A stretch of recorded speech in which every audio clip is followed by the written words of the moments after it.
Chapter 1175. Bad Luck. I am where I am today because of my husband's abilities. I have my own abilities too. What does that have to do with the Qiao family? Qiao Xian retorted confidently. Oh, so now you claim to have cut ties with the Qiao family. Well, thank you, Madam Lady Qiao, for severing that connection. Since breaking away from the Qiao family and distancing myself from its influence, my husband and I have been blessed with good fortune. Perhaps it's because we freed ourselves from the shackles of the Qiao family's destiny. In other words, the Qiao family's misfortune was dragging everyone down. You may be burdened with bad luck because of the Qiao family, but it's a different story for me. By freeing myself from your bad luck, I have changed my own fortune. Madam Lady Qiao grasped Qiao Xian's implications and felt like she was on the verge of collapsing. Absurd. Nonsense. You're just talking rubbish. Madam Lady Qiao vehemently rejected the notion that Xiao Yunduan and Qiao Xian could have possibly brought prosperity and success to their own lives. She refused to acknowledge their excellence. However, Qiao Xian's clever counterargument seemed to hit a nerve, and her words began to hold more weight in Madam Lady Qiao's mind. After all, stealing luck wasn't an easy feat. Additionally, Qiao Xian, being a lowly concubine's daughter in the Qiao family, never had the opportunity to seek the guidance of a Taoist master. As for the Qiao family's mansion in the capital, she had no intention of doing anything about it. On the contrary, since leaving the Qiao family and cutting all ties, she and her husband had achieved prosperity. This, to Qiao Xian, indicated that the problem lay with the Qiao family itself. Madam Lady Qiao's mental composure crumbled under Qiao Xian's relentless arguments, and she couldn't bear it any longer. Qiao Xian sneered. That's not important. What matters is that I have completely disassociated myself from the Qiao family, and whatever I have now has nothing to do with you or them. I have no interest in the Qiao family's luck whatsoever. I'm here to warn you, and let this be the last time. If you ever try to set me up again, don't blame me for being merciless. I'm sure no one from the Qiao family wants to suffer the same fate as Qiao Hongxi, right? How arrogant. Madam Lady Qiao's expression darkened, and so did the others present. Third Madam became even more furious. Qiao Xian, you despicable woman, you're threatening us. And if you perceive it as a threat, what will you do? If you think I'm merely joking and that I can't do anything to you, go ahead and test me. But remember, I've already warned you. If you provoke me, it'll be too late for regrets. Don't blame me for showing no mercy. Second Mrs. Qiao's eldest son was unconvinced. You seem awfully certain that you can do us harm. The Qiao family is a powerful clan in the intermediate capital, with prestigious titles. Your husband's family is nothing in comparison. Qiao Xian gazed at her deeply. You're welcome to try me. Second Mrs. Qiao struggled to find a response and held her breath in frustration. Internally, she felt vexed. Her son was about to take the imperial examination, and once he achieved the rank of advanced scholar and became an official, Xiao Yunduan would pale in comparison. First Madam Qiao shared a similar sentiment. However, her husband held a lower position as a sixth-ranked officer in the Ministry of Rights, and he couldn't match Xiao Yunduan, the new primus. Thus, she had no effective rebuttal against Qiao Xian's claims. If you find any errors, ads pop up, ads redirect, broken links, non-standard content, etc., please let us know. Report so we can fix it as soon as possible.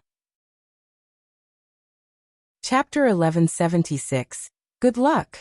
Thinking about this, she couldn't help but feel annoyed. She even held resentment towards the third branch of the family. What were they thinking? If they didn't want the concubine's daughter to stand out, they should have put more effort into suppressing her and hindering her progress. As the matriarch, she had control over the entire household, including the backyard. Why did Qiao Xian have to strive for the top position? But the Qiao family had been disgraced because of their grudge. It was frustrating that they, innocent bystanders, were forced to show respect to Qiao Xian. Qiao Xian glanced at them and stood up. Best of luck to all of you. The women from the Qiao family felt their faces burn with humiliation. They needed to preserve their reputation. Otherwise, the household staff would no longer respect them. First Madam Qiao replied coldly, same to you. Don't get too arrogant, and remember that there's a long road ahead. The Qiao family will never lack promising descendants. Qiao Xian smiled. That's not my concern. But if any of you ever try to scheme against my husband and me again, be prepared for the consequences. Bye. Qiao Xian walked away with Li Xia and Li Qiu, leaving the Qiao family in a state of helplessness.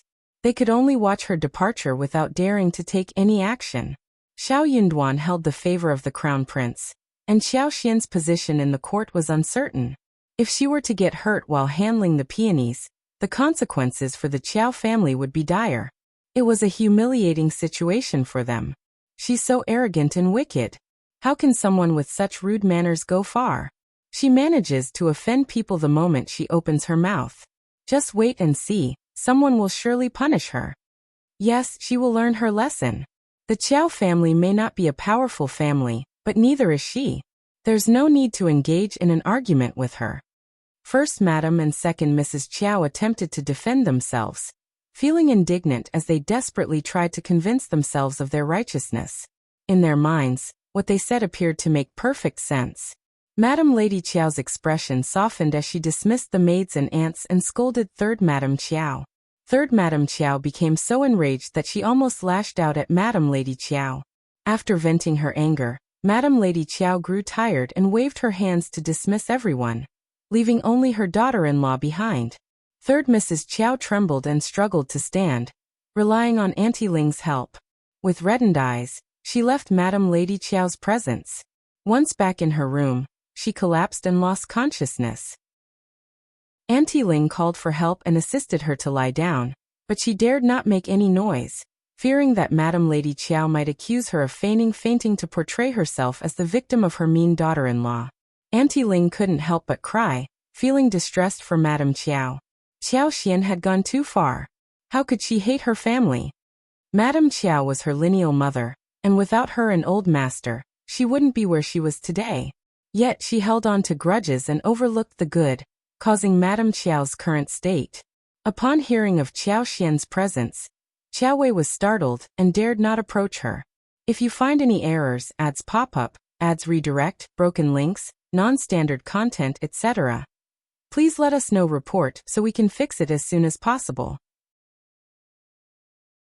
Chapter 1177. Annoyed. She had not anticipated that she would develop a fear of Qiao Xian. Otherwise, she would have become even more annoyed. Rushing to her mother's room upon hearing she had returned, she found her lying there unconscious and pale. Filled with panic, she anxiously inquired about what had happened.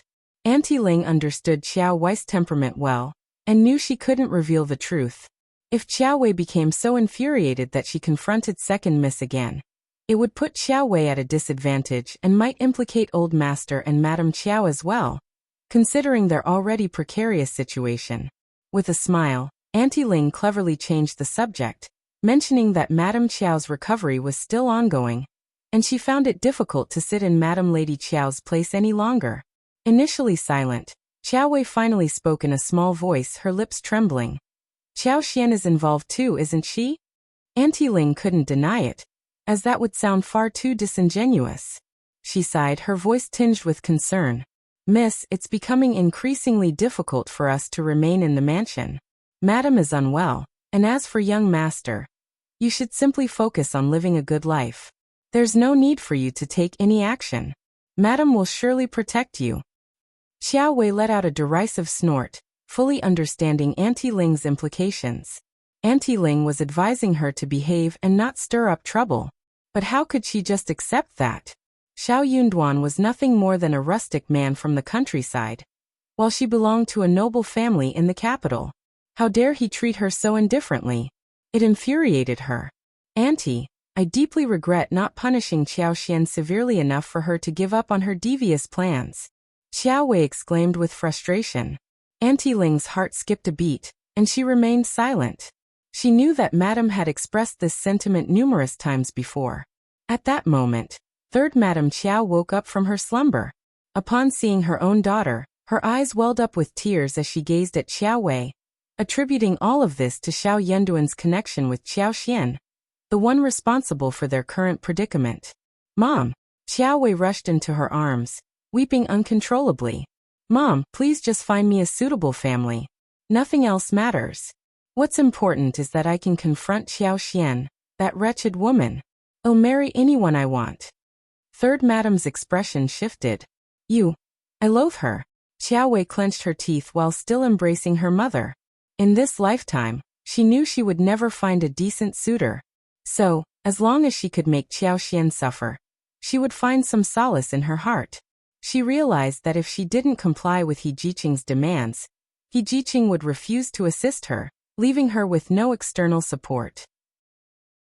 Third Mrs. Qiao closed her eyes, and tears streamed down from the corners as both mother and daughter cried with their hands over their heads, seeking solace in each other's embrace. As Xiao Xian departed from the Qiao family, she let out a sigh of relief, feeling a sense of ease now that she was away from the turmoil. If the Qiao family refused to cooperate with her plans, she wouldn't back down so easily. With her extraordinary abilities, she knew she could effortlessly wreak havoc at the Qiao mansion under the cover of night. Deciding not to stay in the capital any longer, Xiao Xian instructed Li Xia and Li Qiu to organize the gifts they had brought home. She then asked Songshi to deliver them to the young master of Lord Anping Manor. The young master was still a child, and she believed he would appreciate the various gifts. What Xiao Xian was unaware of, though, was that news of her actions, specifically her intrusion into the main house and the gate of the fourth prince's house, had already spread throughout the capital among the noble and high-class circles. Despite it being a side house and not the actual residence of the fourth prince, it held sentimental value for him, representing an extension of his mansion. If you find any errors, ads pop up, ads redirect, broken links, non-standard content, etc., please let us know. Report so we can fix it as soon as possible. Chapter 1178. Furious, it was a catastrophic event when the gate collapsed, and the entire house sank into the ground. This incident had serious implications as the crown prince believed he had been set up by the fourth prince. In order to regain his position, the crown prince knew he had to retaliate, but he also understood that his followers might not agree with his approach. Although he was known for being magnanimous, the crown prince had his limits, and he couldn't let this betrayal slide. After being humiliated by the fourth prince, he intended to strike back when the opportunity arose. Being the crown prince meant he had to uphold certain principles and a sense of responsibility. Without maintaining his integrity and principles, he wouldn't be worthy of the title. After the fourth prince took over, rumors about him spread like wildfire, signifying the concept of heaven's fury.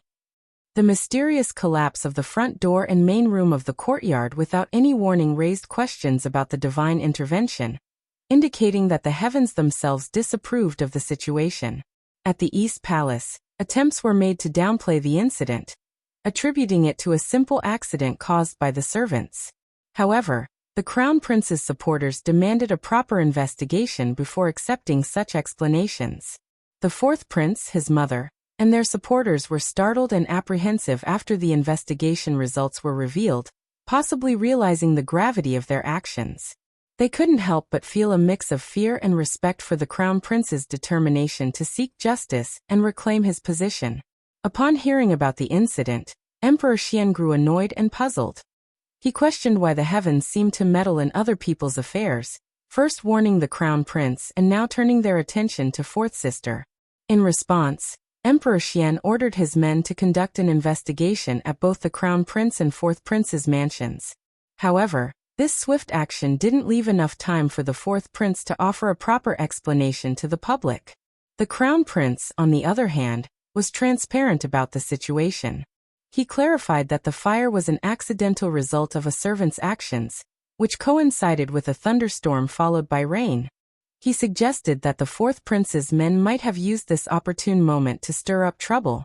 The collapse at the fourth prince's place remained a mystery, as even the Ministry of Architecture couldn't identify its cause, making the situation seem inexplicable.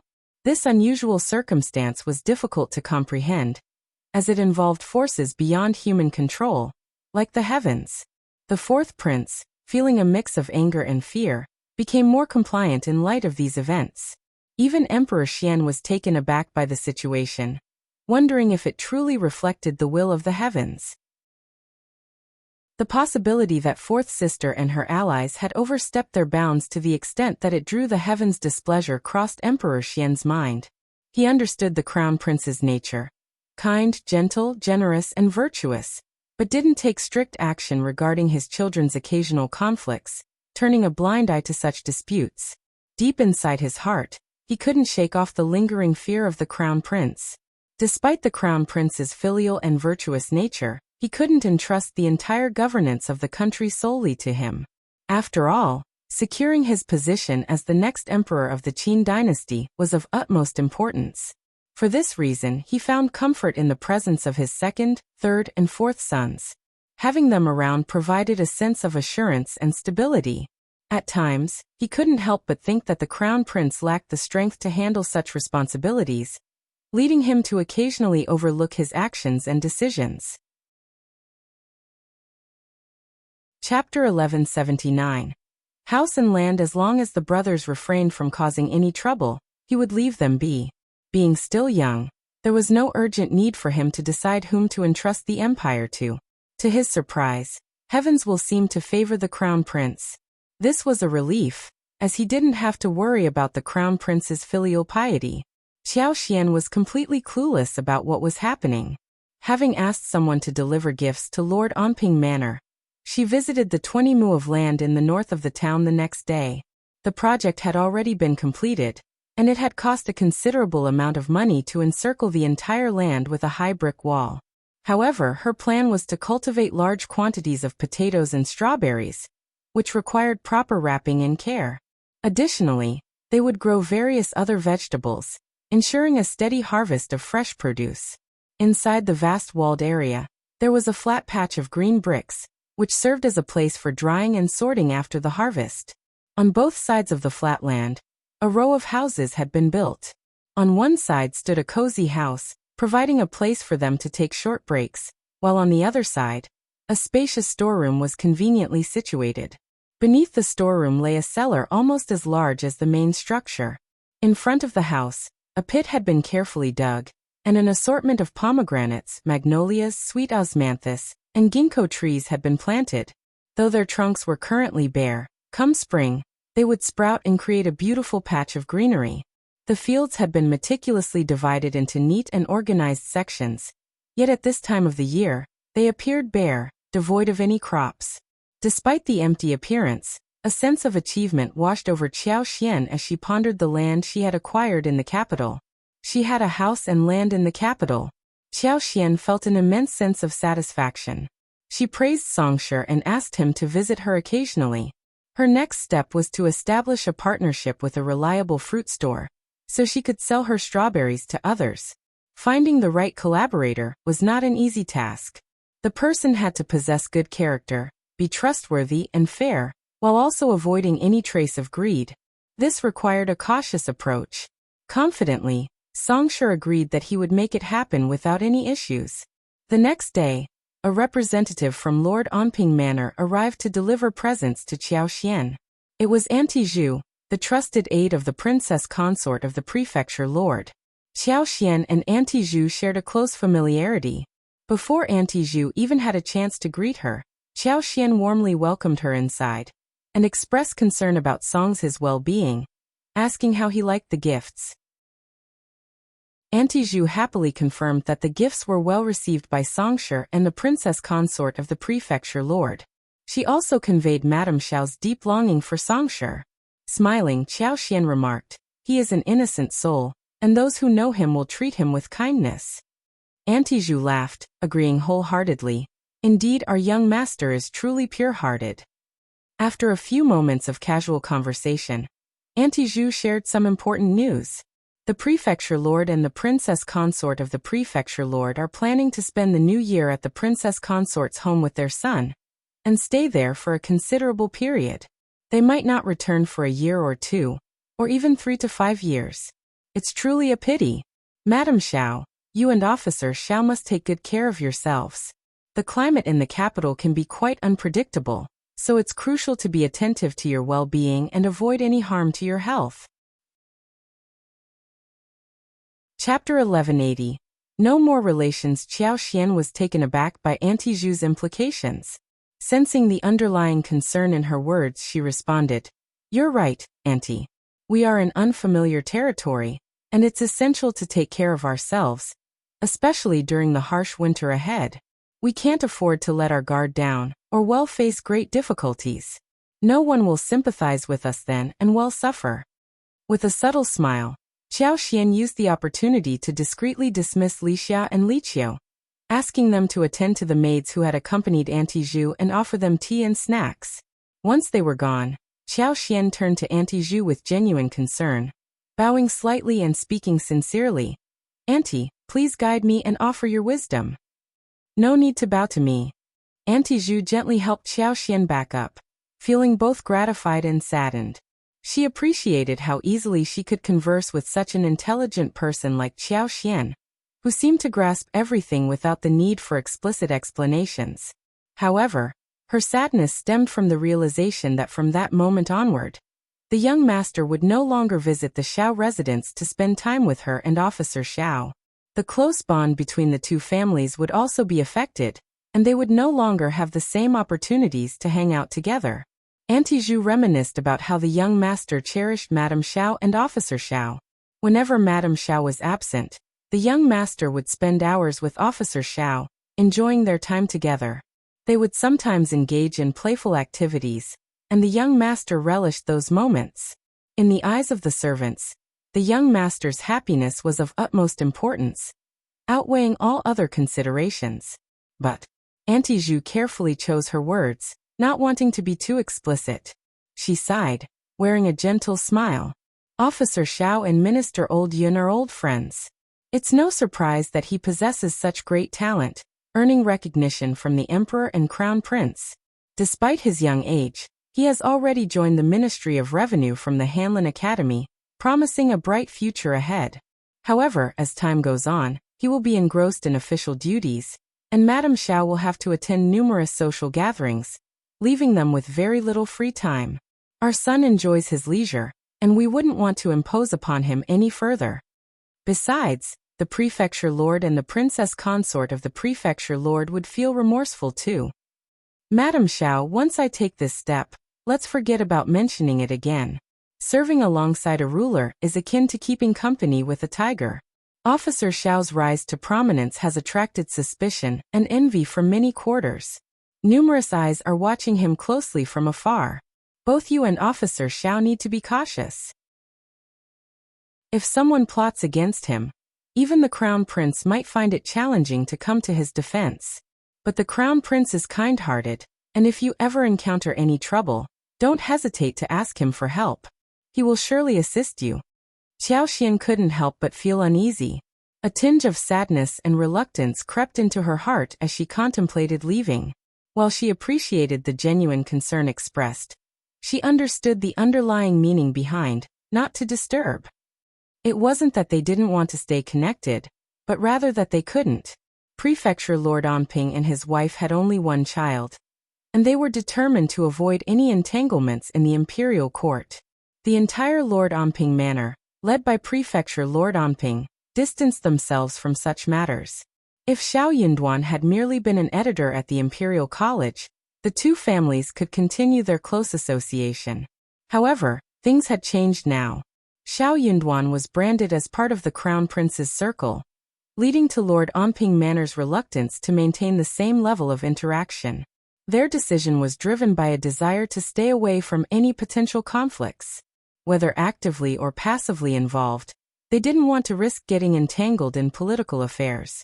Their ultimate goal was to protect the young heir. By distancing themselves from such matters, they believed the new emperor would take good care of him even after their passing.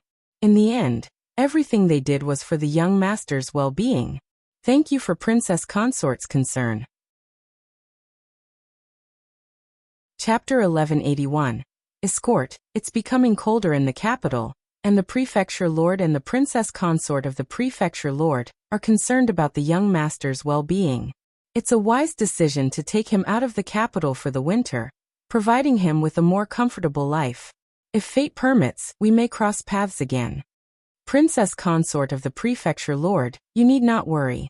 Your kind-hearted nature ensures that you will always lead a blessed life. Auntie Zhu was delighted with the words she heard and couldn't help but smile warmly. She responded with a gentle expression. Madam Xiao, you are absolutely right. Thank you for your kind words. I believe our young master will be safe and sound. Oh, I should mention that the prefecture lord's mansion is still guarded by some elderly servants, although the prefecture lord and the princess consort have left with the young master. Although we have a limited number of people at the mansion, they are all long-serving loyal servants, some even from the family lineage. From this moment on, if Officer Xiao and Madam Xiao encounter any difficulties, you can send someone to contact our housekeeper. He is well informed about the happenings in the capital and has a wide network. Perhaps he can offer some assistance. Xiao Xian's heart was warmed by the support she received. Thank you for informing me, Auntie. I sincerely appreciate the concern and assistance from the prefecture lord and the princess consort. Rest assured, if I ever face any trouble, I will not hesitate to seek help from the housekeeper. Auntie Zhu smiled. Don't mention it, Madam Xiao, since the princess consort of the prefecture lord has already said so. Deep inside, Auntie Zhu felt a sigh escape her. Madam Xiao's destiny seemed intertwined with that of the princess consort of the prefecture lord and the young master. Yet she had to part ways with them. After a brief exchange of words, Auntie Zhu bid her farewell and departed. Xiao Xian accompanied her to the door, expressing her well wishes for their safety and well-being. She knew she could no longer visit Lord Anping Manor. A sense of sadness and disappointment washed over her. She had looked forward to spending time with the young master once they returned to the capital. The young master was like a child, and he was truly endearing. Xiao Xian returned to her room absent-mindedly and unwrapped the presents Auntie Zhu had given her. It was only now that she realized the abundance of gifts bestowed upon her by the princess consort of the prefecture lord. The box contained over 30 exquisite treasures, each one more splendid than the last. Among them were thumb-sized pearls, peepholes, tourmaline, rubies, sapphires, emeralds, and white jade. The most eye-catching item was a foot-high statue of a white jade goddess, exquisitely crafted. In addition, there was a pair of beautifully designed green bottles and 2 famous paintings from the previous dynasty. Unlike typical palace gifts, these treasures were meant for display and enjoyment. Each item carried an air of elegance and refinement that would surely be the envy of any visitor to her home. Such precious gifts were usually kept securely, not displayed openly, as they could easily be mishandled or misunderstood, leading to unintended disrespect. Jewelry could be worn, especially on important occasions, but it needed to be preserved well, and it could not be sold. The princess consort of the prefecture lord of Anping was known for her thoughtfulness and kindness. Xiao Xian felt a pang of sadness when she thought about the couple being forced to leave the capital with their son, all because of the troubles they had unwittingly become entangled in. Her heart sank even further when she considered how her husband had ended up involved with the crown prince's gang. Little did she know that the crown prince had not ascended to the throne and, as a result, his future looked grim. In other words, he would not have a favorable outcome. As the heir to the throne, he would either meet an untimely demise or be imprisoned. History showed that most of them met their end. After all, no new emperor wanted to keep such hidden dangers around. Chapter 1182. One step at a time. By that time, his followers would not be able to do anything good. However, things had already developed to this point, and there was no turning back. Xiao Xian hesitated. Would she pester Xiao Yunduan to betray the crown prince? The thought troubled her deeply. On the other hand, Xiao Yunduan wasn't willing to accept her, and the consequences of betrayal were uncertain. Who should they turn to after the betrayal? This question weighed heavily on their minds as they knew that betraying the crown prince would offend many, leading to potentially dire consequences. Moreover, bad luck seemed to loom on the horizon, casting a dark shadow over their decisions. Xiao Xian let out a heavy sigh. Emotionally torn, she decided to take it one step at a time. She acknowledged that the picture she had seen might not reveal the whole truth, leaving room for doubt. In any case, she hoped that things might turn around. Even if something had truly happened, they could plan ahead and stay vigilant. The option of slipping away if they sensed danger provided a glimmer of hope amidst the uncertainty. She was able to protect herself and Xiao Yunduan with her superpower, which brought some comfort amidst the uncertainty. Additionally, Xiao Yunduan wasn't a highly significant figure, and he could simply leave after resigning. The new emperor might not resort to killing them all, but it was crucial for him to assess the situation and determine his options. Xiao Xian managed to calm herself down as she considered this perspective.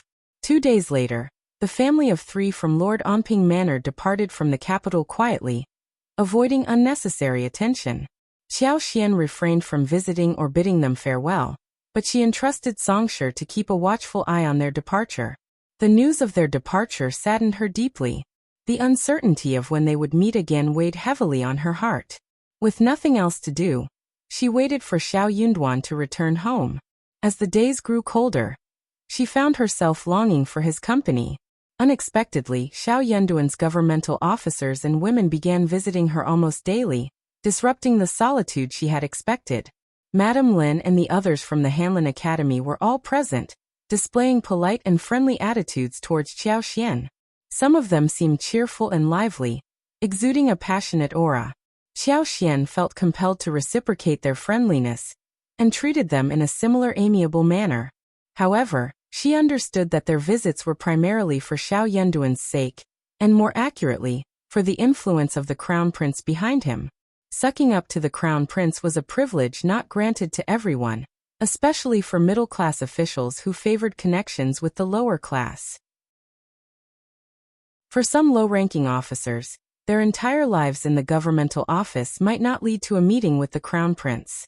Given the opportunity to associate with Xiao Yunduan, they wouldn't let it slip away. Though they might not immediately gain substantial benefits, they saw potential advantages in the future. As Xiao Xian observed them, she noticed their enthusiasm, yet she struggled to find someone she genuinely connected with. Her amicable behavior was merely a facade, as she felt the lack of true companionship among them. Madame Su and Madame Lin stood out as the most intriguing cases. They had never treated Xiao Xian kindly in the past, and had been openly hostile towards her. Their reappearance at her door made them appear somewhat embarrassed by their past behavior. Xiao Xian could sense their jealousy towards her and Xiao Yunduan. True, not many people in this world could compare to First Madame and the princess consort of the prefecture lord. Finally, Xiao Yunduan returned home. In the afternoon, while Xiao Xian was chit-chatting with Li Qiu and Li Xiao on the heated Kong, his surprised voice rang out. "Fifth Master is back! Fifth Madam, Fifth Master is back!" Chapter 1183. Back. The 3 girls in the room were both surprised and happy. Fifth Master is finally back. That is great. Xiao Xian's eyes sparkled as she rushed out of the stove. She ran into Xiao Yunduan the moment she walked out of the room, almost bumping into his chest. Xiao Xian got startled. Before she could utter a sound of surprise, Xiao Yunduan took her into his arms. "Darling."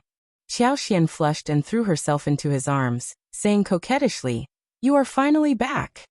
The familiar scent and hug made her face even hotter, but she felt sweetness in her heart. Xiao Yunduan chuckled and kissed her hair. "It is my fault for making you wait. You can ask for any compensation you want." Xiao Xian laughed. Xiao Yunduan smiled too. The 2 of them exchanged a look, looking so gentle. Xiao Yunduan took her into the room. Li Xia, Li Qiu, and Songshi did not follow them in.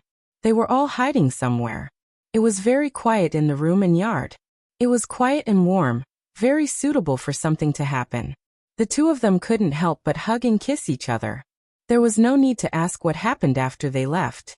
They were here safe and sound, which was better than anything else. They could talk about other things later. Xiao Xian could not help but feel the closeness between her body and heart.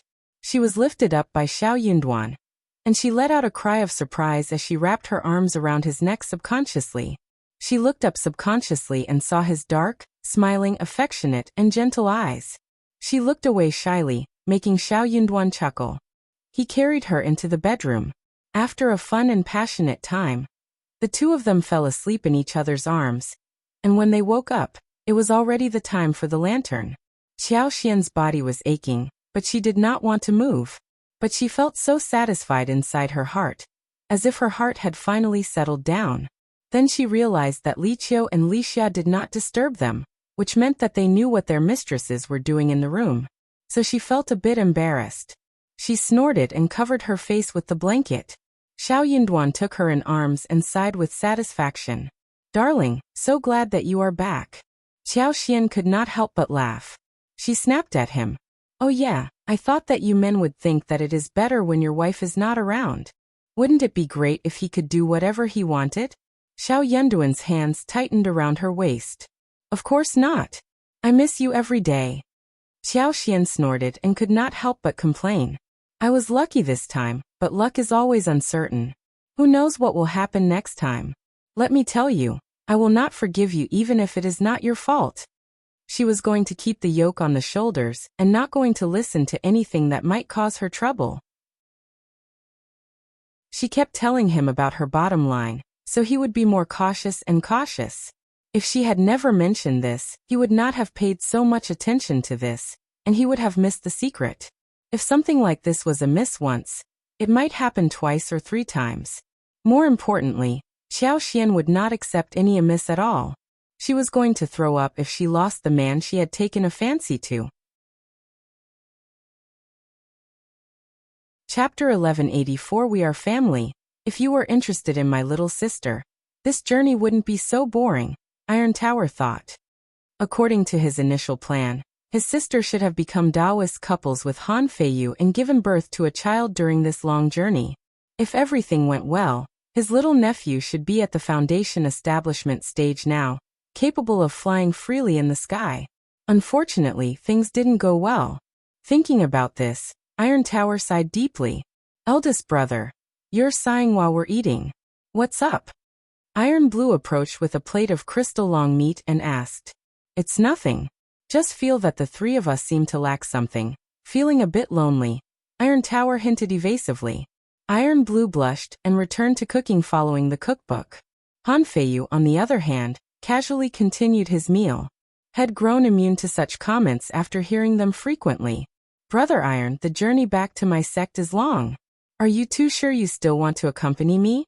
"It's been almost 60 years now," Han Feiyu stated, aware that the journey back to the sect might take centuries.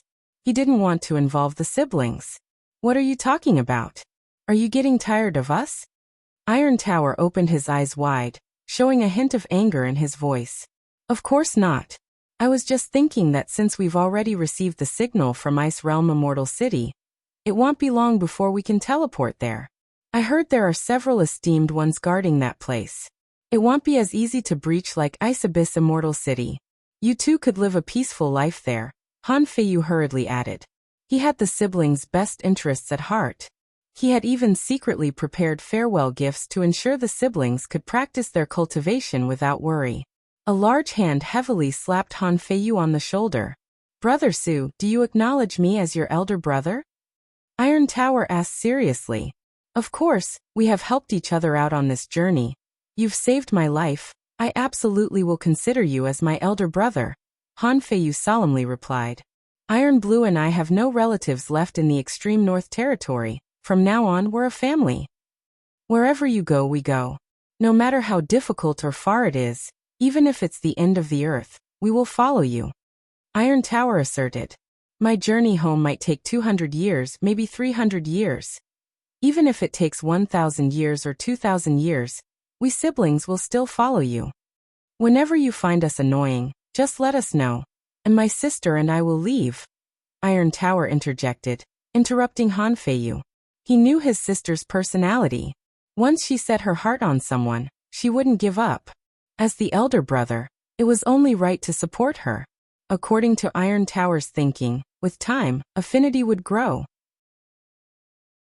If there was no affection, it indicated that they had not spent enough time together. "Eldest brother, thank you for following me," Han Feiyu expressed his gratitude. The journey was indeed long, and he did need companionship. It says in the sect's manual, if embarking on a long journey, forming a team is the best choice.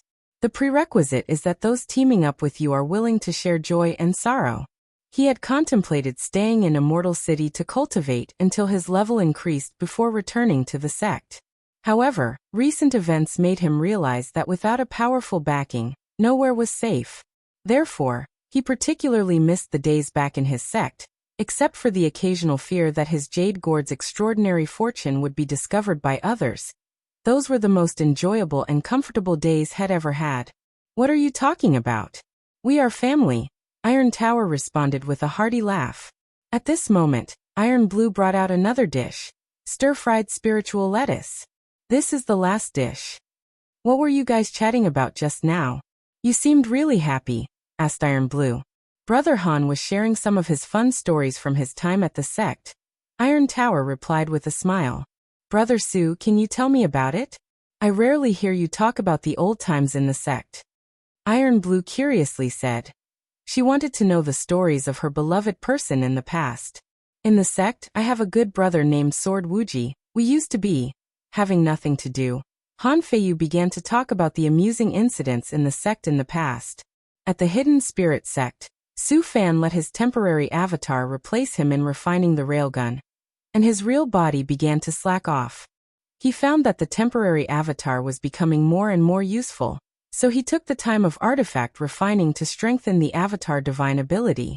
Now when he sends out temporary avatars, he can slack off for half a month. By the sky blue spirit liquid lake, Su Fan was having a heart-to-heart talk with a dragon egg. Don't be comparing the hardness of your eggshell with other dragon eggs. What if you break it? Su Fan patiently instructed the dragon egg, who had made an oath with him. This dragon egg, standing in front of Su Fan, stubbornly hopped twice, crushing its hard stone base to make a small pit, proving its toughness. Then what do you do if you accidentally break another dragon egg? Su Fan said again. At this moment, the dragon egg bounced and dove right into the sky blue spirit liquid lake.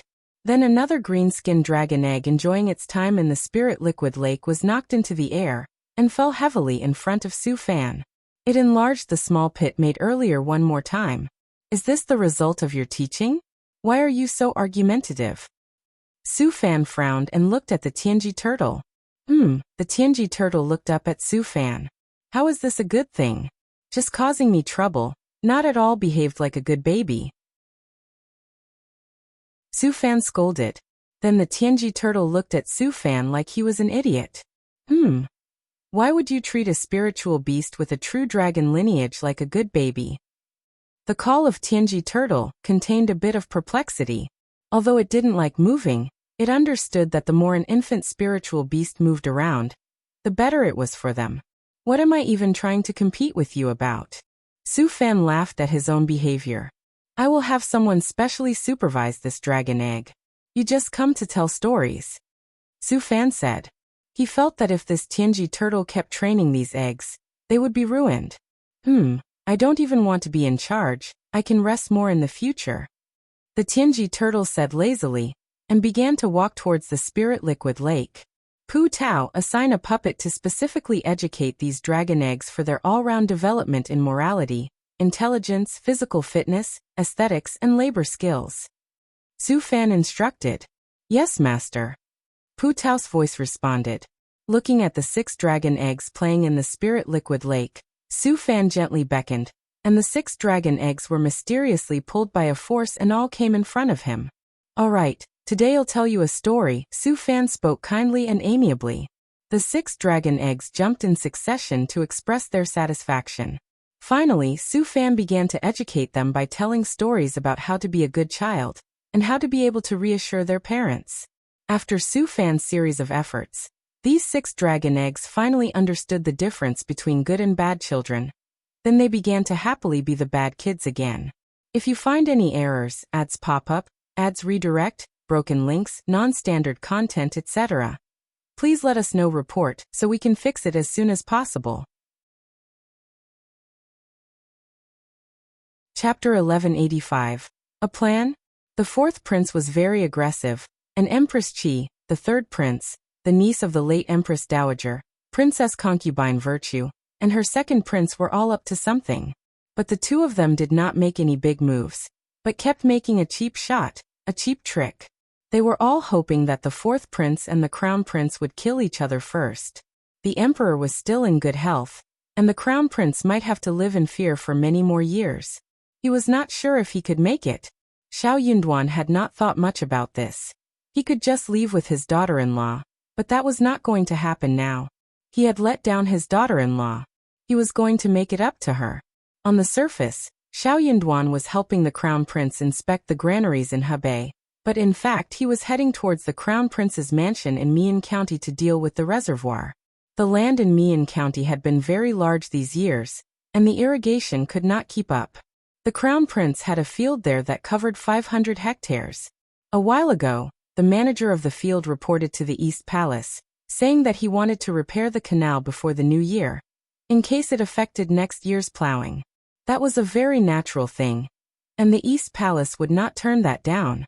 Coincidentally, when Xiao Yunduan was out in the capital, the Crown Prince asked him to check on the progress of the canal repair.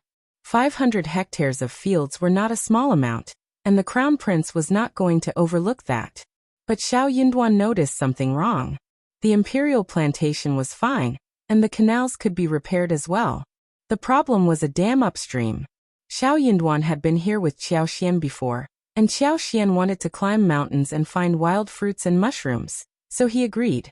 Xiao Yunduan clearly remembered that 2 months ago, when he and his wife came to climb mountains and see if there were any wild things, the dam did not exist. How long had it been? The dam had already blocked the water so high and wide. At this moment, when the Crown Prince's mansion was repairing the canal, Xiao Yunduan subconsciously connected the dam. For some reason he felt that something was wrong. He asked his men to get a map of the local area and read it with the housekeeper at the abbey. They were both startled. It would be fine if the dam was fine, but if it collapsed, not only would the canal they were repairing be affected, but the village in the low-lying area would be affected as well. If they did not escape in time, half of the village would be fed to the fish, and many people would die. The housekeeper frowned. I didn't notice that. When did someone block such a dam in the mountains? That doesn't seem right. What are they trying to do? Xiao Yunduan said, the Crown Prince is at the center of attention right now, and we need to be careful. We can't keep the dam. What if? What if the whole thing was made clear? The canal was built at the Crown Prince's imperial plantation, and if the dam collapsed at this moment and caused the flood to hit the village, causing death and injury, the two incidents would be easily connected. It might have been caused by the Crown Prince's canal repair. They were all water, and they could talk together. Most importantly, the dam was so strange that the housekeeper had no idea what was going on.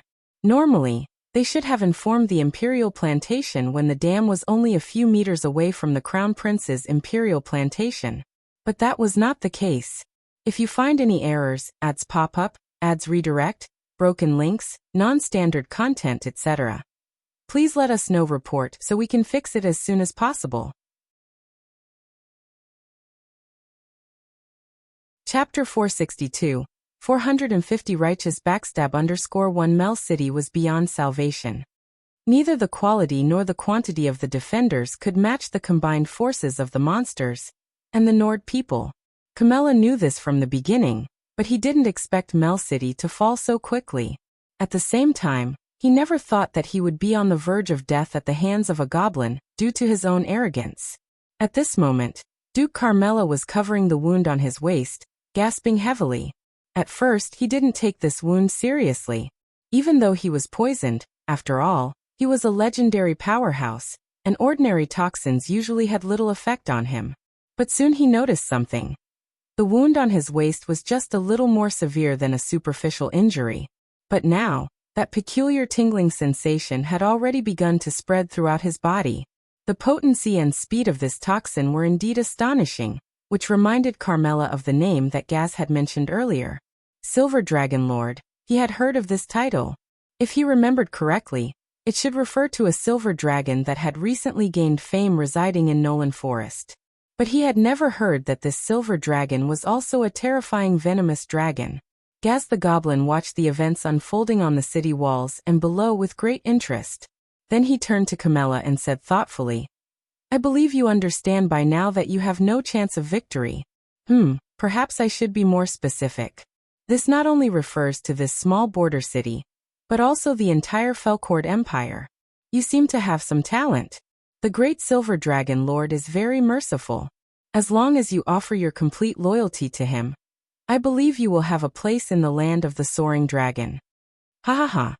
A goblin trying to persuade him to surrender? Camilla laughed mockingly, but this time he was mocking himself. Want my loyalty? Camilla held his sword and sneered. It's simple. Just exchange it for the ugly head of that silver dragon. You're asking for death. Gaz's face turned furious. Camilla's words meant that he had severed his own path of retreat. Now Gaz wouldn't give Camilla any chance. Even though he was a legendary swordsman, with his current condition, Camilla couldn't possibly be Gaz's opponent. Understanding this deeply, Gaz crouched slightly, and the pair of dragon wings on his back began to flap rapidly. With a sudden burst of energy, he stomped the hard city wall bricks into a deep pit, while Gaz himself charged at Camilla like lightning with his long blade in hand. Gaz didn't hold back this time. This attack aimed directly at Camilla's vital points. However, to Gaz's surprise, Camilla, who looked like he was on his last legs, had suddenly burst forth with astounding strength. Camilla had accurately deflected the strike, which should have been decisive. Then the two engaged in a rapid close-quarters battle, the sound of clashing metal and sparks flying. After a while, both sides retreated, injured, to adjust their positions. At this point, Gaz looked at Camilla with a serious expression, ignoring his own injuries, as they were merely superficial. Slowly, Gaz's gaze shifted to his long blade, which had numerous notches from following him through countless battlefields. It seemed that Camilla's elegant sword was not ordinary. If Gaz's blade had been a regular long blade, it would have been broken by now. However, what Gaz was more curious and concerned about was how Duke Camilla could still be so powerful at this moment. Gaz squinted at Duke Camilla, and quickly noticed some crimson mist seeping out from the battlefield, and drifting towards Camilla. This mist looked similar to the Berserker's technique, but was absolutely different. The mist greatly enhanced Duke Camilla's strength, and seemed to alleviate the impact of the poison on him as much as possible. The source of this mist was the gruesomely mangled corpses. As the mist strengthened Duke Camilla, it also imperceptibly exerted immense pressure on Gaz. Despite the additional injuries, the corner of Carmela's mouth was slightly upturned. He looked at Gaz, his expression longing. The god of war will look after his faithful servants. Perhaps Mel City is doomed, but you must pay a price for it. This price would inevitably include the life of this goblin. The fall of Mel City was inevitable, and all Camilla could do now was try to relieve the Empire's pressure as much as possible. For example, by taking down this troublesome goblin, and then killing as many monsters as possible. Hoo-hoo, Camilla's chest heaved up and down, and at this point, his previous elegance was completely gone. In order to maintain his current state, his heart was on the verge of collapse. While the mist enhanced his strength, it also became a burden on him. It wouldn't be long before it disintegrated him and left no trace behind. Therefore, he had to fight quickly. Large amounts of mist wrapped around Camilla like red ribbons, while his muscles swelled up like balloons. The magnificent armor he wore soon reached its limit and exploded outward like an overinflated tin can. Gaz stood across from Camilla, frowning at him. His opponent was now swollen like a lump of flesh, looking incredibly ugly but also giving off an intense pressure. Gaz swallowed with difficulty. Camilla was a veteran swordsman with unfathomable strength. At first he had only gained the upper hand by cunningly using poison. But now that Camilla had reacted like this, his pressure increased greatly. However, Gaz soon relaxed, even sneering and gesturing at Camilla with a hooked finger. Camilla was shocked at first, then rage clouded his mind at the sight of the goblin. The mockery was highly effective. "I'll cut you into pieces." Wielding his sword, Camilla swung a few flourishes and prepared to charge forward to put an end to this damned goblin. But before he took a few steps forward, he saw Gaz inexplicably tilt his head to one side, and a delicate, lightning-charged lance grazed his scalp and embedded itself in the wall behind him. From this angle, witnessing this, Camilla sensed that something was wrong. When he looked down, he saw that a hole the size of a frying pan had been blasted through his chest. And behind him, Angelina, who had just performed a righteous backstab, nodded at Gaz in acknowledgement. If you find any errors, ads pop up, ads redirect, broken links, non-standard content, etc. Please let us know report so we can fix it as soon as possible.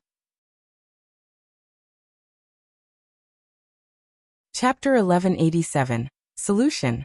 The housekeeper cast a worried look at the crown prince, but he quickly suppressed his emotions. He felt concerned about Zhao Yunduan's young age, fearing he might jeopardize the plan. The stakes were high. If something went wrong, hundreds of lives would be lost. The fourth prince's reputation for ruthlessness didn't help matters. The housekeeper was convinced that the fourth prince was behind the potential disaster. However, the crown prince couldn't entrust this task to someone else for fear of the news leaking out. Zhao Yunduan had proven to be the most reliable among them. If Zhao Yunduan succeeded, he would earn the admiration and respect of his colleagues and friends, leading to a significant promotion. The housekeeper doubted the Grand Tutor's judgment and believed that Zhao Yunduan needed to be thoroughly understood. Zhao Yunduan nodded solemnly, fully understanding the gravity of the situation. From the moment the crown prince entrusted the men to Zhao Yunduan, the plan had been set in motion discreetly. The dam project, which could cause a disastrous flood in the village, was an extensive endeavor. Removing this hidden threat without arousing suspicion from the other party was no easy feat. Releasing the flood slowly was not an option, as it would undoubtedly lead to leaks. The fourth prince's influence was formidable, and if he got wind of the crown prince's knowledge about the plan, he would stop at nothing to ensure its success, possibly even resorting to aggressive actions. The crown prince knew that his reputation was merely the tip of the iceberg, and he couldn't afford any more trouble. It was crucial to handle the situation meticulously. In light of the circumstances, they needed to find a way to protect the civilians from the flood's impact, ensuring no harm would come to them. Zhao Yunduan took charge of the preparations, working tirelessly to avoid any disruptions. They even detained a few individuals to prevent any potential leaks, displaying utmost vigilance. After 2 days and nights of hard work, the water level finally receded, bringing relief to everyone involved. At this critical juncture, Zhao Yunduan made the decision to release some water in front of the dam. With the county magistrate of Miyun County leaning towards the fourth prince, they suspected he might have noticed something. Therefore, they chose not to keep the secret hidden any longer. Understanding that the more water they released, the safer they would be. Time was of the essence. The guards were stationed strategically, leaving no room for interference. With the situation under control, the crown prince's men apprehended the county magistrate of Miyun County. The magnitude of such a significant project demanded diligence, and his ignorance of the situation was deemed a dereliction of duty. But he was not sure if that was true. Maybe he was the one who covered up for the fourth prince. County magistrate of Miyun County was prepared to lose his position. He left the capital without defending himself and soon disappeared. Zhao Yunduan made the arrangements and ordered his men to divert the river before heading back to the capital. The fourth prince was so annoyed. The dam could not be kept secret for too long. He had planned to give the crown prince a huge present before the new year, and coincidentally, there was a fire at the crown prince's mansion on the night of lightning, which could be used to seize on and make an issue of something. If these two things happen one after another, it would be a huge blow to the crown prince's reputation. He had never liked this man who pretended to be virtuous. He had always wanted to ruin his reputation. This was definitely a great opportunity. But before he could do anything, the dam that he had worked so hard to build was broken. All of their previous plans were ruined. If you find any errors, ads pop up, ads redirect, broken links, non-standard content, etc., please let us know report so we can fix it as soon as possible. Chapter 382. Returning to Blue Star _1. Just as Suyu was dealing with Secretary Hutton, Morning Star unleashed a starry breath that squarely blasted into the crowd of reporters below the podium. These screw journalists, mostly with only second or third level power, were unable to resist and disintegrated immediately in the blast. Suyu gave Morning Star an appreciative look, and then turned his attention to Secretary of State Les, intending to take advantage of the situation to get rid of him as well. Just then, a colossal golden eye sprang open atop the tallest skyscraper in Trina, known as the Trina skyscraper. Nemesis Danger. Without a second thought, Morningstar utilized a teleportation technique called flicker, putting himself directly in line with Su Yu and the towering skyscraper. Buzz! The train skyscraper launched a green disintegration beam that directly hit Morningstar, turning his massive dragon form into a scatter of particles. After killing Morningstar, the destructive beam carried on to Su Yu behind, causing devastating damage. He felt his skin and body to the right side start to disintegrate, completely losing sensation. Su Yu didn't dare to linger, and hurriedly activated the green pendant on his chest. Before him a gate to the stars gaped open. He leapt, vanishing into the sky. Beep boop after Su Yu left. Alarm sirens blared throughout Trena, the city lighting up with the flashing red light of the warning system. The surviving Secretary of State sat amidst a pool of blood and unrecognizable debris, staring blankly at the devastation before him. The Chairman Cass and Vice Chairman Gordon had suffered horrific deaths, and the reporters below the stage had been reduced to nothingness with a single breath of Morningstar. Apart from Les himself, there were almost no other survivors. Moreover, the assailant was the very elusive Number 1 they had been discussing capturing the previous night. How did Number 1's strength suddenly become so formidable? Even a 7th-grade legendary powerhouse shouldn't have been able to kill the chairman without breaking a sweat, right? And the timing that Number 1 chose was too perfect. It was the moment their high-level powerhouses had left, and their internal defense was at its weakest. The Luan-Keat alliance, no, the whole of Screw Star, may be on the verge of a shakeup. Meanwhile, underneath the villa of Donna in the imperial capital of Huaxia Nation, Blue Star. Boom. Su Yu hit the ground hard. His blood spurted out thickly, splattering across half of the underground chamber, causing him to pass out. Thank goodness, one of them finally made it back. Shui Wenli, on duty outside the basement, breathed a sigh of relief. She had been waiting here for 3 days, for the return of the 3 heroes to the Blue Star. However, nearly 2.5 days had passed since the space tunnel opened, and with less than half a day left to closure, no one had returned, sinking her heart. Had all 3 of them sacrificed themselves at Screw Star? Now that she heard a thud from the basement, her mood finally lightened up. Someone returning was always good news. Shui Wenli walked towards the basement window to peek inside. The sight inside petrified her. Blood. It was all blood. The person lying unconscious on the floor was Su Yu. His right side and back were a bloody mess, unrecognizable from their original form. Su Yu's blood was flowing nonstop, forming a small stream on the floor of the basement, eventually morphing into a pond. The sight frightened Shui Wenli. Without wasting time, she hurriedly ran upstairs in her high heels towards Donna's bedroom. A dozen or so minutes later, a sleepy Donna begrudgingly descended the stairs into the basement. Hardly get a good night's sleep, and I was just falling asleep when you woke me up, Donna grumbled as she walked. I'm sorry, Miss Donna. Shui Wenli quickly responded with a smile. Su Yu is severely injured. I was afraid his life would be in danger if you were too late. Fine, I won't hold it against you, for the sake of my adorable junior, Donna waved meaninglessly. By this time, both of them had arrived at the entrance of the basement. Donna looked at Shui Wenli. Stay at the door and don't move or step inside. The spilled magical energy might kill you directly. Do you understand? Understood. Shui Wenli replied promptly. Being an ordinary human, she wouldn't dare risk herself. But she didn't waste time. She promptly sent a message to notify Zhong Feng and Commissioner Zhang to rush over. Okay. Donna nodded and opened the door to enter the basement. Upon entering, Donna glanced at Su Yu, almost a pile of mush on the ground, completely expressionless. Tisk tisk, injured like this by a minor level 1 civilization. It seems that this junior fellow is not very skilled. Donna shook her head, knelt down, and unbuttoned Su Yu's clothes to examine his injuries. However, after examining Su Yu's wounds with her mind, her expression changed to surprise. Disintegration beam? It's a wound caused by the disintegration beam? It seems that the junior has done a remarkable thing.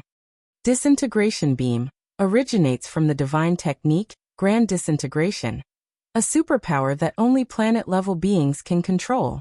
Over 200 years ago, when the Holy Silver Federation first discovered Screw Star, the disintegration beam, as part of a technological aid project, was gifted by the Holy Silver Federation to the people of the Screw Star, making it one of their most important technologies.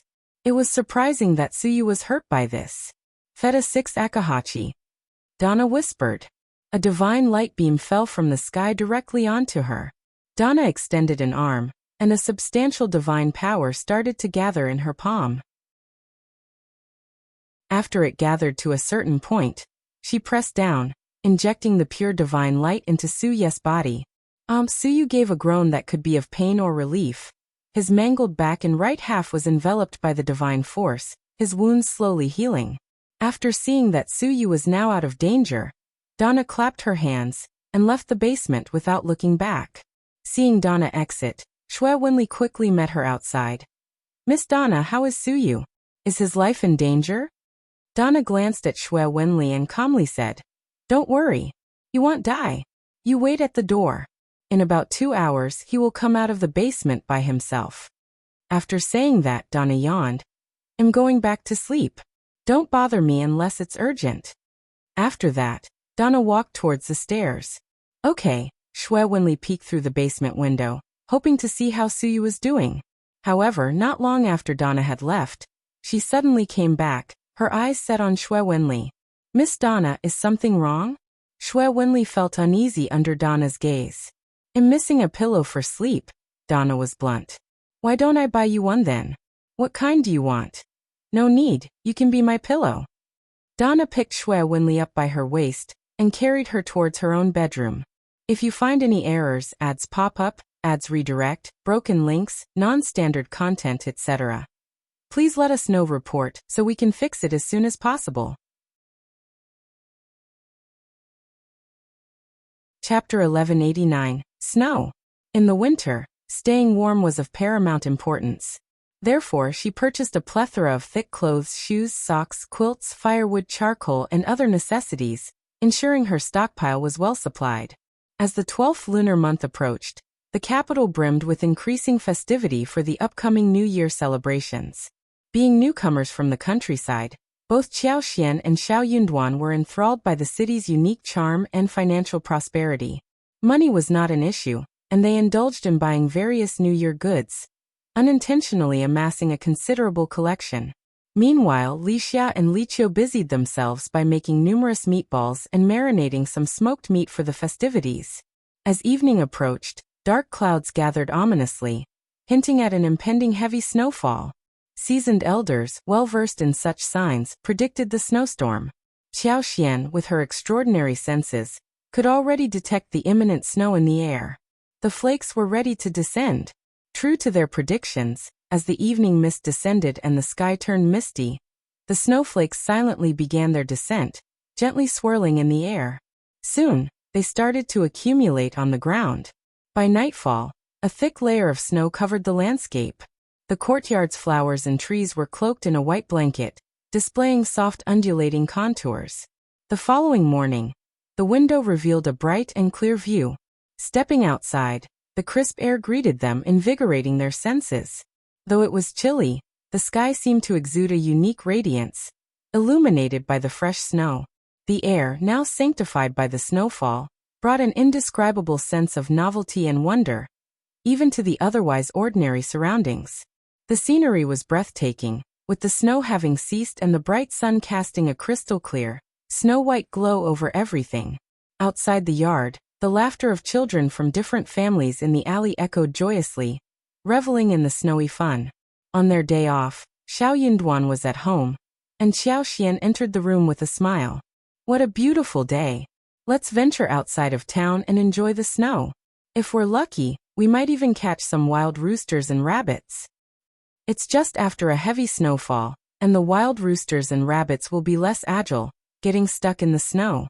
They'll move slower due to the cold, making them easier to catch. Let's go and try our luck. Qiao Xian's eyes sparkled with excitement and anticipation. Xiao Yunduan couldn't resist her enthusiasm and agreed, despite wanting to stay home with his wife in this weather to enjoy a nice meal together. "All right, let's prepare and head out. The earlier we leave, the sooner we can return. Winter days grow dark early, and it gets much colder after noon." Okay. Songsher went to rent a wagon, and Li Xiao and Li Qiu had already prepared breakfast and readied the essentials, including fur cloaks, moccasins, a hand-burning stove, charcoal basin, and everything needed to stay warm. They quickly finished breakfast and set off. Li Xia and Li Qiu stayed back to take care of the house, while Songsher drove the wagon with the couple on board. Before leaving, Xiao Xian asked Li Qiu and Li Xia to prepare the pot and various dishes for a hot pot dinner. During the 12th lunar month, various types of meat were available, with fat mutton and beef cut into thin slices, ideal for the hot pot. The couple happily nodded in agreement. Apart from beef and mutton, they also had ribs, fish balls, meatballs, vegetarian balls, pig's blood, vermicelli, winter melon slices, lotus root slices, taro slices, cabbage, tofu and yuba. They had also made some egg dumplings and bought haggis. Additionally, they had fresh pea sprouts and soybean sprouts at home. If you find any errors, ads pop up, ads redirect, broken links, non-standard content, etc., please let us know report so we can fix it as soon as possible. Chapter 1190. Her Superpower. The pot's bottom was divided into a two-taste duck pot, with one side spicy and the other mild. The non-spicy side contained wild mushrooms, half a chicken, half a tube of bones, and a dash of wolfberry and 2 dates. The resulting thick and milky white soup served as the delectable base for the hot pot. Xiao Xian and Xiao Yunduan set off together, with Songsher having rented the finest wagon for them. The wagon was well insulated and covered with a thick carpet. In one corner, a stove with a cover was cleverly fixed, emanating a warm glow from the burning red coals. Their destination was Pinggu, an area with advanced mountains and dense forests, offering picturesque scenery and abundant prey. The official road was bustling with activity during this time of the year. Moreover, the suburban road, being under supervision, remained easily passable despite the snowfall. The wagon was nimble and the horse swift, swiftly carrying them away from the capital. Gradually, the number of pedestrians decreased, and they found themselves surrounded by snow-white mountains and verdant trees, creating a beautiful and serene landscape. Xiao Xian frequently lifted the curtain to admire the scenery outside, lavishing praise on the breathtaking sights. Xiao Yunduan had never witnessed such a breathtaking scene before, leaving him utterly fascinated by it.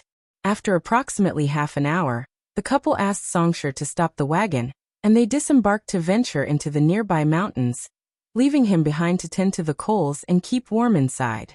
Songsher didn't dare to follow and simply nodded with a smile as he watched them go before retreating into the cozy wagon.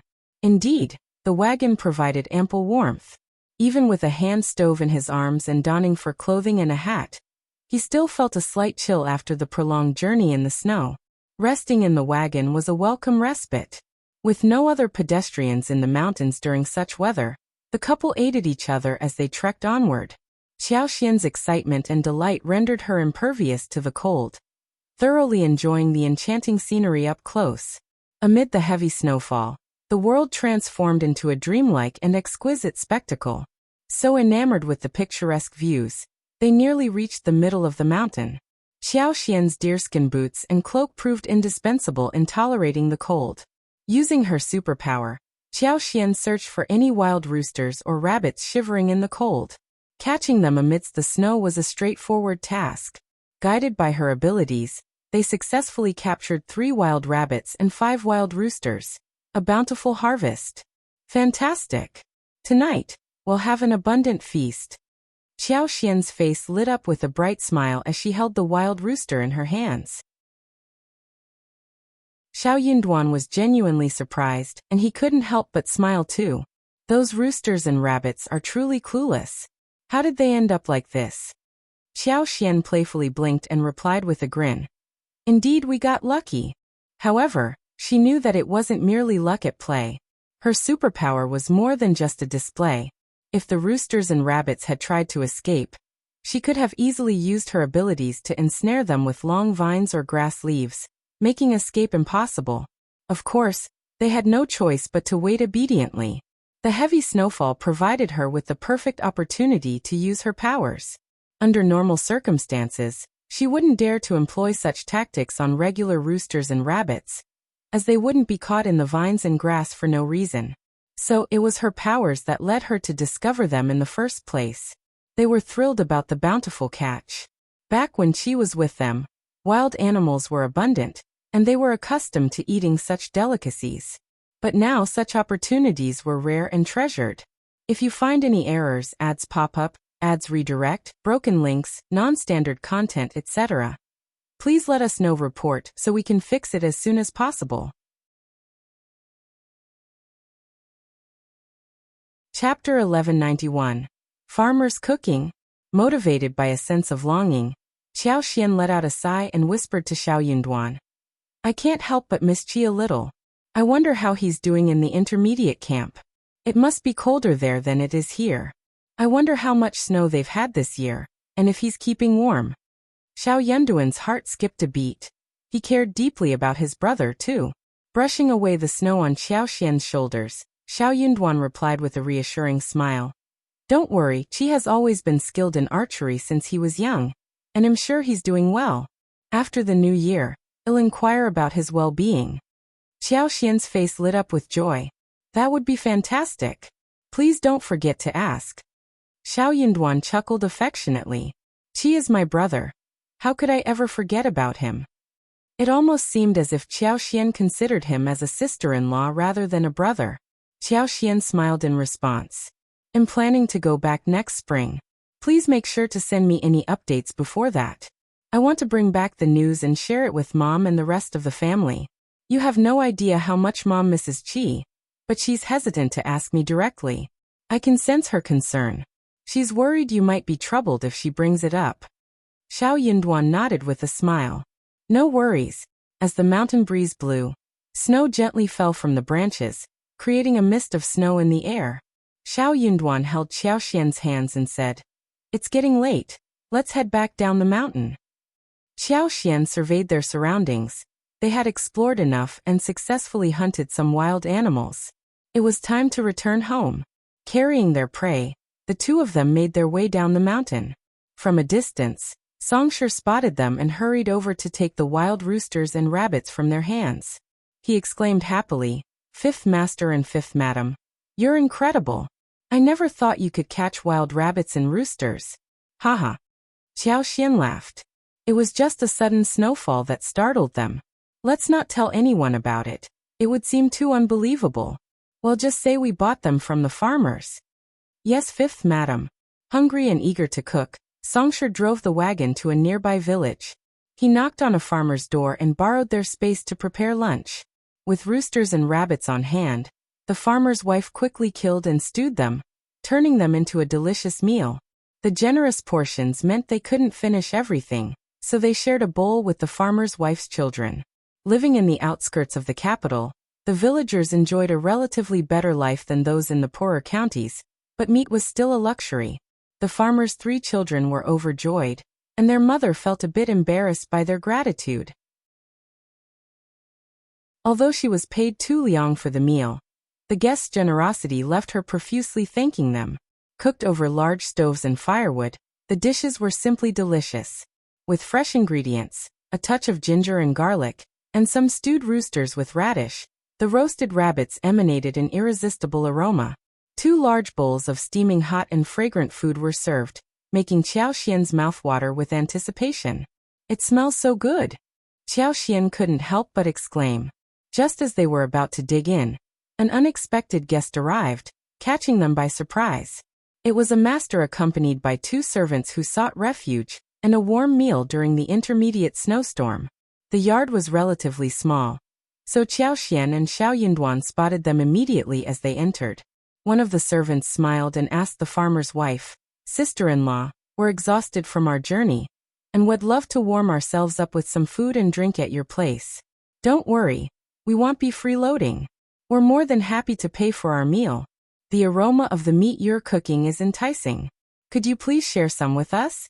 If you find any errors, ads pop up, ads redirect, broken links, non-standard content, etc., please let us know. Report so we can fix it as soon as possible. Chapter 468. 456 Bloody battle at Black Rice City _1 Just a few days after Dudley appeared, the Eastern Empire stopped its offensive against the Western Empire entirely. The Eastern Empire's army and their allies chose to rest and recuperate in favorable conditions. Even though it was frustrating for the passionate warriors who wanted to prove themselves not to build a successful career in the vast territory of the Western Empire, no one dared to step across the line. That was because not long ago, the Crimson Empress issued a death order to them, and the title of the Crimson Empress was not just for show. As long as one stayed for half a year, they could obtain whatever they wanted without any effort. No one would refuse such a deal. Moreover, the Crimson Empress didn't have to worry about Dudley conducting experiments, as his reputation alone was the best guarantee. After the Eastern Empire stopped its offensive, the Western Empire, at Dudley's request, withdrew all its border guards from the east and immediately sent them to the northeast battlefront, facing the undefended southeast border of the Western Empire. Even with Dudley's commitment, the Crimson Empress couldn't help but have some misgivings.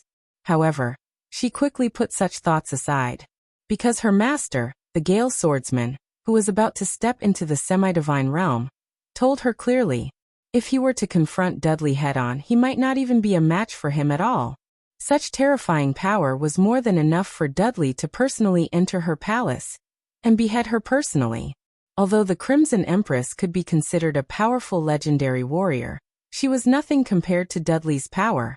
Considering the risks involved, the Crimson Empress thought it was better to choose a more secure option. Under this mentality, a strange situation appeared on the border between the two empires. Though one side was completely undefended, with hardly any guards, the other side dared not make any rash moves. On the other hand, the pressure on the Soaring Dragon Legion and the Vede army suddenly increased. Gez had just led the Soaring Dragon Legion and the Vede army to capture a new city after Mel City, one of the previously mentioned 4 towns. This town was called Black Rye City, named after the abundant harvest of black rye in the fertile land surrounding it. Gez chose to attack this city primarily because the city's warehouses were filled with black rye, which could greatly alleviate the supply pressure on their end. During the siege, Gez used some tricks to prevent the reinforcements from the other 3 towns from arriving and attacking them from both sides. In order to minimize the time it took to seize the city, Gez chose to start the attack at night, having the kobold and burrowing worms dig a shallow tunnel. Following that, Mega Fatty and other ogre mages went through the tunnel to the thick and hard foundation of the city wall, then repeated their previous method to dissolve a large hole in the foundation. Through this hole, a large number of monsters entered the city, successfully capturing the town while many people were still asleep. To be honest, Gez did a great job, and the Western Empire didn't have time to react to his onslaught. However, the city he had captured so quickly had now become a burden for them. After taking Black Rye City, the Soaring Dragon Legion and the Vede army planned to rest there for a while, and then find a way to deal with the other surrounding towns. But before they could move, the Western Empire's army had surrounded Black Rye City. All the forces near the Western Empire's border had been transferred, and with Dudley's presence, the nobles dared not maintain their private armies any longer. Now almost the entire Western Empire's military force was concentrated here, and Gez finally got a glimpse of the foundation of this veteran empire. Black Rye City was just a small border town, but now the well-equipped Western Imperial people filled the area outside the city like a tide. Standing atop the not-so-high city wall, Gez looked grimly at the endless crowd below, feeling overwhelmed. Although the monsters in the Soaring Dragon Legion and the Vede people were much stronger than ordinary people, these advantages were useless in the face of the absolute numerical superiority of the Western Imperial forces. Luckily, on their side, there was still the floating city of Dawn Garden. Although there was no apparent connection between the Soaring Dragon Legion and the elves, Gez couldn't afford to be too cautious in such a critical moment. He immediately called for a lizardman scout, who transformed into a giant eagle and disappeared into the sky after receiving Gaz's order. Soon after the giant eagle left, the Western Empire launched an attack on Black Rye City. Since the Western Empire had a large number of soldiers, but the city walls of Black Rye City were limited in size, only a limited number of people could mount the walls at the same time. The Soaring Dragon Legion and the Vede army were marginally stronger than the Western Empire, so although the battle was fierce, the Western Empire could not breach Black Rice City in a short period. The ruthless and bloodthirsty monsters and the war-loving Vede people were not afraid of bloody battlefields or even death. Every time a monster or a Vede person died at the hands of the Western Empire's blades, another monster or Vede warrior would quickly replace them. However, there were just too many soldiers from the Western Empire, and they had also smashed through the gates of Black Rice City. By sunset, Black Rice City had finally fallen. With the Western Empire's relentless attacks, the Soaring Dragon Legion and the Vede army had lost more than half of their troops, and the remaining half were led by Gaz, desperately resisting within the Lord's castle. The castle's walls and gates were much weaker, and by the current situation, it wouldn't hold for long. If the defense line of the castle was broken, Gaz and his men would be completely exposed to the Western Empire's aggression. Gaz knew very well that if things really turned out that way, they wouldn't last long. With his strength, it was possible for him to find an opportunity and break through to escape, but he would never do it. Death was not frightening. What was terrifying was that his actions would disappoint the great Silver Dragon Lord. Amidst this complex mood, the castle gate was also broken. Countless Western Empire soldiers filled with vengeance rushed into the castle, swinging their swords with all their might. Is it really going to end? Gaz couldn't help but ask this question while standing at the top of the castle. However, he was unwilling to give up until the very end. Just as he was about to jump down from the high point and join the battle, a giant shadow appeared suddenly over Black Rice City. Gaz immediately looked up at the sky with joy, as Dawn Garden had finally arrived. If you find any errors, ads pop up, ads redirect, broken links, non-standard content, etc., please let us know. Report so we can fix it as soon as possible. Chapter 1193. Invitation. The young master appeared not to be eating seriously. As Qiao Xian and Xiao Yunduan were preparing to leave, he put down his chopsticks and smiled at them. Qiao Xian and Xiao Yunduan walked towards their wagon, but to their surprise, the young master caught up with them. Please hold on. I am Zhao Shu from Yangzhou, Jiangnan, and I would like to befriend Fifth Master. Can we be friends? He asked, revealing that he had heard about them from Songshi. Xiao Yunduan's expression turned serious as he calmly questioned. You know who we are, don't you? Are you here on purpose? Zhao Shu was unabashed and responded with an open smile. Yes, Officer Xiao, Madam Xiao. It's delightful to have a chance encounter in the snow and witness such a beautiful couple. Xiao Yunduan continued. What is it, young Master Zhao? Zhao Shu maintained his smile. This is not the right place for a conversation.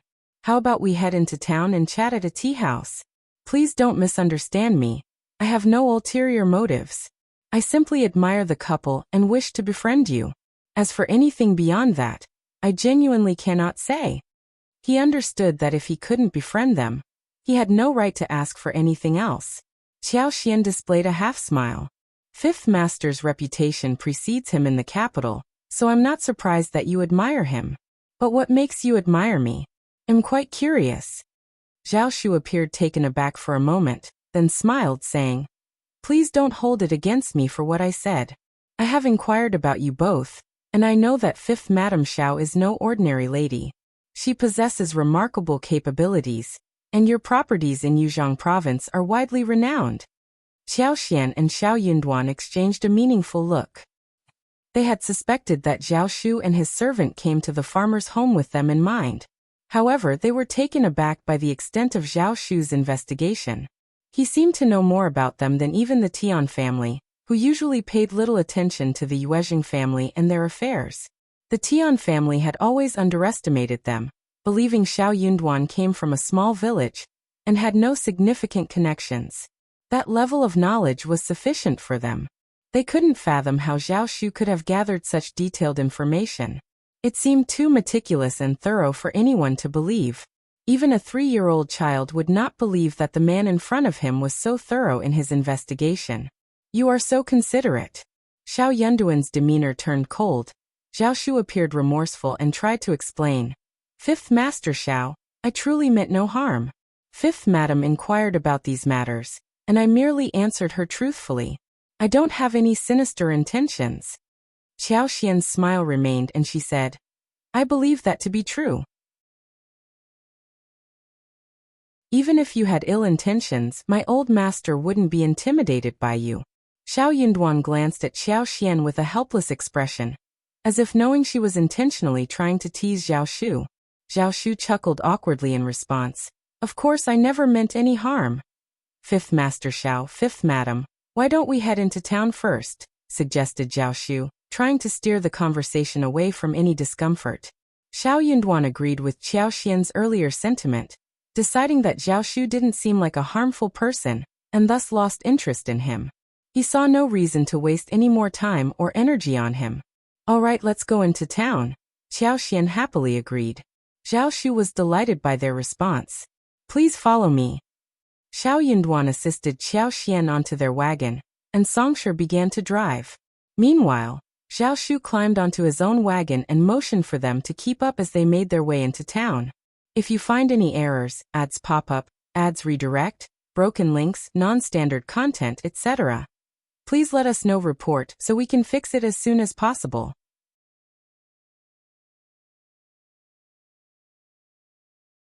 Chapter 1949, Space Conference 1. Editor, Atlas Studios. Boom. Boom. Boom. In the dream world, 11 was still pulling the head of the god of destruction, using its body to smash star after star, and constantly pressing it to the planet to rub. If the god of destruction didn't want to be beaten up, sure you would satisfy it. Even if it was 11, it was more than enough to heavily injure the god of destruction who had yet to recover. Ugh. In the dream universe, no matter how strong the Black Panther's god of destruction was, it couldn't withstand 11, who was using the reverse Pangu evolution method. However, the closer it was to a desperate situation, the crazier this guy became. He counterattacked even more crazily, even if it was only one-sided. I am the god of destruction. It roared angrily. To Shi Yu and the others' surprise, blood tears even flowed out of the corners of the god of destruction's eyes. It seemed to be venting its dissatisfaction and anger. No matter what your reasons are. Shi Yu and the others looked at the Black Panther's god of destruction with burning gazes. That made sense. No matter who it was, how could they have an anti-cosmic personality? The god of destruction probably had its own reasons. But no matter what the reason was, since it threatened the safety of him and his companions, they could only completely eliminate the other party. Roar! The god of destruction attacked again. Shi Yu held the spiritual sword in his hand, and the dream universe began the second round of violent turmoil. The starlight dimmed, and a drop of liquid condensed in the nebula. The universe seemed to be whimpering. Ever since Shi Yu and the god of destruction started the battle, the scene of the universe seemed to have become much more desolate. After an unknown period of time, the dream universe shattered. Shi Yu and the others were in the real universe again. When they saw Shi Yu come out, Shi Yu, who had been lingering here, immediately teleported over in surprise. She saw that Shi Yu and the pets beside him were basically not injured. Moreover, there was no sign of the god of destruction. Shi Yu said happily, "Dad, where's the god of destruction? Could it be he's dead?" Shi Yu looked at the long sword in his hand and said, "I killed him." "Great, you're too strong." Shi Yu looked over in surprise. She simply worshipped her father from this parallel universe too much. Although her wish was to surpass Shi Yu had helped this universe solve such a huge disaster. She still hugged Shi Yu happily. Hey, hey, hey. Shi Yu pushed his cosmic-level daughter away and smiled bitterly. Don't be happy too early. Although the other party is dead, the trouble hasn't been resolved. Huh? Don't tell me it can still be revived, Shi Yu said in confusion. No. Shi Yu's heart was extremely heavy. He was indeed prepared for it to revive infinitely, but Shi Yu fell into deep thought and recalled his final confrontation with the god of destruction. Swoosh! The body of the god of destruction was divided into two by the spiritual sword in Shi Yu's hand. At this moment, even its soul was quickly shattered by Qi Tong and obliterated into soul nutrients. Boom! The body of the god of destruction exploded, but before it died, its face was filled with mockery. It'll die, but this universe will also be destroyed. After that, Qi Tong began to spirit release the other party's soul and extract the other party's memories. Sure, you looked at his daughter and said, "Do you know the true identity of the god of destruction?" What? Isn't he a cosmic-level expert from the first era? Not only that. Sure, you smiled bitterly. He didn't expect this god of destruction to be so troublesome. Actually, the universe isn't as simple as the 11th era, Sure, you said. It's the pet of the previous holder of the universe. According to the soul memory scene transmitted by Qi Tong, Sure, you saw a small black panther snuggling beside a majestic body. Xiu. In a certain era, a human successfully contracted the universe and became the holder of the universe, the will of the universe. However, just because you become the holder of the universe doesn't mean that you can really be eternal. As the true cosmic will that has been suppressed, you won't be willing to be contracted by others forever. Even if the contract succeeds, the holder of the universe still has to constantly guard against the backlash of the universe. The previous holder of the universe broke free of the contract and died by the universe countless years after becoming the holder of the universe. That's already a story from before the first era. And the powerful power on the god of destruction was also given to it by its master. Now you know why the power on its body is so special, right? It can cross so many eras probably because of the maintenance master. What? Xiu was shocked. No wonder the god of destruction hated the will of the universe so much and hoped to destroy the universe. So it was to avenge its master. Then what do you mean the matter isn't over? Sure, you sighed slightly and said, although the other party died, its resentment turned into a curse and fused into the universe. It used its own death as the price to curse something and let its life flow away with it. I'm fine. Seeing Xiu's worried expression, Sure, you said, its cursed target is this universe. Oh, Xiu had been shocked for a long time. When she heard Sure Yes' words, she cried again and sensed the state of the universe. If nothing goes wrong, your parallel universe won't be able to live for long. Moreover, even if the universe wants to restart, it probably won't go smoothly. We need to guard against the resentment of the dead god of destruction. I didn't expect it to do this time. Sure, you was silent. From the start, the cosmic god of destruction didn't want to live. It wanted to perish with the universe. If you find any errors, ads pop up, ads redirect, broken links, non-standard content, etc., please let us know. Report so we can fix it as soon as possible.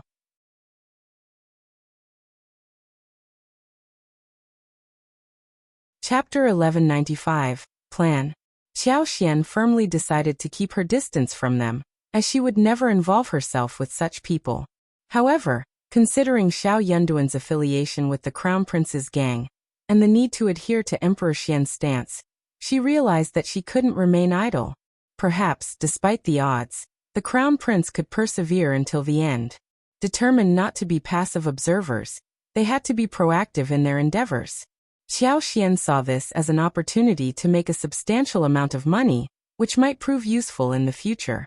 With the support of the East Palace, they had some protection, regardless of the size of their properties. Although Xiao Xian initially planned to consider her options after the new year, she knew that if she failed to find suitable collaborators, she might have to venture into the business herself. The only setback was the lack of manpower and connections, making it more convenient to collaborate with others. As the wife of an officer, there were certain limitations to what Xiao Xian could personally undertake. Thus, finding reliable partners was crucial. However, she held little hope of discovering collaborators similar to the Yuezheng family, as such opportunities were scarce and challenging to come by. In fact, that was almost impossible. Especially in a place like the capital, where people from all walks of life mingled, materialism prevailed, and the nobility held influence. Most businessmen were driven by greed, sycophantic, lacking integrity, cunning, and solely focused on profits. Collaborating with such individuals meant being constantly vigilant for potential counterattacks.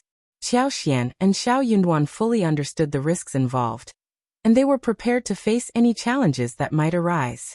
However, their plans took an unexpected turn when Zhao Shu unexpectedly approached them. These two aspects particularly pleased Xiao Xian. Money was not a concern for the intermediate school. Of course, they needed to ascertain the details of Zhao Shu's proposal and figure out the underlying motivations. Without giving an immediate response, Xiao Xian and Xiao Yunduan decided to hold off on making a commitment until after the new year. They needed time to carefully consider the implications and weigh the pros and cons before making a decision. Zhao Shu felt reassured and content with their response, as he saw a glimmer of hope in their consideration.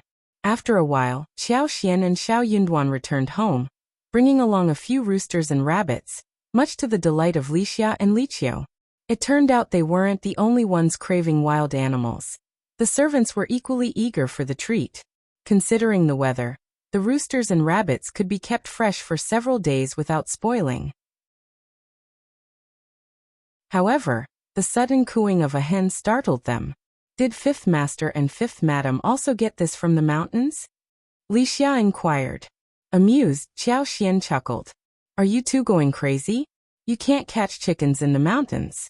And even if you manage to catch some, it's not stealing. The couple joined in the laughter too. That was right. Fifth Madam must have purchased them, and that was why she brought them to the backyard and secured them.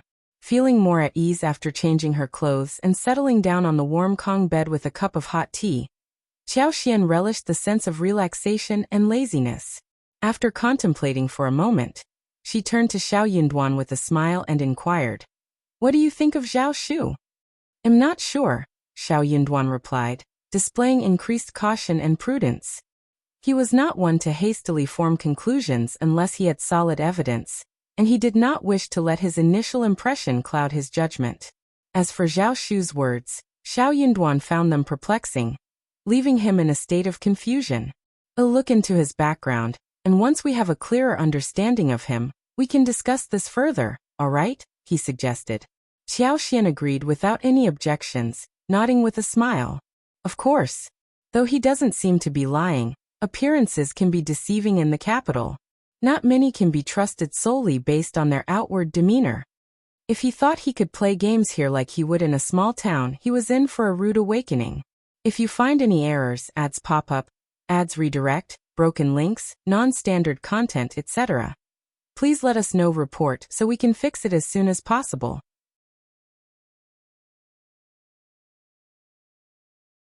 Chapter 1196. Good. Xiao Yunduan smiled. "Darling, do you want to collaborate with him?" Xiao Xian pondered for a moment, and replied with a smile. "We need money. The crown prince doesn't have much money, right? But he requires resources like the other princes." Xiao Xian had nothing to worry about as long as they were on the same side. Xiao Yunduan nodded in agreement. True. Everyone's attention was fixed on the crown prince, aware that he wouldn't easily gain any financial support. If they did provide him with financial aid, it might lead to competition among the people for profits, and ultimately lead to impeachment. More importantly, they couldn't decipher their true intentions. What was the purpose of amassing such wealth? To win over people's loyalty? But what was the true value of buying people's loyalty? There was no way to offer a clear explanation. Even if an explanation were given, the emperor would likely be uneasy about it. If this happened too frequently, it might alter the dynamics significantly. They had to remain untouched and avoid any entanglements. However, most of the ministers surrounding the crown prince were scholars, unsuited for business ventures or any other practical matters. Xiao Yunduan was unique in his approach. Despite being a scholar, he was still young, and people didn't have a strong impression of him yet. Therefore, he was not easily disheartened. Unlike other elderly scholars, if they were involved, it would disappoint the common folks and low-ranking officials. However, with Xiao Xian, Xiao Yunduan's wife, in the mix, things would be different. Her involvement changed the dynamics. Xiao Yunduan never intended to be a pure Confucianist, and fortunately, his wife shared the same view. The crown prince cannot be directly associated with these matters, but if we take action, he will undoubtedly defend us. But I must apologize, my love. Xiao Xian smiled reassuringly. We are in this together, and it's good that you acknowledge your contributions. If he ever succeeds, I would like to experience what it's like to be the wife of a high-ranking official. Xiao Yunduan felt a sense of relief and responded with a smile. If he truly uses our resources, I will certainly grant you the title of a first-class wife. That is good. They exchanged smiles, fully aware that obtaining a first-class title was no easy feat. It held the highest honor a courtier could achieve, and Xiao Xian believed it would be worth spending more money to attain such an exceptional status. This honor couldn't be simply bought with money, it held a significance beyond material wealth. In any case, Xiao Xian had nothing to lose. She possessed ingenuity and skills, while her collaborators could handle the practical aspects. Although they were not yet official collaborators, they were confident they could find the right person for the job. As they discussed the investigation of Zhao Shu, the excitement in Zhao Shu's heart was palpable. Upon returning home, he instructed his trusted housekeeper, Uncle Qing, to prepare a substantial New Year present. Previously, he hesitated to offer gifts, unsure of their relationship. However, now that they were friends, he felt at ease, even if the collaboration didn't pan out. He still wanted to show his kindness with presents.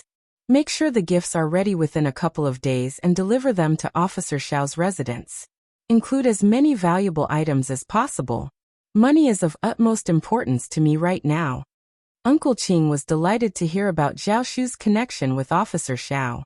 He nodded with a beaming smile, happy for his master's newfound friendship. Feeling a sense of urgency, Zhao Shu wasted no time and personally made all the necessary preparations. However, Uncle Qing felt it necessary to offer a gentle reminder. Young master, Madame Xiao has not committed to anything yet, and there's a chance they may not accept such extravagant gifts. How about considering a simple token of appreciation instead? You can always make up for it in the future.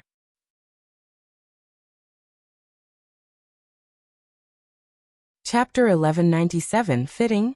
Zhao Shu's realization struck him like a bolt of lightning. A grin spread across his face as he said, "You're absolutely right, Uncle Qing. Let's go ahead with the plan." Aunt Qing, though unaware of the exact details, watched them with amusement as she busied herself with the household chores.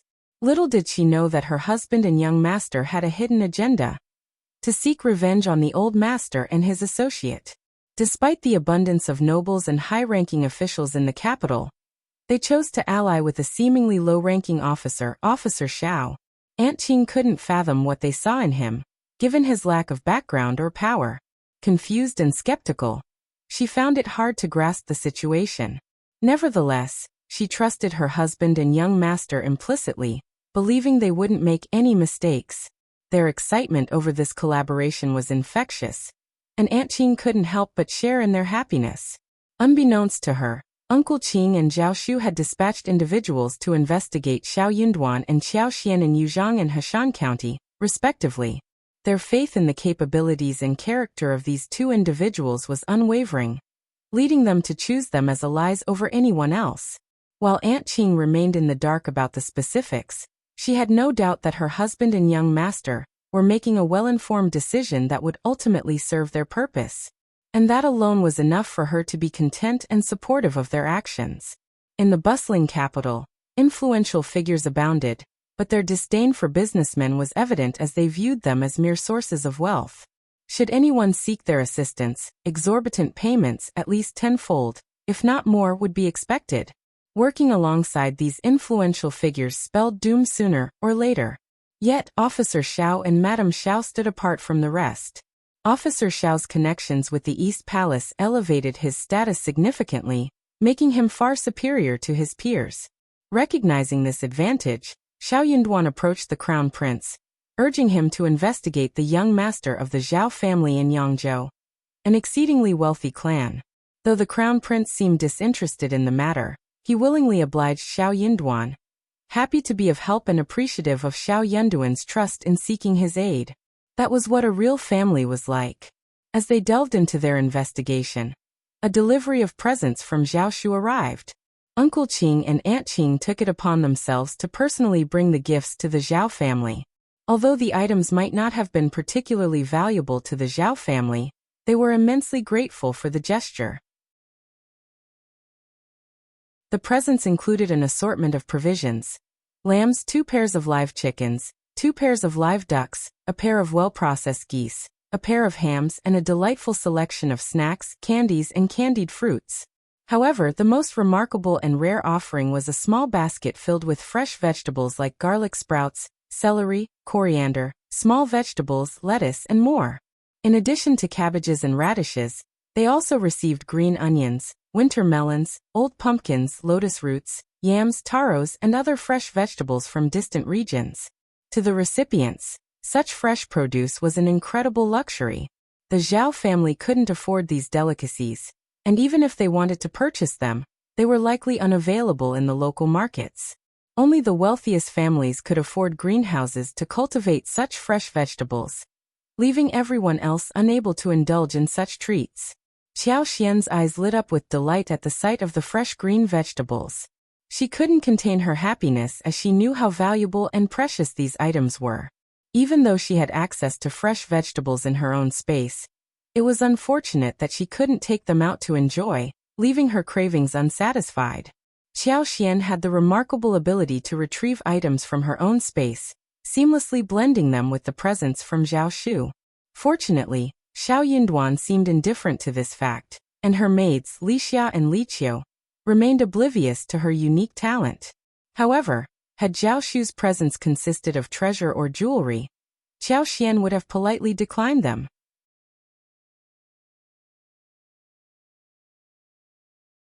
Chapter 1198. Presents. Their relationship was strained, preventing them from appreciating valuable gifts. Valuable presents held intricate meanings beyond mere social gestures. Nevertheless, during the new year he presented them with food, pouring considerable effort into the gesture, though its value wasn't substantial. Xiao Xian graciously accepted the money, bestowing thick red envelopes upon Uncle Qing and Aunt Qing. As an officer, Xiao Yinduan had the privilege of reciprocating the gifts. These 2 red envelopes encompassed nearly 2/3 of their offerings, signifying a certain distance between them, with no one taking undue advantage. Still, I acknowledged your kindness for the time being. Zhao Shu inquired and deciphered her intention. Though somewhat disheartened, Madame Xiao's acceptance indicated a glimmer of hope. He resolved not to persist any further, lest he become bothersome.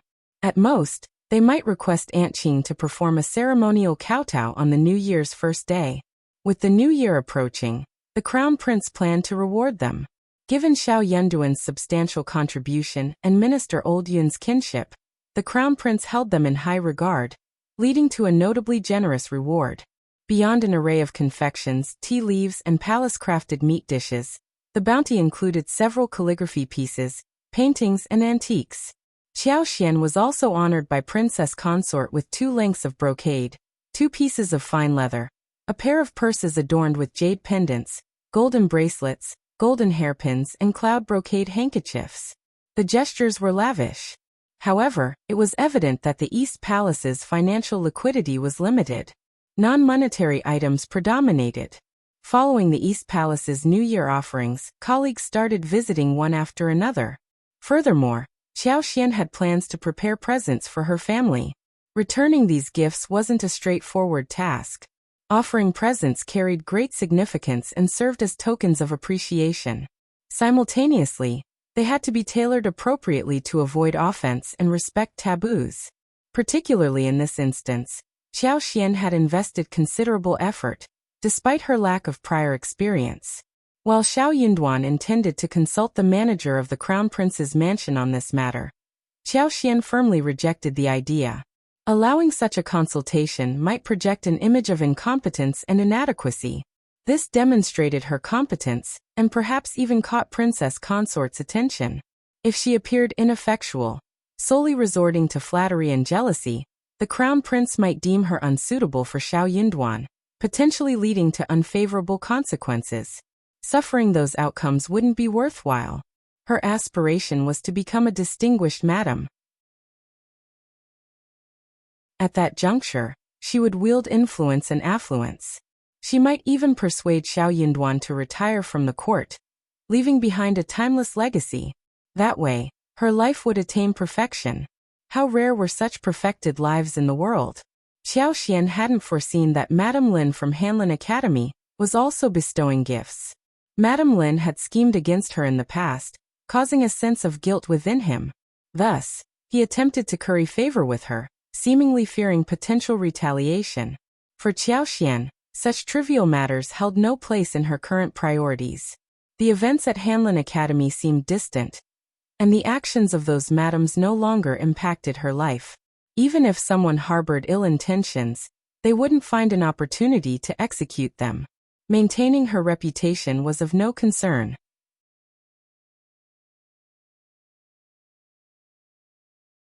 Chapter 1199, New Year's Eve. However, that wasn't true forgiveness. They weren't on the path to becoming friends again, but more like choosing to let it go. Qiao Xian understood the implication behind Madame Lin's words. She listened with a polite smile, though her growing unease became apparent as she fidgeted in her seat. Only then did she offer a few comforting words. Madame Lin visibly relaxed. She seized the moment to extend her hand in friendship once more, but Qiao Xian didn't engage further in the conversation. Eventually, Qiao Xian apologized, leading to Madame Lin feeling so embarrassed that she excused herself and left. Qiao Xian had no tolerance for such pretentious behavior. Except for those who were either clueless or overly self-absorbed, no one would dare to associate with such an individual. Before they knew it, New Year's Eve arrived. Xiao Yunduan and Qiao Xian welcomed the new year in each other's company. Having been married for quite some time, the festive spirit in their household only drew them closer. While others were surrounded by extended families, in that moment, they had only each other. Despite their modest number, the atmosphere was anything but dull.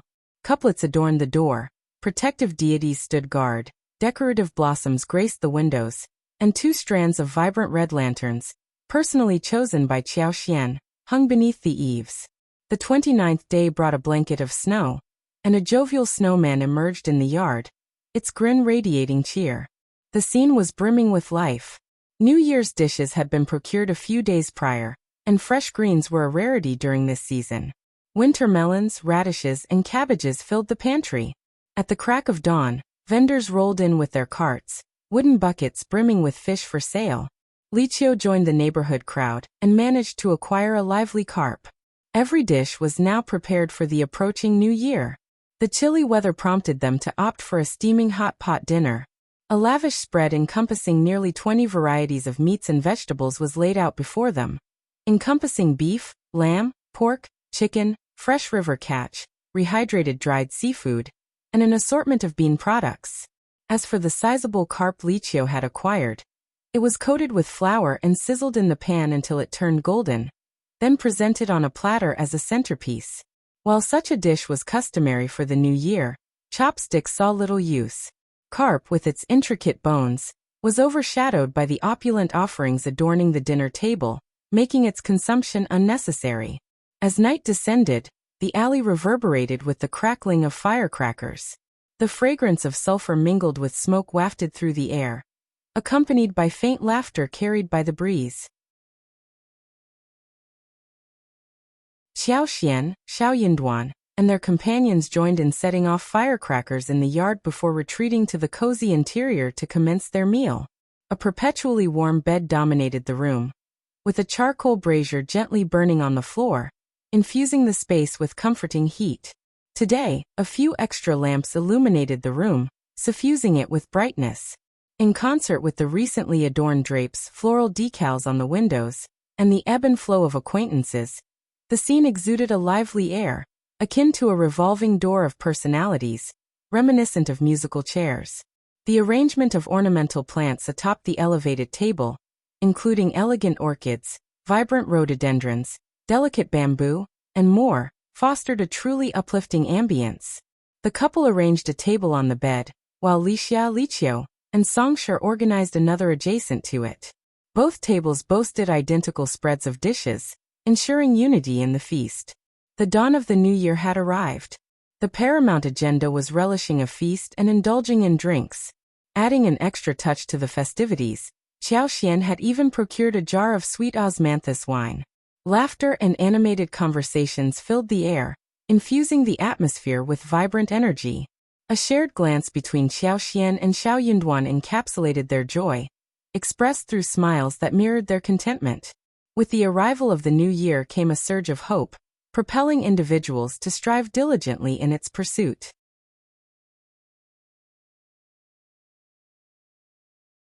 Chapter 1200. New Year.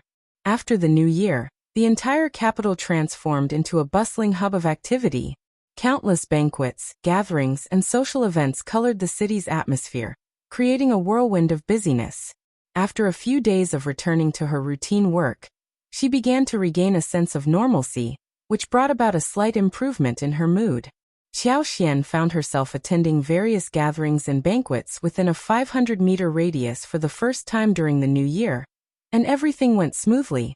She encountered no issues whatsoever. One notable factor contributing to this was Xiao Yunduan's elevated status.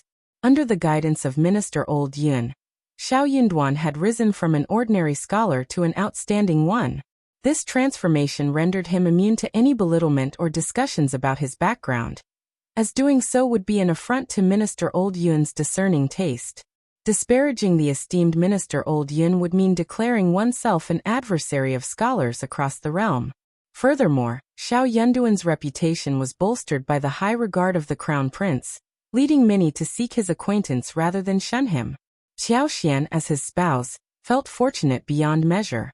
Additionally, Xiao Xian presented gifts to Xiao Yunduan's seniors and colleagues from the Crown Prince's family. These offerings were met with great appreciation due to their opulence and practicality. A young and promising officer held in high esteem by the Crown Prince, Xiao Yunduan displayed thoughtfulness and respect toward senior family members. Who wouldn't admire such a junior? Who wouldn't want to assist her? Hence, wherever Xiao Xian ventured, someone would introduce her to others and share tidbits of gossip. After a brief respite, Xiao Xian spent 2 days resting at home. Upon hearing the madams discuss the upcoming Lantern Festival, she couldn't help but feel excitement bubble within her. Mentioning the event to Xiao Yunduan, he responded with a smile. "I've heard that the lantern market is a bustling spectacle. I'll accompany you." With a smile, Xiao Xian nodded. "Indeed, we must acquire some lanterns as well." "All right, let's go ahead and buy the lanterns." On the day of the Lantern Festival, they enjoyed a simple dinner at home before setting out. In the capital, grand festivals like this were a rarity, so Lixia, Liqiu, and Songshi all joined in the festivities. Xiao Yunduan instructed Songshi to stay close to Lixia and Liqiu to prevent them from getting separated. As for himself and Xiao Xian, they didn't need to be accompanied by these bothersome individuals. Immersed in the crowd, the two of them navigated through the lantern-lit streets. Xiao Xian couldn't help but draw parallels to the modern train stations where people bustled about, evoking a sense of nostalgia she hadn't felt since arriving in this new world. "Look at the crowd." Xiao Yunduan arched an eyebrow. Did he hear correctly? It almost sounded like his wife was delightfully captivated by the thronging masses. He tightened his grip on Xiao Xian's hand, guiding her closer to his side. "Stay close to me." The lanterns illuminated the surroundings with intricate brilliance. Various shapes and designs adorned the lanterns, occasionally capturing the attention of onlookers and eliciting admiration and praise. After traversing a long, wide street, they arrived at an expansive square adorned with massive flower-shaped lanterns, each standing 2 or 3 meters tall.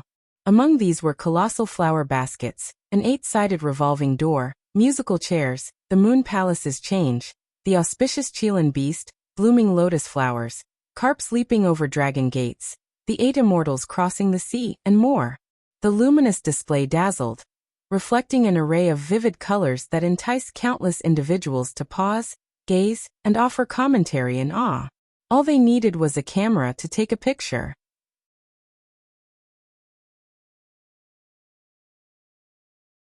Chapter 1201. Unexpected. Xiao Xian couldn't suppress a chuckle as the scene played out in her mind. The level of craftsmanship displayed had taken her by surprise. Truly a remarkable display of skill. Regrettable that she lacked a camera to capture its beauty. They stood near Change's area, captivated by the lanterns, when a soft, melodious voice reached their ears. "Officer Xiao, Madam Xiao." Both of them instinctively turned around. The woman before them resembled a living painting, graceful and serene, her smile a gentle curve. It was none other than He Jiqing. Xiao Xian felt a surge of repulsion. How audacious of her to cast such an innocent gaze. The shamelessness knew no bounds. Was her confidence in Xiao Wei so unshakable? Xiao Wei was hardly adept at keeping secrets. Though Xiao Xian had inquired with just a few people, Xiao Wei had unhesitatingly implicated He Jiqing to save herself from the consequences. Recalling Xiao Wei's distorted explanation for He Jiqing's actions, both Xiao Xian and Xiao Yunduan felt a sense of revulsion. But with no concrete evidence and He Jiqing's association with the fourth prince's mansion, silence was their only recourse. Could it be that He Jiqing remained oblivious to their knowledge? The couple maintained a stony silence, their expressions far from welcoming. Yet He Jiqing carried herself as if all was well. Her smile grew even warmer as she spoke. What a coincidence! Are you here to admire the lanterns as well? Officer Xiao is truly attentive to Madame Xiao. I can't help but envy you. Xiao Xian offered a wry half-smile. Is that so, Madame He? Envious, are you? He Jiqing faltered for a moment, her smile becoming strained. Jealousy was not a sentiment she was entitled to. After all, she was just a concubine. Xiao Xian and Xiao Yunduan were officially married. If she dared to voice her envy, it would imply a desire to supplant the current wife and ascend as the fourth prince's true spouse. However, the incumbent wife would never pardon such audacity. Xiao Xian's smile took on a mischievous edge as she fanned the flames. It appears, Madam, He acknowledges it. After all, every woman wishes for her husband's affection. Darling, shall we move on? Before He Jiqing could utter another word, Xiao Yunduan departed alongside Xiao Xian. With a smiling nod, Xiao Xian and her companion melted into the bustling crowd, leaving He Jiqing behind. He Jiqing held the title of the fourth prince's concubine, while they were under the patronage of the crown prince. If they were spotted exchanging pleasantries with He Jiqing, it could invite unwelcome speculation. Clenching her teeth, He Jiqing's glare followed the path the couple took. The low light cast sharp shadows across her visage, intensifying her fierce expression. You're oblivious to your own best interests. Reserving a private chamber at the nearby Yiping tea house, He Jiqing had intended to extend an invitation for them to join her. However, they slipped away without a word. Their manners are utterly lacking. In frustration, He Jiqing vented her ire and proceeded towards the Yiping tea house, accompanied by her maid. A sense of perplexity settled in. Despite hailing from the same hometown, forging a connection seemed elusive. What would the fourth prince make of this? How could she prove her intelligence and utility to him? He Jiqing teetered on the edge of despair. The reality of the capital had caught her off guard. Hailing from a prestigious lineage, she held her talents and beauty in high regard. Girls of her own age, including her cousins from the Xie family, held no sway in her estimation. In her eyes, they were all mere simpletons.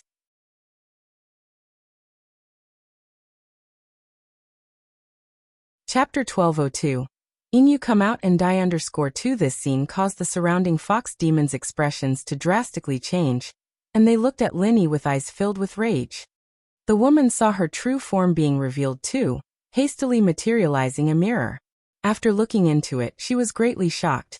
My face, why has my face turned like this? Eastern Taoist friend, what is your intention?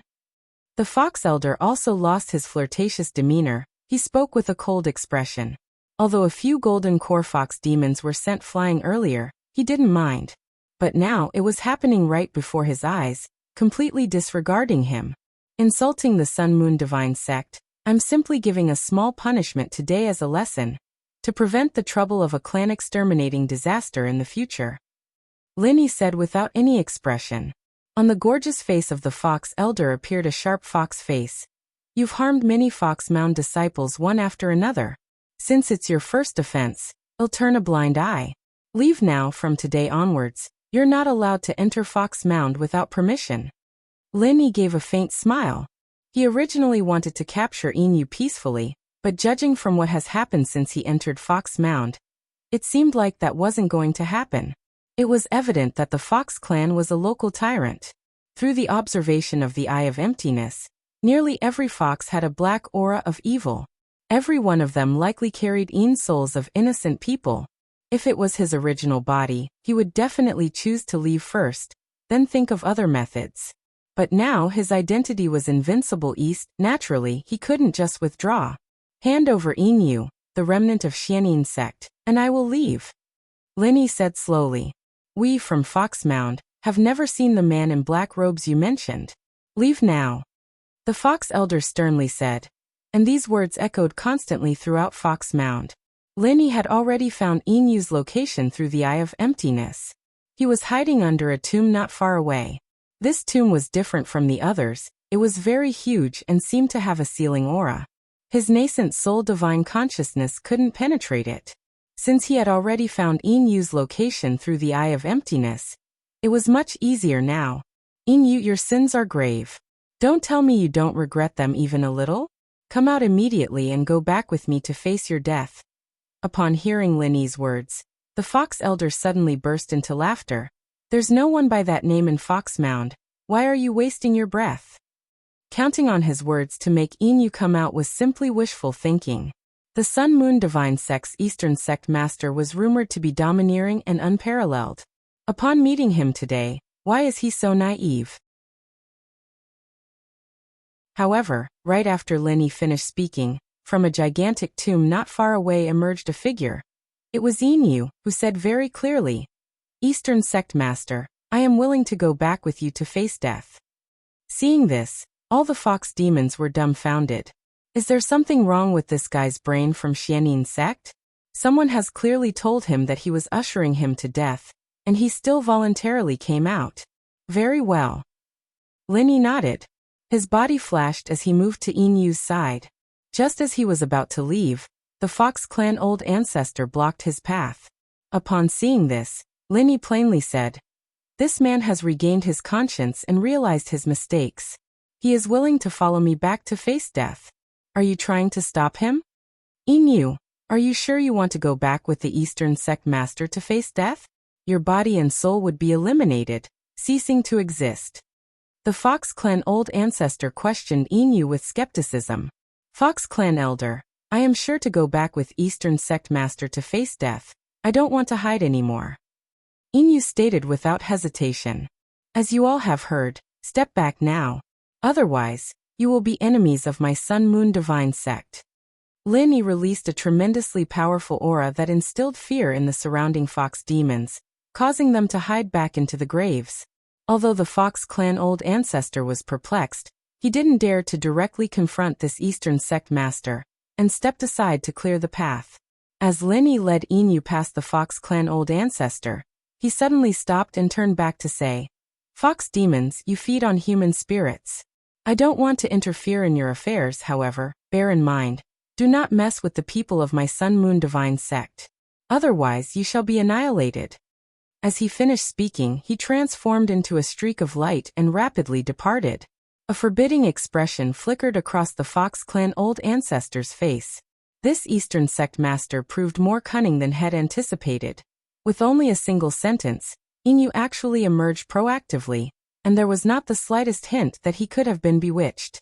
After Linny left Foxmound, he ceased the effect of his Good Samaritan title. Inyu sobered up instantly. Seeing Linny, his face turned pale. What have you done? Why did I come out, Elder Fox Ancestor?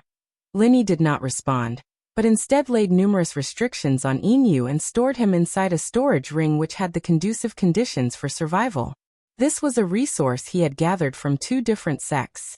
After all, it was bothersome to carry Inyu with him while he was still searching for Zhiling's parents. Killing this person outright now would be letting him off too lightly. He intended to torture him slowly after returning to the Sun Moon Divine Sect. When he brought Inyu out just now, he was using the effect of the Good Samaritan title. When facing a golden core real person, his words would have 100% belief rate. No matter what he said, even if he ordered Inyu to commit suicide, Inyu wouldn't hesitate to do so.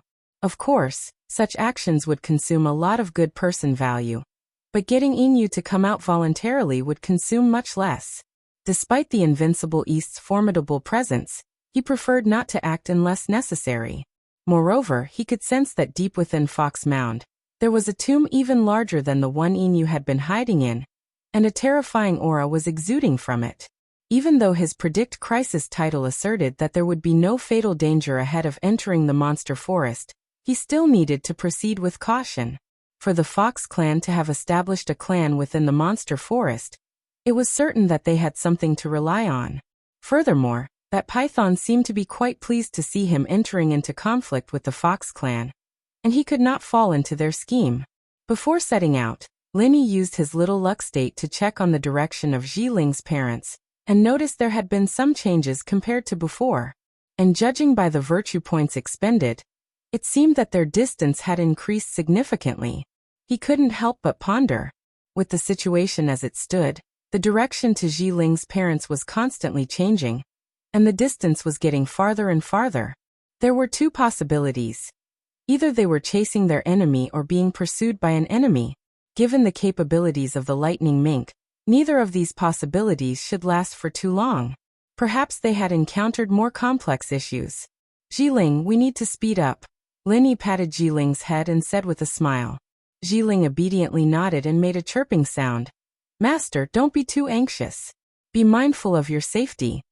Linny couldn't help but chuckle, patting its head again. I didn't expect you to understand the importance of safety too. Don't worry, there aren't many things in this monster forest that can threaten my life. He hadn't yet used the full strength of his nascent soul, not to mention the effects of his titles. Combined, they could make his strength even more formidable. Besides, if he really encountered a more terrifying entity, he could use his big fortune state, where the instant teleport title and teleport elsewhere. Next, he rapidly traversed the monster forest. When entering the territories of some nascent soul monster ancestor, he would send a message in advance, and they would typically show some respect, letting him pass smoothly. Those at higher realms cherished their lives more. Having practiced cultivation for so long, no one wanted to perish due to a momentary dispute. Some hot-tempered individuals would directly block his path, including one nascent soul monkey that was not much different from a golden ape.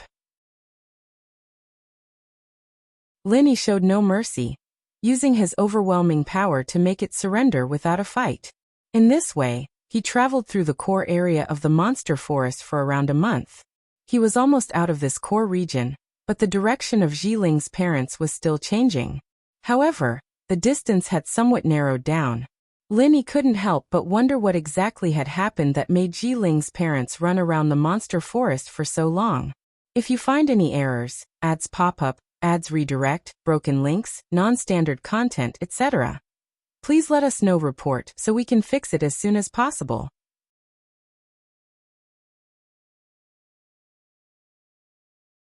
Chapter 1203. Past of the Zhao family. Zhao Mu and his wife, Ms. Zheng, forged a robust marriage alliance that bore the marks of strength and prosperity. The Zhao family embarked on their entrepreneurial journey in the realm of silk production and printing. Ms. Zheng, Zhao Mu's first wife, possessed an impressive expanse of mulberry fields spanning over 100,000 mu. Ms. Zheng held a special place in the hearts of her parents, as their only beloved daughter.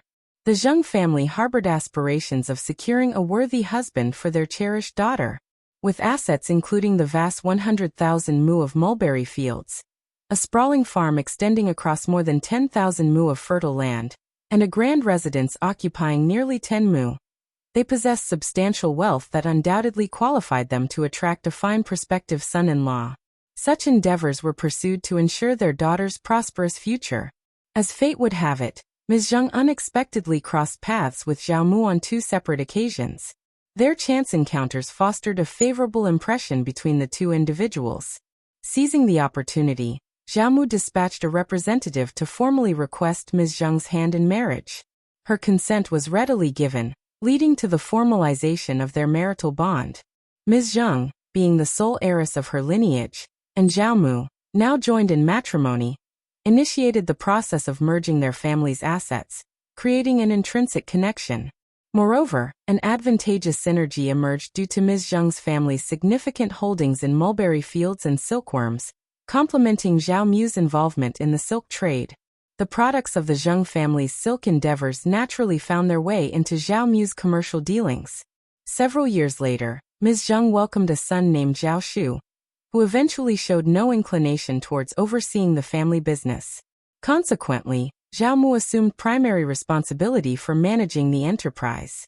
Over time, the unfortunate passing of Ms. Zheng's parents resulted in the gradual integration of the Zheng family's possessions under the stewardship of the Zhao family.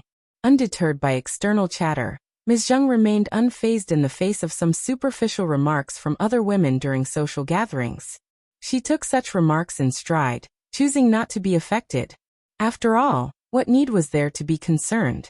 Her efforts were directed towards safeguarding her legacy for her son's benefit. The amalgamation of the two families' resources was, essentially, a preservation of wealth for her son's future. When her son reached the age of 7, a pivotal moment arrived. Zhao Mu returned with an unexpected entourage. A woman named Qin Shi and 2 young boys, both his offspring. Zhao Mu's revelation left Ms. Zheng utterly stunned. He explained that Qin Shi was his former flame, and the 2 boys were indeed his biological children. The time had come for them to reintegrate into the Zhao family fold. This shocking revelation left Ms. Zheng speechless, her mind reeling. The 2 boys, aged 10 and 7, were older than her own son. An unexpected turn of events that transformed her son from the singular heir of the Zhao family into the young master, now sharing his position with his newfound half-brothers. Qin Shi's demeanor appeared fragile and timid, yet intriguingly complex. Almost immediately after Zhao Mu's words settled, Qin Shi knelt before Ms. Zheng, accompanied by her 2 sons, engaging in a sincere kowtow, pleading for forgiveness and imploring Ms. Zheng to take them under her care. "This is entirely my responsibility. Please do not hold Old Master accountable. He's grappling with his own set of challenges. Old Master has always held you in the highest regard, and should you place blame upon him, his heart would be burdened with sorrow. If my presence disrupts your harmony with Old Master, I would rather live apart in tranquility. I beseech you, madam, to extend your compassion." Ms. Zheng clenched her handkerchief tightly, overwhelmed by disgust that nearly caused her to regurgitate last night's dinner. The situation before her was utterly repulsive. Never could she have anticipated being confronted by such an appalling predicament. The sheer horror of it all seized her.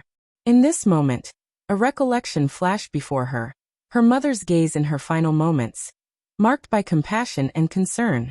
Back then, she failed to comprehend the meaning behind those eyes, assuming her mother merely struggled to part with her. Yet her mother had mustered a faint smile, disguising her worries and reassuring her that everything would be all right, urging her to remain untroubled. She finally understood what her mother's worries were. During Qin Shi's tearful and kneeling plea, Ms. Zheng maintained her silence. The sight of Qin Shi, along with her 2 distressed children, stirred no words from her. Meanwhile, her husband's countenance displayed clear signs of displeasure. "If you find any errors, ads pop up, ads redirect, broken links, non-standard content, etc., please let us know. Report so we can fix it as soon as possible."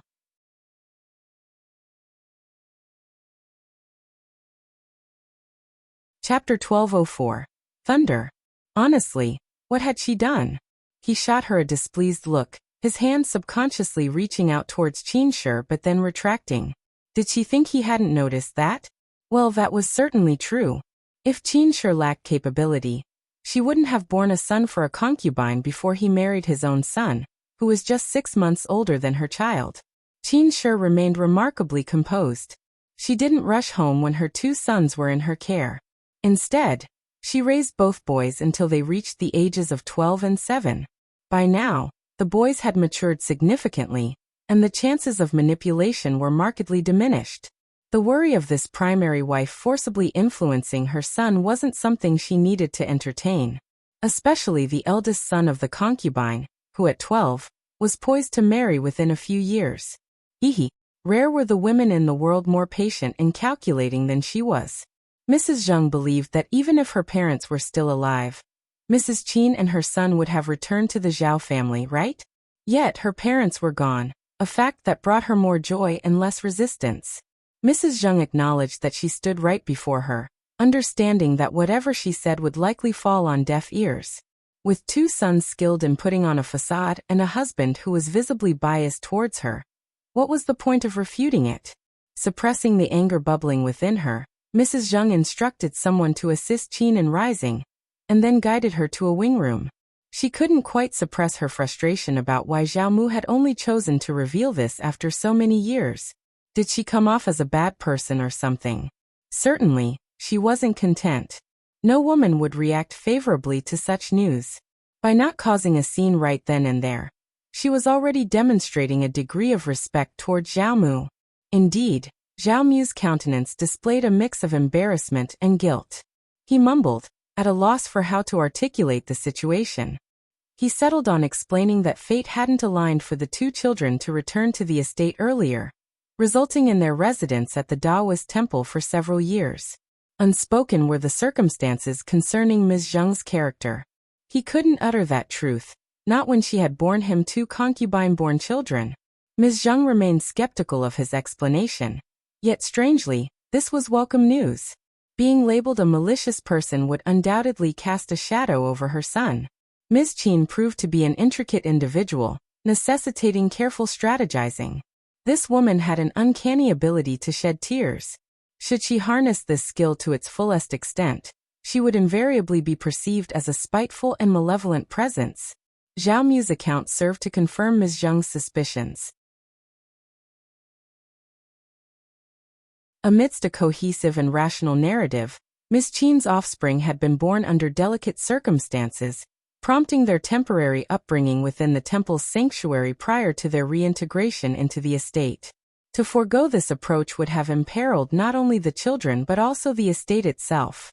With the master now certain of their well-being, their return was sanctioned. In truth, the aging servant and Ms. Zhang herself were privy to this information, but divulgence was prescribed. Ms. Qin might not have held a concubine's title, but she held the genuine status of one. In commemoration of the mother and son's reunion, Ms. Zhang even proposed a grand festivity. Haunted by guilt and swayed by her dignified and joyous demeanor, Zhao Mu acceded.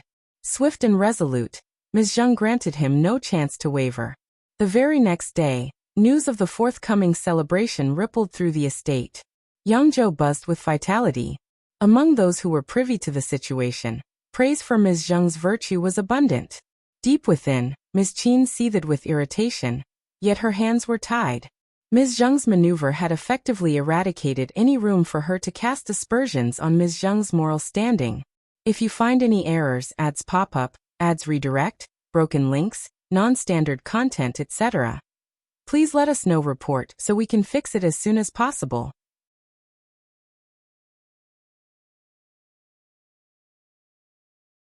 Chapter 1205. Strong Mother. Not virtuous? Would she have permitted Ms. Qin to bear 2 sons from a concubine's position? Would she have gone so far as to arrange a celebratory banquet upon the return of these 2 sons to the Zhao family if her character lacked virtuousness?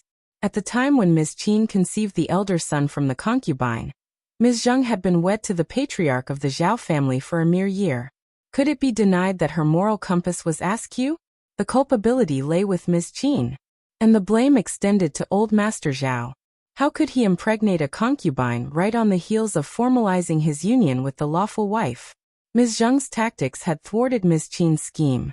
Yet, unsatisfied, Ms. Zhang confronted Zhao Mu, suggesting that the tittle-tattle might besmirch the children's reputation if they were denied re-entry to the estate due to their less prestigious birth dates. Upon hearing this, Zhao Mu set out to scrutinize Ms. Zhang. Internally, Ms. Zhang wore a sneer, while outwardly she remarked, "Dear Master, your concerns are needless. The past is the past, after all, isn't it? Have you not often proclaimed that the past is behind us, and our present is auspicious? It is akin to a providential boon after surviving a catastrophe, a truly fortunate fate. How simple-minded one would have to be not to grasp this." Zhao Mu fell into pensive silence. Evidently, Ms. Zhang perceived that Zhao Mu harbored no partiality toward her. Ms. Qin excelled in the art of tears. Fragile and delicate in demeanor, her visage held an innate softness. She attended meticulously to her appearance and lacked neither gold nor silver fineries. Despite birthing 2 offspring, She retained an appearance redolent of her 20s, an age of allure and enchantment that endeared her to men. Certain individuals are naturally favored by fortune. Ms. Zhang could never aspire to such favor. As the legitimate wife, she had no intention of striving for it either. Amidst her husband's partiality and the absence of her parents, Ms. Zhang resolved to forge a path for herself and her son. Unconcerned with Ms. Qin's greetings, Ms. Zhang instead arranged for someone to assist Ms. Qin in acquiring a residence only slightly smaller than her own. From the storeroom, Ms. Qin was welcome to select whatever provisions she desired. Ms. Qin received a monthly stipend of 80 liang, while Ms. Zhang herself enjoyed 100 liang. It was within Ms. Qin's purview to choose maids and servants from her own yard. In essence, Ms. Zhang deliberately refrained from interfering in Ms. Qin's affairs. Such an approach precluded any grounds for complaint from Ms. Qin. Financially unburdened, Ms. Zhang harbored no qualms about Ms. Qin exploiting her generosity. Her foremost concern lay with her son's welfare. A comprehensive, long-term strategy was imperative for her son's future. Fortunately, the land deeds encompassing the expansive 100,000 mu of mulberry fields remained within her possession, meticulously concealed. This substantial asset was earmarked for her son, and any involvement of Zhao Mu was categorically dismissed. Over the preceding 2 years, Ms. Zhang systematically relocated the majority of her dowry from the Zhao mansion.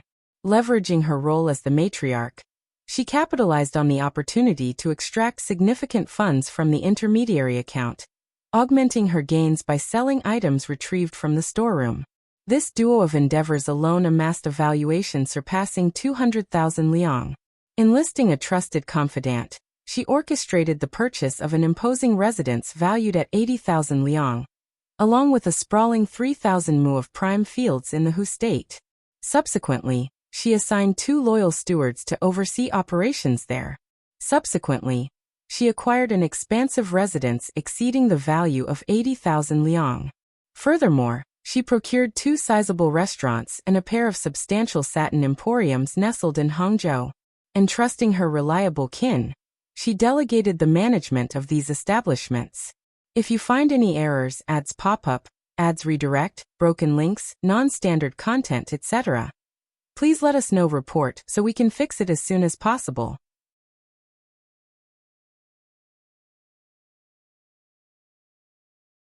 Chapter 1206. Trouble.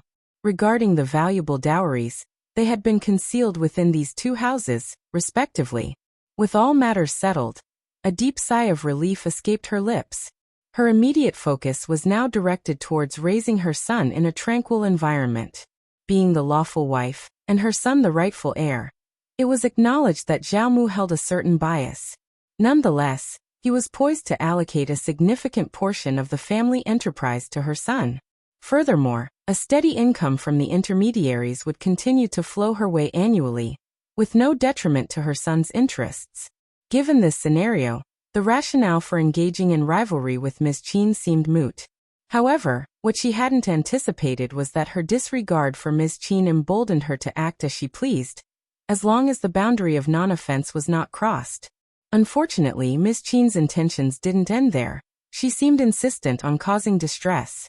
It's plausible that certain individuals are inherently inclined this way. If their origins are marred, the pursuit of tranquility and equilibrium remains elusive. Instead, they become predisposed to instigate disorder and chaos. During the preceding year, Zhao Mu, who had hitherto paid no attention to the Zheng family's sprawling 100,000 mu mulberry fields, unexpectedly demanded the contract from her. The pretext was that it would simplify the management process. Without needing to be explicitly informed, Ms. Zheng was acutely aware that Ms. Qin had undoubtedly played a role in this development. The timing appeared remarkably coincidental. There was a lack of prior incidents before Ms. Qin's arrival, and yet within less than 6 months of her presence in the mansion, Zhao Mu was requesting the contract for the expansive mulberry fields. Ms. Zheng had no intention of acquiescing. Regardless of Zhao Mu's attempts, she remained steadfast in withholding it. Her stance was that the contract remained equally effective in her hands, and managing it posed no inconvenience. If an exigent circumstance were to arise, she was prepared to tackle it herself. Being the rightful wife carried with it certain prerogatives. If Ms. Zhang chose not to comply with Zhao Mu's request, there was little he could do to contest it. However, following that incident, Zhao Mu's affection towards her waned. He became increasingly cautious and guarded around her. Sensing his shift in attitude, Ms. Zhang experienced a mix of annoyance and disdain. Guarding against her? How amusing!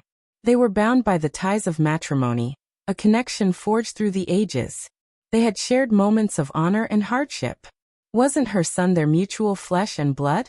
Hadn't she entrusted her belongings to benefit her son? Wasn't that the very essence of the Zhao family lineage? The fact that he had grown wary of Ms. Qin was simply laughable. Perhaps Zhao Mu was attempting to compel her into a reconciliation and surrendering the contract. However, Ms. Zhang clenched her jaw and held her ground. As the rightful wife, she deserved proper treatment. Anything less, and even the backing clan would not absolve Zhao Mu of his transgressions. Moreover, if the Zhao family disregarded tradition, Zhao Mu would become a subject of mockery beyond their household. She wasn't the type to endure bullying in silence. She had already restrained herself once for the sake of her son. Soon, Zhao Mu intended to replace the managers overseeing the mulberry fields. Timely advice from Uncle Qing enabled her to intervene and spare the managers from replacement. She declared her intention to oversee all affairs pertaining to the mulberry fields personally. As a consequence, Zhao Mu grappled with the sensation that his role as the family's patriarch had been undermined. This perception stirred such irritation that he found himself engaged in heated disputes with her. Miss Qin, who had previously remained aloof, suddenly appeared at their doorstep, tears streaming down her face, attempting to broker peace between herself, old master, and Ms. Zhang. The display left her feeling utterly repulsed. However, Ms. Zhang was far from naive.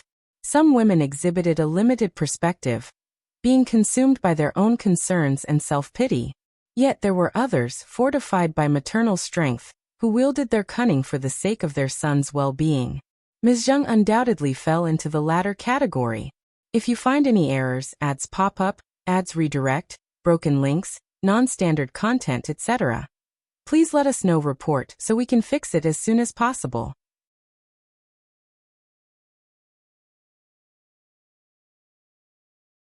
Chapter 1207. An eye for an eye. She remained resolute about her stance on the mulberry fields. Yet she conceded defeat to Zhao Mu. As a gesture towards him, she even procured 2 younger and more alluring concubines. Out of concern for her husband's well-being and the family's reputation, the 2 concubines she presented to him hailed from respectable families. They possessed not only beauty but also impeccable manners and gentleness, making them the epitome of ideal companions. Further contemplation on this matter seemed unnecessary.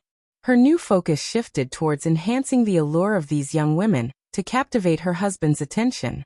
Zhao Mu, feeling his dignity restored, exuded happiness. He diligently visited the quarters of the 2 recent concubines without any objection, symbolizing his compliance. Miss Qin grew anxious and resorted to confrontation with the newly introduced concubines. Observing with a derisive grin, Ms. Zhang orchestrated assistance for the concubines, enabling them to engage in a more formidable struggle against Miss Qin. This behavior highlighted the disposition of those inclined towards turmoil, seemingly content with turmoil rather than embracing a harmonious existence.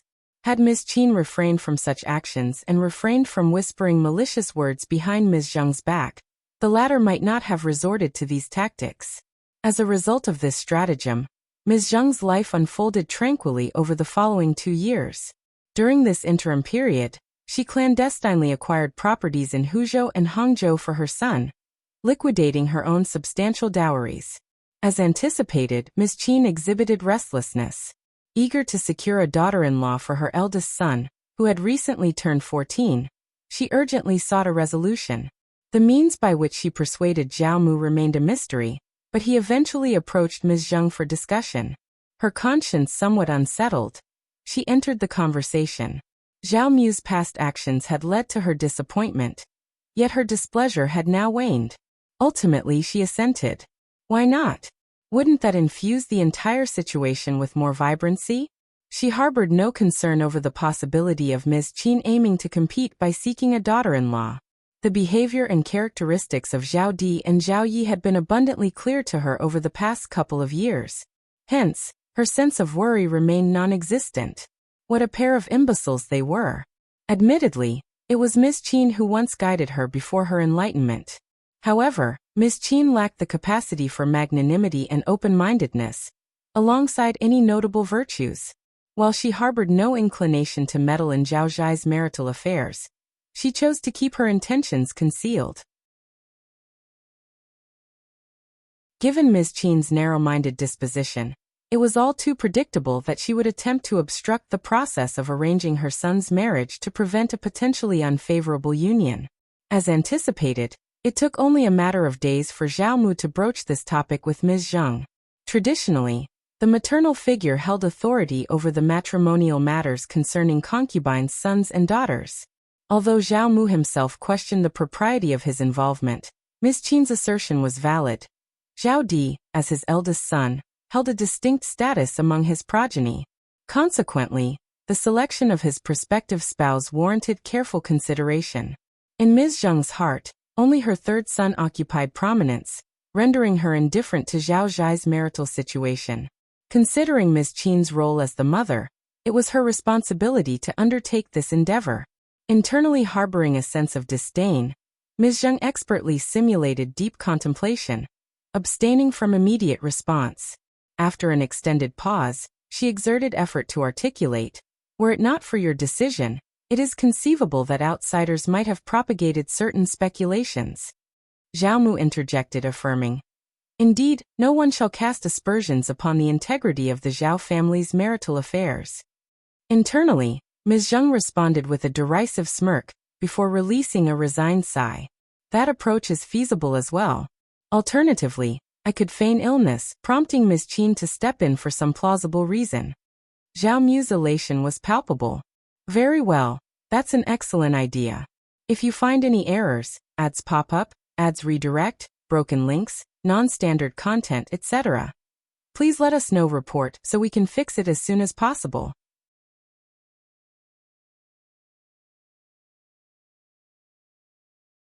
Chapter 1208. Smart. Ms. Zheng's claim of being sick was not without reason. Her need to purchase various supplements such as ginseng, cubulose, floral glue, and donkey hide gelatin justified her actions. She could list as many items as she pleased. Having accrued over 35,000 liang from the joint account for Zhao Zhai's wedding, Ms. Zheng, while counting the money, displayed immense satisfaction. She was willing to allocate even more funds without hesitation.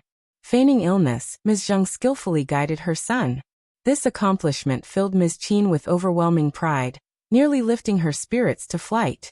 Despite her status as a concubine, Ms. Qin enjoyed a personal meeting with her daughter-in-law and vigorously defended her son's union.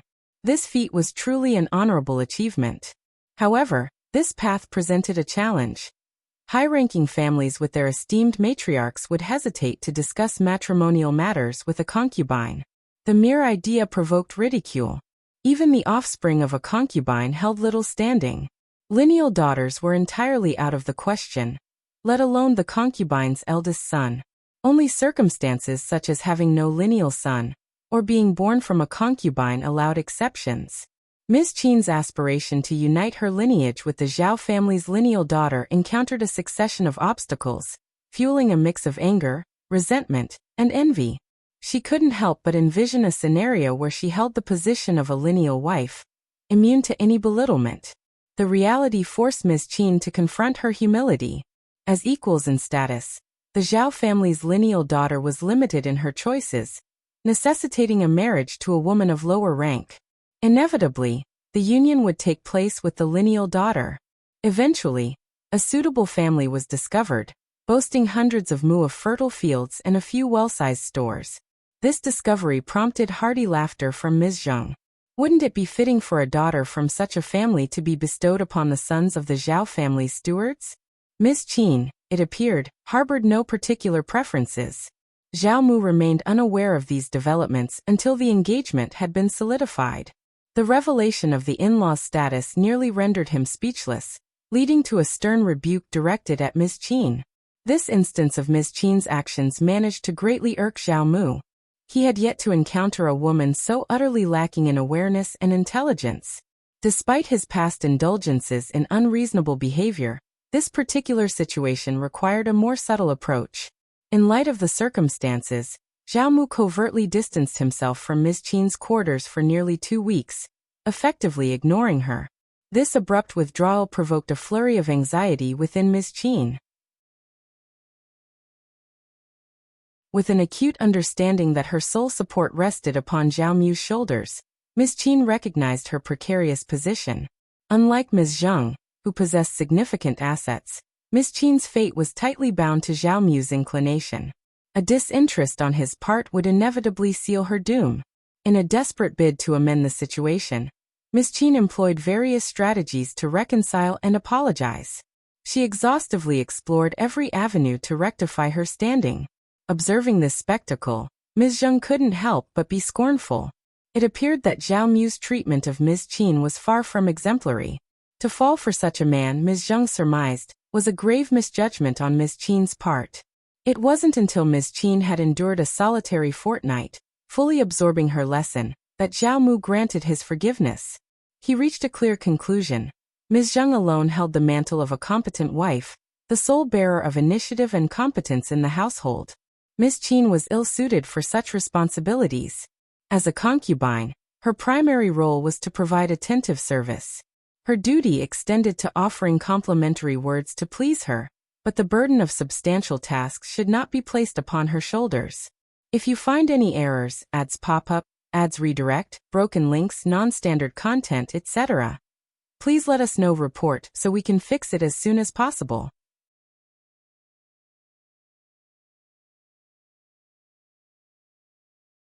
Chapter 1209. Intermediate. Zhao Mu had entrusted the task of managing Zhao Zhai's wedding to Ms. Zheng. Although Ms. Qin was initially reluctant, she desired to orchestrate her son's marriage herself. The mere thought of directing the servants filled her with delight. She also aimed to oversee the financial aspects and ensure the wedding's success. However, she had just managed to pacify Zhao Mu and didn't dare to oppose his decision directly. Ms. Zheng pondered for a moment and voiced a firm stance. Ms. Qin was to stay uninvolved. If Ms. Qin preferred not to be engaged, Ms. Zheng would take the reins.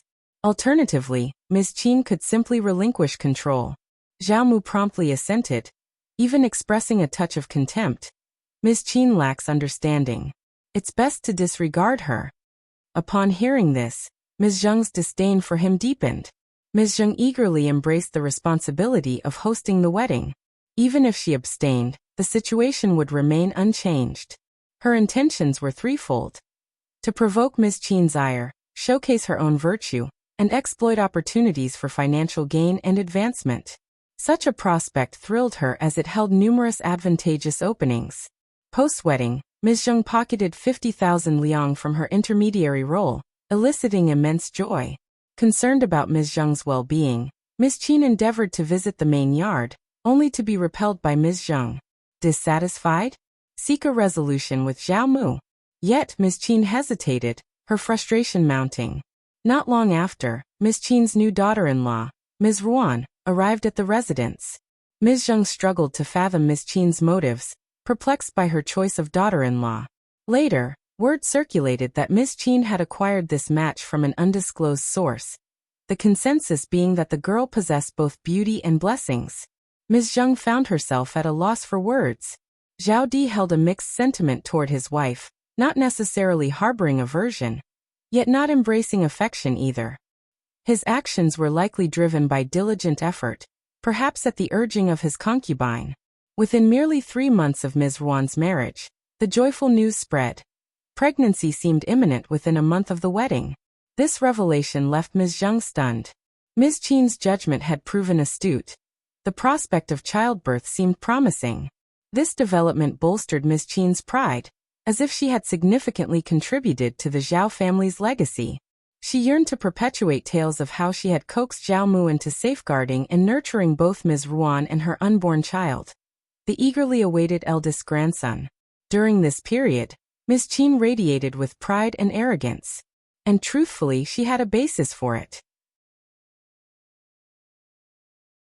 Having borne the old master's first and second sons, and with her own son and daughter-in-law delivering the old master's grandchild, the Zhao family's future seemed inevitably intertwined with theirs. The heir was in his infancy.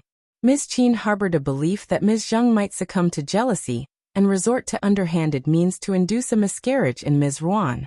Ms. Qin acquired 2 additional maids, instructing them to remain by Ms. Ruan's side, ensuring her safety.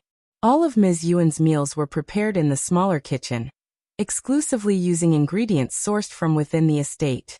There was no necessity to acquire anything from external sources.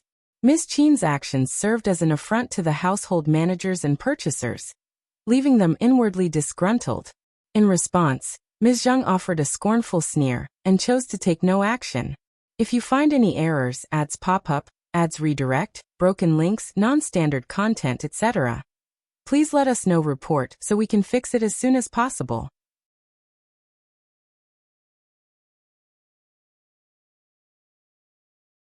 Chapter 12:10 Trouble. She had no interest in engaging in disputes with a group of individuals she considered unintelligent. After enduring a challenging 10 months of pregnancy, Ms. Yuan faced difficulties. Yet she managed to successfully give birth to her child. Ms. Qin and Zhao Zhai were thoroughly entertained by the new addition, a boy. Zhao Mu was equally elated. After all, he had become a grandfather. However, tragedy struck before the child could even reach 1 month of age. He passed away within the first 7 days. The event unfolded in the midst of the night, with Ms. Qin's shrieks rousing Ms. Zheng from her distant position in the yard. Upon hearing this, Ms. Zheng exchanged a knowing glance with Auntie Yin. Neither of them exhibited surprise. In a hushed tone, Auntie Yin muttered, "What a tragic fate." Indeed, it was a tragedy. Ms. Ruan had only recently turned 15 at the time of her pregnancy, while Zhao Di was merely 14. Their youth and immaturity made it an exceptional occurrence that Ms. Ruan even managed to carry the pregnancy to term and deliver a child. Expecting the child to be healthy seemed unrealistic. The child had never even left the confines of the room he was born in. Fearing Ms. Zheng's potential jealousy and harm towards the child, Ms. Qin justified her decision to keep the child secluded, asserting that he was too fragile for the outside world. In an attempt to bridge the gap, Ms. Zheng sent Auntie Yin to visit, though she was denied entry. No members of the immediate family ventured into the room. Ms. Qin struggled to lay blame on Ms. Zheng for the child's demise, with no plausible excuse at hand. Adding to the intrigue, the doctor claimed the child's weakness was the primary reason for his premature death, refuting any notion of foul play. Despite this explanation, Ms. Qin maintained her stance that foul play was involved and pushed for a thorough investigation. Zhao Mu's outburst silenced her protests. Unforeseen by Ms. Qin, Ms. Ruan found herself pregnant again within a mere 4 months. This time, Ms. Qin exercised even greater caution, keeping Ms. Ruan within the yard's boundaries and under close supervision. She grieved deeply for her late grandson, who had been the eldest among the Zhao family's grandchildren, symbolizing a significant portion of their wealth. Yet, in an instant, it was all gone. Unexpectedly, Ms. Yuan's second child was also stillborn, a son once again. Witnessing this, Ms. Qin broke into tears anew, and Ms. Ruan's crying showed no signs of abating either. The relationship between the mother-in-law and the daughter-in-law was undeniably strained, marked by hardship. Ms. Zheng, for sure, took a certain satisfaction in this situation. However, a pang of sympathy for Ms. Ruan also welled up within her. Ms. Qin had squandered the opportunity to nurture such a promising young woman. It seemed just yesterday that Ms. Ruan was merely a 10-year-old, nestled in her mother's arms, full of innocent pleas. But due to the successive loss of 2 children, her countenance had transformed, pale, haggard, and perpetually furrowed, as though all vitality had been sapped from her, leaving behind a mere semblance of her former self. Startled, Ms. Zheng crossed paths with her. Anticipating her own unpleasant fate, Ms. Zheng was aware that living under the sway of someone like Ms. Qin, her prospects were grim. 2 consecutive child losses had already plunged her into a state of sorrow and trepidation. Ms. Qin was bound to heap blame and reprimand upon her. Zhao Zhai, who obediently followed Ms. Qin's every word, provided no solace. He wasn't someone she could rely on. Still, Ms. Zhang hadn't foreseen the extent to which Ms. Yuan's condition had deteriorated. However, that was the affair of Ms. Qin and her son. It was a matter Ms. Zhang chose not to involve herself in. What relevance did it have to her? Ms. Qin's relentless antagonism persisted, perpetually clashing about her grandchildren. Ms. Qin seemed to have been exceptionally fortunate, and she harbored a desire for her daughter-in-law to endure and persevere. In a span of just 5 months, Ms. Yuan found herself pregnant once more. Ms. Zhang and the first section members of the family could only respond with astonished admiration. If you find any errors, ads pop up, ads redirect, broken links, non-standard content, etc., please let us know. Report so we can fix it as soon as possible.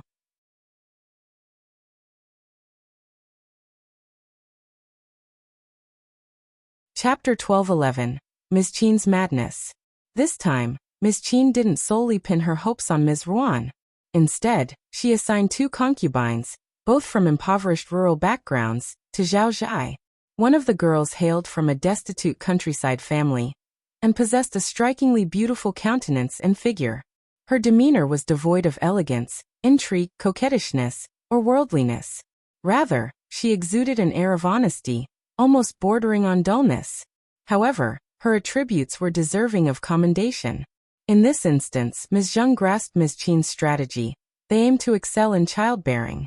Ms. Qin held a favorable disposition toward these 2 girls, convinced that they had the potential to conceive and bear children. A derisive snort escaped Ms. Zhang's lips. Ms. Qin's decisions were her own prerogative, a fact she remained unfazed by. She observed the unfolding spectacle with considerable amusement. Yet, Ms. Qin had miscalculated this time. The apparent childbearing prowess of these 2 concubines yielded no pregnancies even after 6 months. Growing anxious, Ms. Qin employed various supplements to no avail. Her intent to acquire additional concubines for Zhao Zhai persisted. Driven to a state of recklessness, Ms. Qin was ready to intervene further. However, Zhao Mu rebuked her, instructing her to desist from securing more concubines for Zhao Zhai. At slightly over a decade in age, Zhao Zhai was already wed to 1 wife and held 2 concubines. If another concubine were to be added to the mix, would it not jeopardize his well-being or tarnish his reputation? Fearing a direct confrontation with Zhao Mu after the lesson, Ms. Qin offered her apologies and arranged for a maid to attend to Zhao Zhai. Ms. Qin had devised a shrewd strategy. If the maid became pregnant and delivered a child, she would be elevated to the status of concubine, thus striking a harmonious balance. Curiously, no other pregnancies materialized. This time around, Ms. Ruan grappled with heightened stress, impairing her child-rearing efforts. Regrettably, the child was born but did not survive past a month, in line with expectations. Ms. Yuan's heart plummeted, driving her to attempt self-inflicted harm using a length of white silk. Though she was ultimately rescued by her attending maid, her health had deteriorated, rendering her unable to conceive for a span of 2 to 3 years. Subsequent to a series of harsh setbacks, Ms. Qin's vigor waned. A vehement loathing for Ms. Zhang had firmly taken root within Ms. Qin's heart. She steadfastly clung to the belief that Ms. Zhang must have schemed covertly against her. The depths of Ms. Zhang's cunning were far too elusive to unravel. Yet, Ms. Qin was convinced there had to be some clandestine machination at play. Otherwise, the string of misfortunes would not have unfolded with such eerie synchronicity. How else could the predicaments besiege the offspring in succession? Historically, Ms. Zhang had never entangled herself with Ms. Qin and her progeny. She hadn't even glimpsed Ms. Yuan's child upon birth. Yet, the repetition of a lie could potentially sow seeds of doubt and warrant unwarranted belief. Excessive discussion invariably begets a multitude of complications. Ms. Qin's assertions resounded with unwavering confidence, instigating Zhao Mu's skepticism. Driven by suspicion, he sought a direct confrontation with Ms. Zhang. While harboring minimal optimism for this interaction, Ms. Zhang couldn't help but shudder at Zhao Mu's utterances. Zhao Mu had succumbed to Ms. Qin's falsehoods and began to cast doubt upon Ms. Zhang. In response, Ms. Zhang emitted a derisive chuckle. Throughout my tenure in this family, I've consistently refrained from entangling myself with the mother and son, precisely to avoid such baseless suspicions. Can you truly fault me for this? Do Ms. Qin's words wield the authority of imperial decrees? Is she at liberty to utter whatever pleases her, devoid of substantiation? Irritated by her retort, Zhao Mu's patience snapped. Fine, no, I never said anything negative about you. Can't you communicate without the sarcasm? Must you always resort to being so snide? Their exchange ignited yet another heated disagreement. If you find any errors, ads pop up, ads redirect, broken links, non-standard content, etc., please let us know. Report so we can fix it as soon as possible.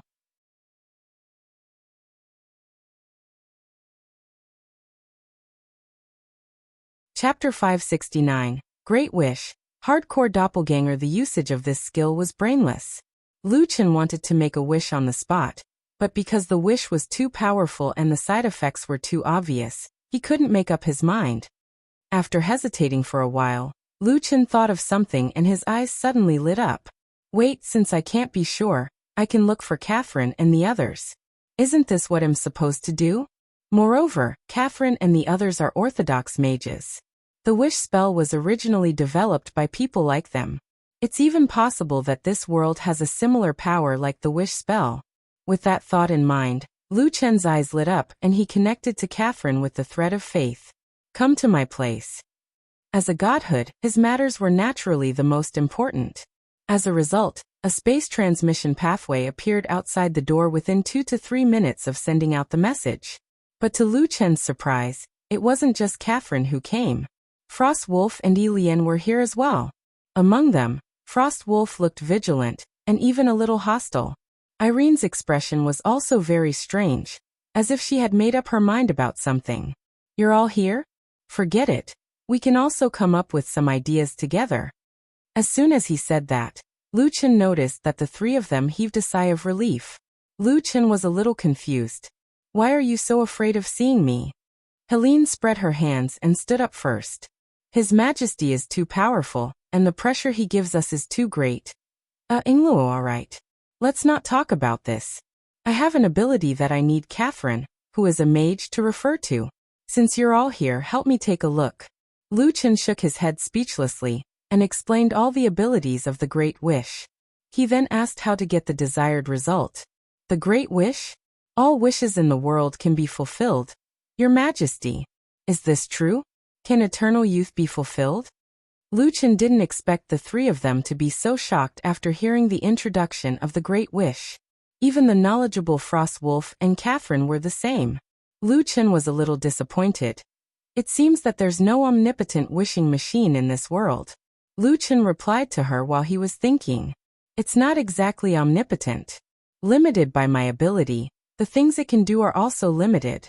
But what you said about eternal youth, that's simple. He took out 3 golden apples from Avalon and said, the golden apple has the ability to stay young forever. It can also extend one's life. One can extend one's life by 800 years. You can take it. After handing over the 3 golden apples, Lu Chen said, you mages should have the ability to stay young forever, right? Yes, Your Majesty. We have it, but it needs to be maintained by sorcery. Besides, I'm the only one who has it. Irene and Frostwolf are not mages, and they don't want to thank Your Majesty for the reward. As she spoke, Catherine gave a golden apple to Frostwolf. The middle-aged man was very reluctant to do so. He was very satisfied with his aged body. I don't need such a thing. No, you need it.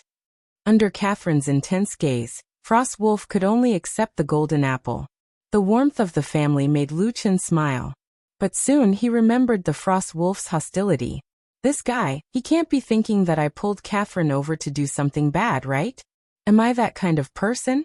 Lu Chen felt like he was being insulted, but unfortunately, they didn't say it out loud and he couldn't blame them for it.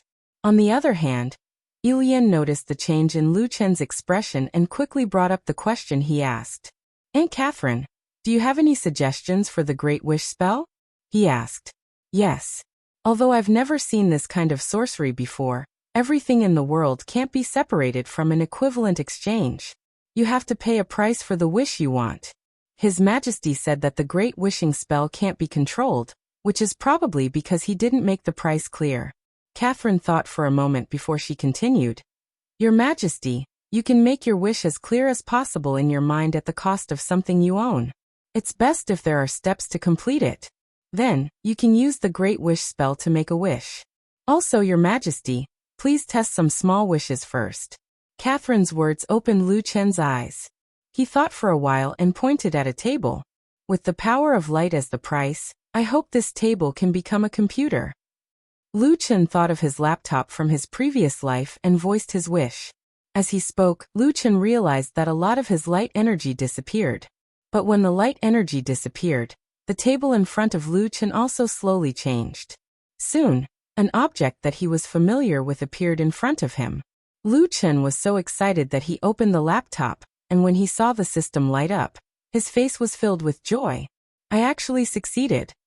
Seeing how he easily obtained the items from his previous life, Lu Chen was so excited that he used the power of light as the price to produce countless items.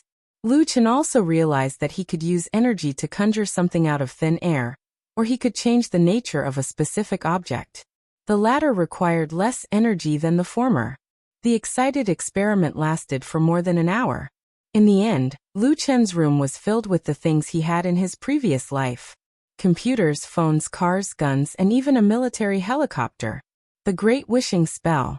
This is the true omnipotent power. Lu Chen's heart was filled with joy and excitement. But after thinking for a while, Lu Chen realized that he could indeed conjure up many things, but these things wouldn't be of much use to him. It's a pity. If I had drawn this skill when I was still a low-level player, I would have been able to play with it a lot. But now, conjuring things from my previous life is just adding flowers to a brocade, or even just a toy. It's not very useful. The mythical level Great Wish could not only conjure ordinary things, but also create things with technology. Lu Chen even felt that if the price was high enough, he could even create a divinity crystal out of thin air. However, just like what Catherine said, the Great Wish required an equivalent exchange.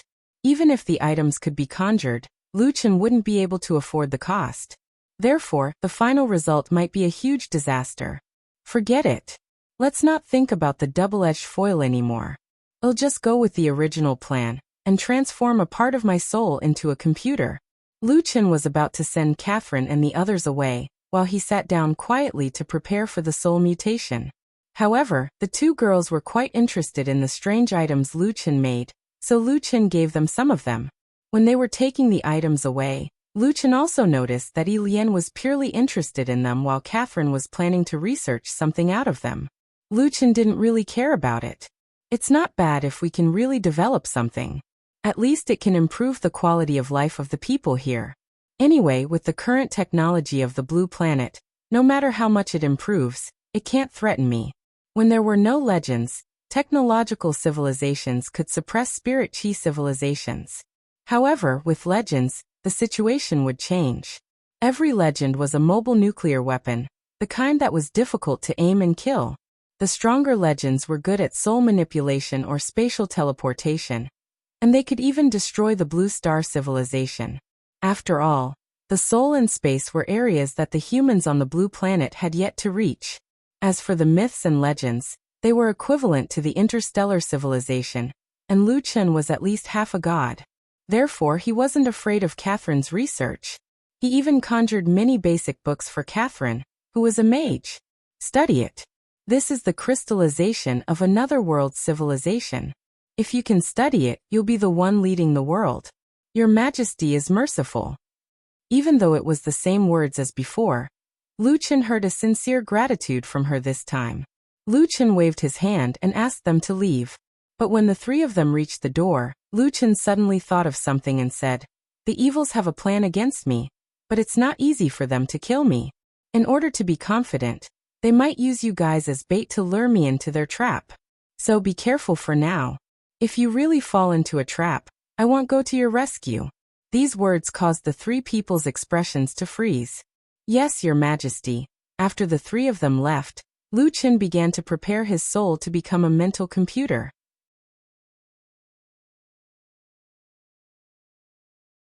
I hope I can succeed on the first try. He put his hands together and took a few deep breaths to calm himself down. Then he closed his eyes and split a part of his soul. The splitting process was extremely painful, but it wasn't difficult for Lu Chen to endure the pain. In the end, Lu Chen's soul split into a tenth of his body. This level is enough. If it's possible, then slowly split it. It's related to the soul, so it's best to be careful. Looking at the soul in his mind, Lu Chen chanted and made a wish to the universe. With the power of light as the price, I hope that this part of the soul will have computing power like a computer. As soon as Lu Chen gave the order, he could feel the power of light in his body being sucked away like crazy. In a very short time, a huge amount of energy in his body was drained away. Feeling the emptiness in his body, Lu Chen didn't have time to be shocked. He immediately thought of extracting the power of flesh and blood, if the power of light wasn't enough. The power of light has the fire of prayers, so I can recover quickly. Flesh and blood are the same as energy, so even if it's damaged, I can recover quickly. If you want to extract, just extract these two. Don't use the soul.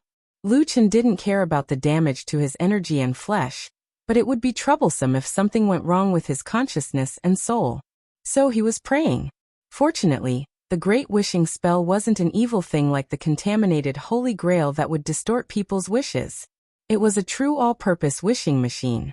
Under Lu Chen's extreme desire, the great prayer absorbed the power of light, and then Lu Chen's blood.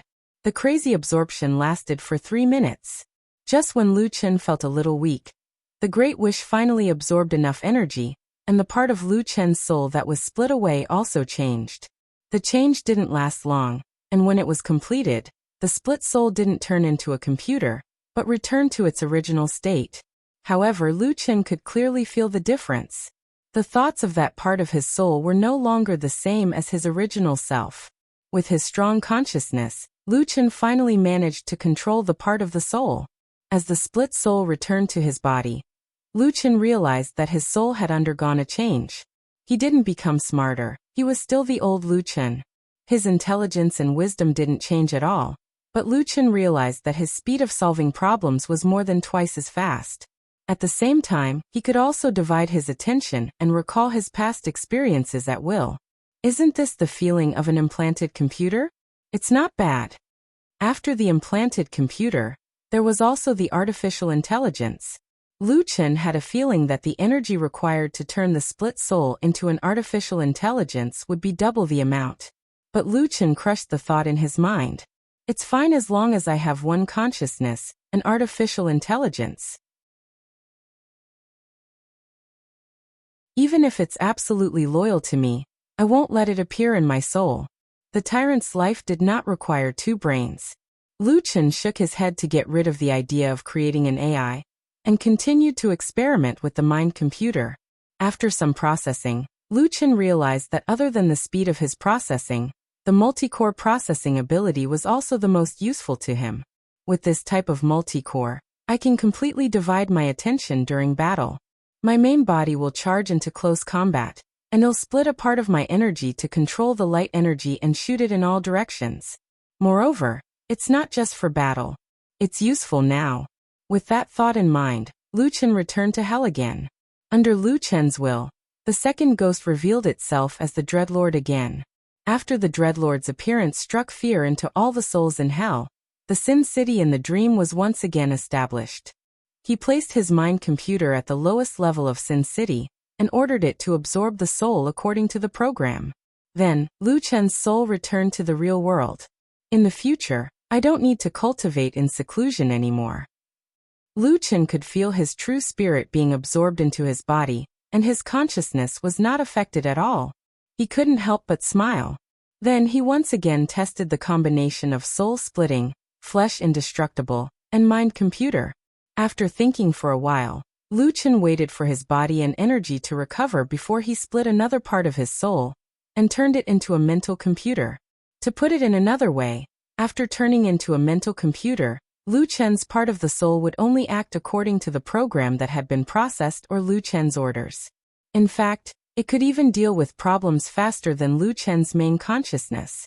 Of course, there was a price to pay. The thinking computer could only handle the problems that had been ordered. Once there was an anomaly, it could not make a decision. This was also the difference between artificial intelligence and computers. However, even though the soul computer couldn't do it, Lu Chen could still set it up, so that it would contact him immediately if anything happened. There was almost no distance between their souls. As long as there was a slight connection, Lu Chen could place his consciousness into his soul and control everything with his own thoughts. Therefore, as long as the distance was not too far away, it was not a weakness. It's good that it doesn't have consciousness. At least I won't have a clone betraying me. While he was thinking, Lu Chen didn't stop moving.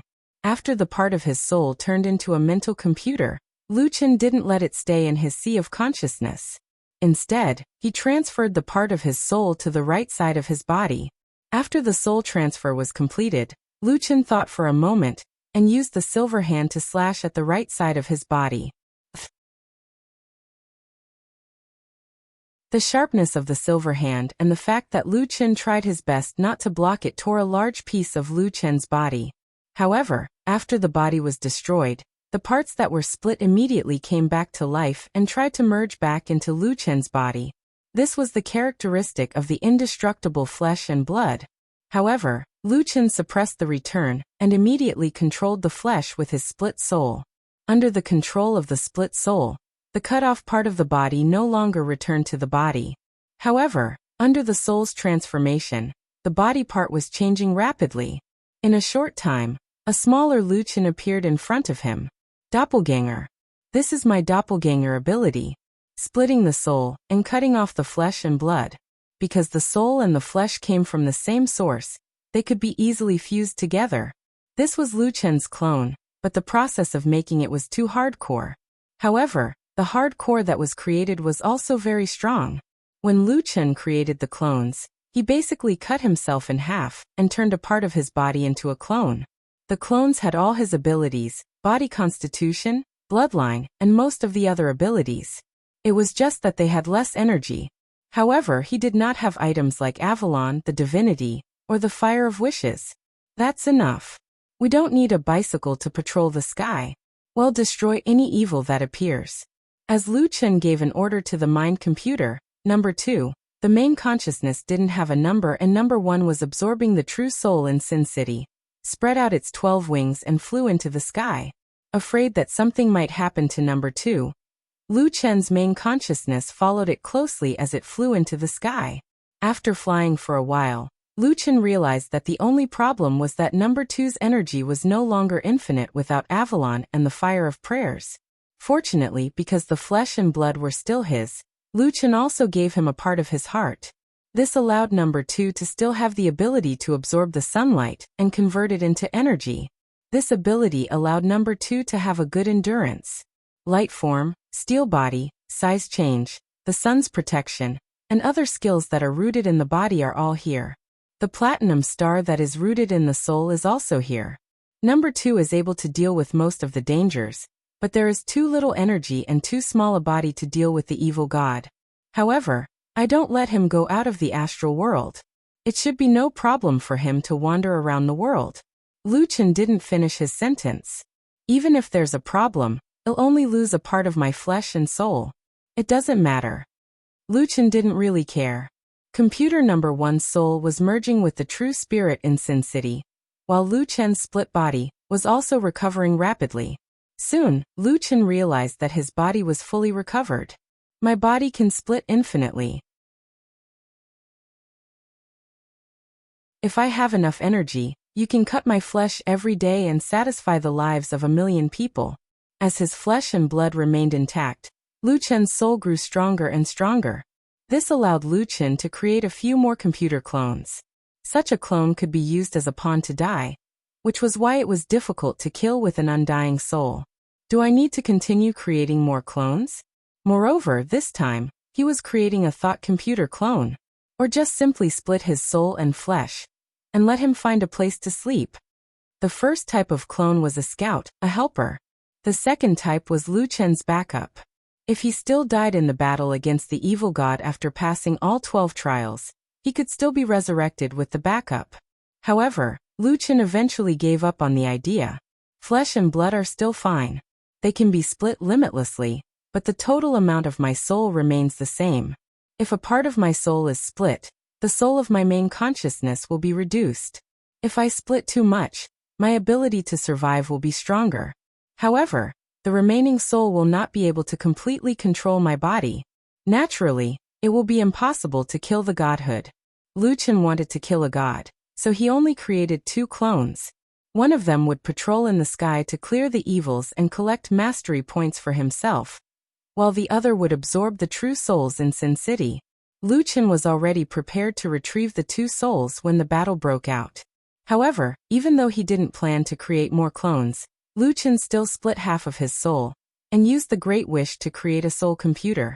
With the help of this external computer, Lu Chen's computing power was greatly enhanced, and Lu Chen soon felt the benefits. I couldn't make nuclear fusion controllable before, because I wasn't good at controlling energy, and I couldn't keep the stability of nuclear fusion while fighting. But now if you find any errors, ads pop up, ads redirect, broken links, non-standard content, etc., please let us know report so we can fix it as soon as possible.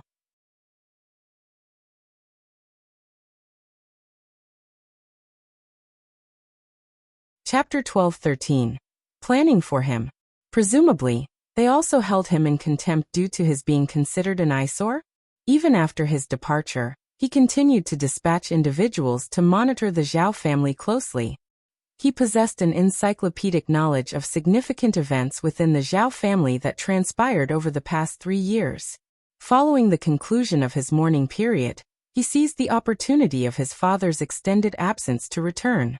Subsequently, he casually announced his intention to embark on a journey. His initial stop was Huzhou, followed by Hangzhou, where his primary objective was to assume responsibility for and assess the properties acquired by his mother on his behalf. His mother was undeniably capable. She had entrusted her family with utmost loyalty and expertly managed these properties. In addition to her early purchases, she had later acquired 10,000 mu of land on the outskirts of Hangzhou City, along with numerous valuable antiques and jewelry. This substantial estate secured by his mother would enable them to live a prosperous and content life without needing any assistance from the Zhao family. Zhao Shu's heart was overwhelmed with sorrow, and tears welled up uncontrollably. How he longed for his mother's presence. He would willingly relinquish all ties to the Zhao family in exchange for his mother's well-being. Regrettably, this remained a far-fetched and unattainable dream. His mother was no longer among the living, having passed into the realm of the departed. The past and future were forever separated from the present, and their mother-son bond had been irrevocably severed. He harbored an intense loathing for Zhao Mu and Ms. Qin. Even if his mother had indeed met with an unfortunate accident, he could not forgive the anguish inflicted upon her by Zhao Mu and Ms. Qin. In his eyes, they were nothing short of murderers. Upon what grounds did his mother meet such a suspicious and abrupt demise, enduring untold suffering while still alive, while these 2 culprits led a life of untroubled opulence?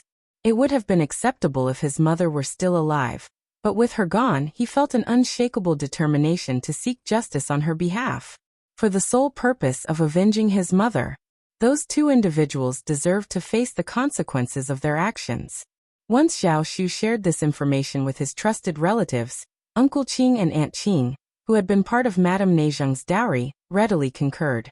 Yet, Zhao Shu was physically frail, and Zhao Mu held the position of his birth father. His chances of prevailing against Zhao Mu were exceedingly slim. If he were branded as unfilial due to this endeavor, even if he could clear his mother's name of this wrongdoing, it would still feel inadequate. His mother's spirit in heaven would not truly find solace. That's why he needed to find a formidable ally, a powerful supporter who could intimidate his father, without putting him in a perilous situation of replacing one danger with another. After deliberation, he brought Uncle Qing, Aunt Qing, and the others to the capital to explore their options. Initially, they considered ingratiating themselves with a prominent aristocrat. Indeed, for families like the Zhaos, influential officials were entities capable of overwhelming them. If willing, they could certainly exert authority over Zhao Mu and Ms. Qin. However, despite residing in the capital for over half a year, They struggled to identify a suitable aristocratic patron. It's important to note that the Zhao family was a merchant clan based in Jiangnan, with limited ties to the capital. They were worlds apart from the influential families in the capital. Without someone to pull strings, establishing connections with a prominent capital-based aristocratic family proved to be no easy task.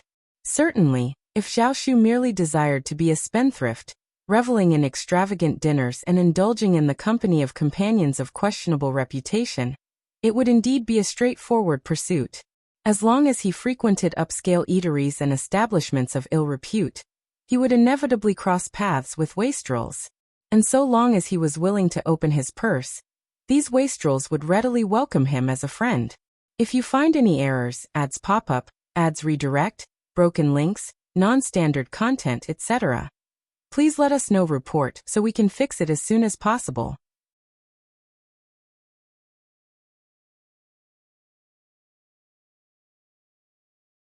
Chapter 12-14.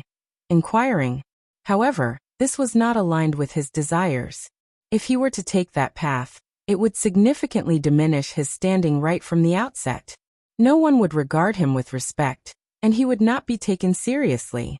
So, how much would he have to invest, both in terms of resources and time, to establish his credibility? Once people formed a first impression of a novice, it was notoriously challenging to alter. He had a history of associating with individuals of exceptional talent, but who would believe him if he suddenly proclaimed his intention to engage in official affairs and seek justice for his mother? This course of action was clearly not viable. Yet, how could a young merchant like him easily forge a meaningful connection with a person of substantial influence? Firstly, he would need to demonstrate unwavering integrity. Secondly, he would need to attain a high-ranking position and wield significant influence. Lastly, he would have to offer assistance without harboring ulterior motives, an exceedingly arduous task. As he and Uncle Qing deliberated with a sense of hopelessness, Xiao Yunduan and Qiao Xian made a surprise appearance in the capital. Uncle Qing promptly set his sights on them. Even though Xiao Yunduan wasn't a prominent official, he had captured the emperor's attention. Qiao Xian, in particular, had successfully treated the emperor's cherished peony, a feat tantamount to receiving a prestigious accolade. Who would dare to slight him? Furthermore, these two individuals were unyielding in the face of authority. They displayed no deference to the Tian family, and even severed all ties with the Qiao family without hesitation. They were unquestionably in the same predicament as their young master. From Uncle Qing's perspective, it was evident that the narratives propagated by the Qiao family might not be entirely baseless. Nonetheless, nobody believed them, and they found themselves deceived by Xiao Yunduan and Qiao Xian without any recourse. Uncle Qing didn't understand the precise methods employed by Qiao Xian and Xiao Yunduan, but this didn't hinder him from holding them in high esteem and harboring a tinge of envy. How remarkable it would be if their young master could also outmaneuver the Zhao family and sever ties with them. It might be highly beneficial to locate Madame Xiao. After conducting inquiries about their hometown, Uncle Qing personally journeyed to Yuzhang to gather information. The revelations he unearthed were astounding. Uncle Qing was left dumbfounded and filled with admiration. Officer Xiao and Madame Xiao had truly faced formidable challenges to carve out this path. The second and third sections of the Xiao family exhibited no particular scruples and behaved like opportunists. The head of the first section of the family seemed rather ineffectual. As for the Qiao family, Madame Qiao harbored covetous intentions towards them, necessitating utmost caution. She wouldn't let them off the hook if she discovered anything amiss. At that time, they lacked the means to contend with Madame Qiao. However, despite these odds, they persevered and gradually grew stronger, eventually surpassing Madame Qiao in influence. The Yuezheng family, led by Yuezheng Zhang, was the most prominent merchant clan in Yuezheng. Yet third young master Yuezheng had maintained a close and amicable partnership with Officer Xiao and Madame Xiao for many years. First Madame was as dear to Madame Xiao as a mother and daughter. On one hand, the Luzheng family was known for their integrity and upright character. However, it was not solely their virtue that attracted Sir Xiao and Madame Xiao. If they lacked capability, why would the Yuezheng family choose to collaborate with them? Furthermore, leaving other considerations aside, the mere fact that they had singled out the Yangzhou family from numerous alternatives showcased their extraordinary discernment. Uncle Qing, hailing from a merchant lineage, possessed a profound understanding of the perils associated with selecting the wrong business partner.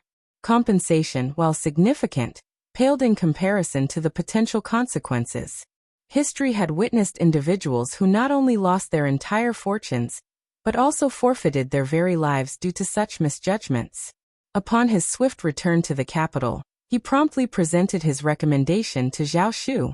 At the outset, Zhao Shu harbored some reservations, for the matter at hand bore immense significance to him. If you find any errors, ads pop up, ads redirect, broken links, non-standard content, etc., please let us know. Report so we can fix it as soon as possible.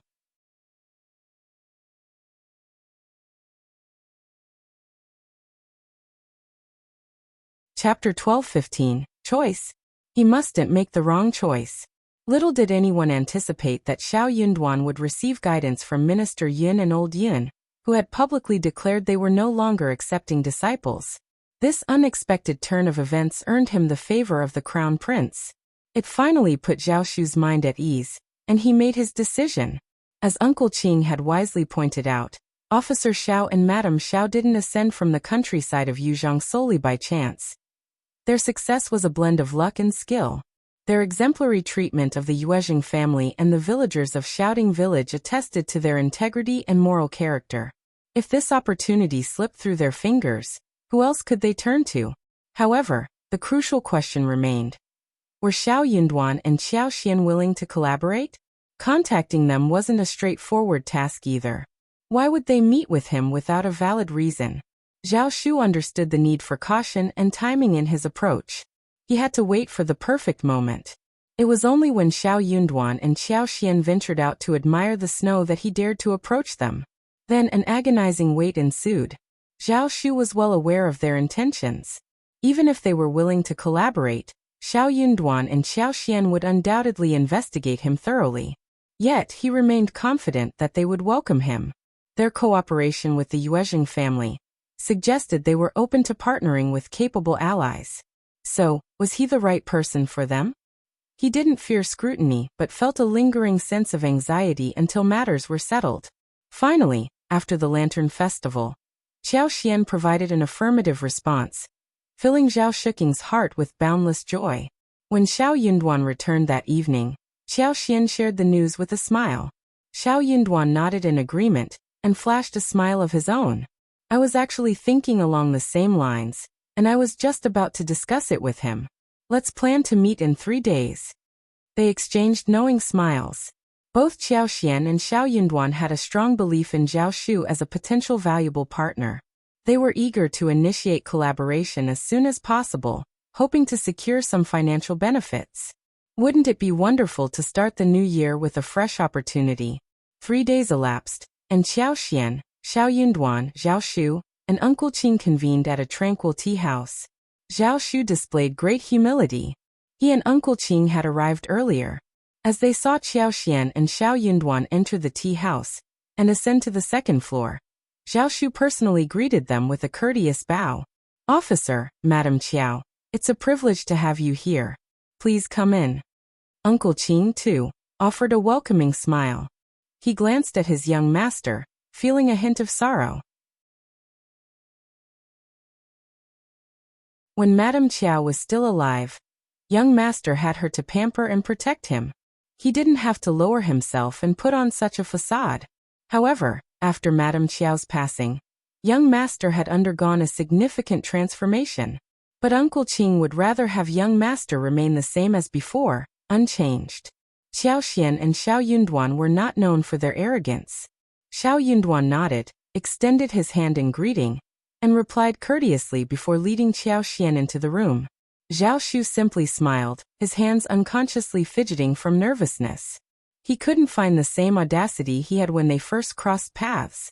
His decision to go all in a few days ago was a stark contrast to his current demeanor.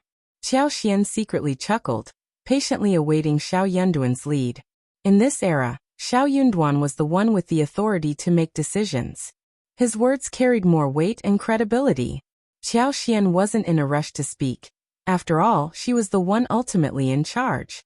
If you find any errors, ads pop up, ads redirect, broken links, non-standard content, etc., please let us know report so we can fix it as soon as possible.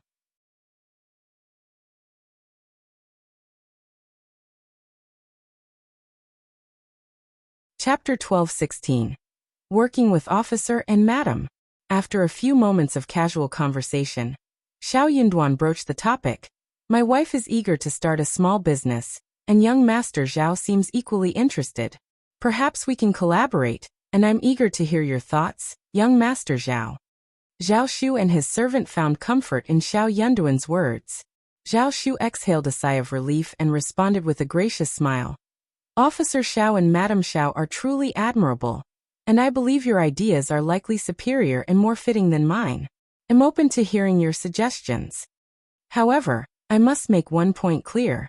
I am here to work with you, not the Zhao family in Yangzhou. They hold no relevance to our collaboration, Xiao Yunduan added firmly. As the mention of the Zhao family in Yangzhou resurfaced, Zhao Shu couldn't help but simmer with anger. Privately, Xiao Xian couldn't help but sigh. Late Mrs. Zheng had been a wise, gentle, and virtuous woman, but her fate was marred by her unfortunate marriage to a man like Zhao Shu. Despite their wealth, they lacked support, legal guidance, and were constrained by the need to consider their son's future. Divorce was an unthinkable option for her, as it would be deemed absurd merely for a man to take a concubine, let alone for a wife to object. In the end, she tragically passed away while still in her prime, leaving behind a deeply embittered Zhao Shu, who couldn't help but suspect foul play within the Zhao family. Agreed, Xiao Yunduan replied with a hint of disdain. The Zhao family in Yangzhou is hardly deserving of our attention. Xiao Yunduan harbored a particular distaste for individuals like Zhao Mu, who fathered 2 sons out of wedlock before having a legitimate heir. He himself did not condone taking concubines, but he respected personal choices. However, he considered such clandestine behavior beneath the principles of a true gentleman. Moreover, the mysterious circumstances of Ms. Zheng's death cast suspicions on Zhao Mu, further fueling Xiao Yunduan's disapproval. Zhao Shu found solace in Xiao Yunduan's words and concurred. Officer Xiao is absolutely right. They are not worthy of our association. He had long yearned to sever ties with the Zhao family, nursing a simmering envy towards Xiao Xian. However, the stark reality was that such a separation seemed nearly impossible. Xiao Xian, being a married daughter, occupied a different position in the family hierarchy compared to him, the legitimate heir. Nonetheless, even if he couldn't fully extricate himself from the Zhao family, he was still, undeniably, a part of it. Their conversation took a subtle turn, and both discerned that the other party had likely conducted some background investigation. Yet, there was no need to voice this observation aloud. A silent mutual understanding sufficed, making their exchange more effortless. With an amicable smile, Xiao Xian broached a new topic. I've heard you possess land in Hangzhou. Are you interested in cultivating flowers for perfume production? Zhao Shu's eyes sparkled with interest. Certainly. Perfume production is a lucrative industry, and demand is high. Without probing further, Zhao Shu assumed that Xiao Xian and Xiao Yunduan enjoyed support from the East Palace, deducing that the East Palace must be behind this venture. Otherwise, Xiao Xian wouldn't have had access to such an opportunity.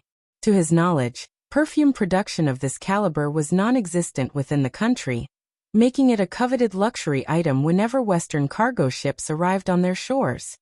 He recalled his mother's few treasured bottles of perfume from his childhood days.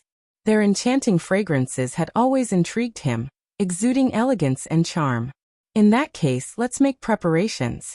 My guild will inform Hangzhou discreetly, but we must maintain a low profile.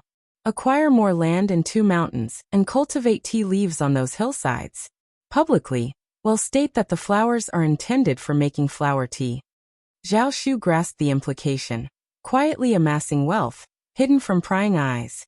If you find any errors, ads pop up, ads redirect, broken links, non-standard content, etc., please let us know report so we can fix it as soon as possible.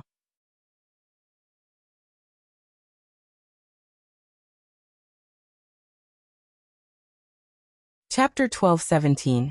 Tenure. He nodded, took a moment to reflect, and then spoke. I currently possess 70,000 mu of land in Yangzhou, and I can acquire an additional 30,000 mu. This would allow us to secure 5,000 mu of land dedicated to cultivating tea mountains. However, are we truly committed to producing floral tea? Yes, Qiao Xian replied with a smile. We lack the technology for making perfumes at the moment, and we needn't concern ourselves with future developments. We're in a unique position to generate income. In due time, we'll construct workshops near the floral fields, and our workers will utilize contracts to hire servants. The production of floral tea will also be streamlined. Rest assured, the cost of producing floral tea won't be prohibitive. Very well. Zhao Mu felt reassured as he realized that they had thoroughly considered every aspect of their plan. After the new year, the bone-chilling cold gradually receded, and the biting cold wind became more gentle. This was the ideal time to make early arrangements, ensuring a harvest within a year. Their plan revolved around spring throughout the year. For 3 consecutive days, Zhao Mu, Uncle Qing, and Aunt Qing visited Qiao Xian and Xiao Yanduan's home to finalize their agreement. Qiao Xian wouldn't be taking ownership of the land. Instead, she would have a stake in the perfume workshop, with profits split evenly at 50-50. Qiao Xian contributed her expertise and tools, while the workers shared the remaining half. Zhao Mu would handle day-to-day management. The costs associated with building the workshop would be divided equally, but Qiao Xian was contributing the technology, which reduced her financial share. Zhao Mu initially suggested that she could forego her share of the silver tails, but Qiao Xian declined the offer. The 100,000 mu flower field was meticulously planned, featuring roses, jasmine, sweet osmanthus, lilies, cloves, and a variety of other flowers.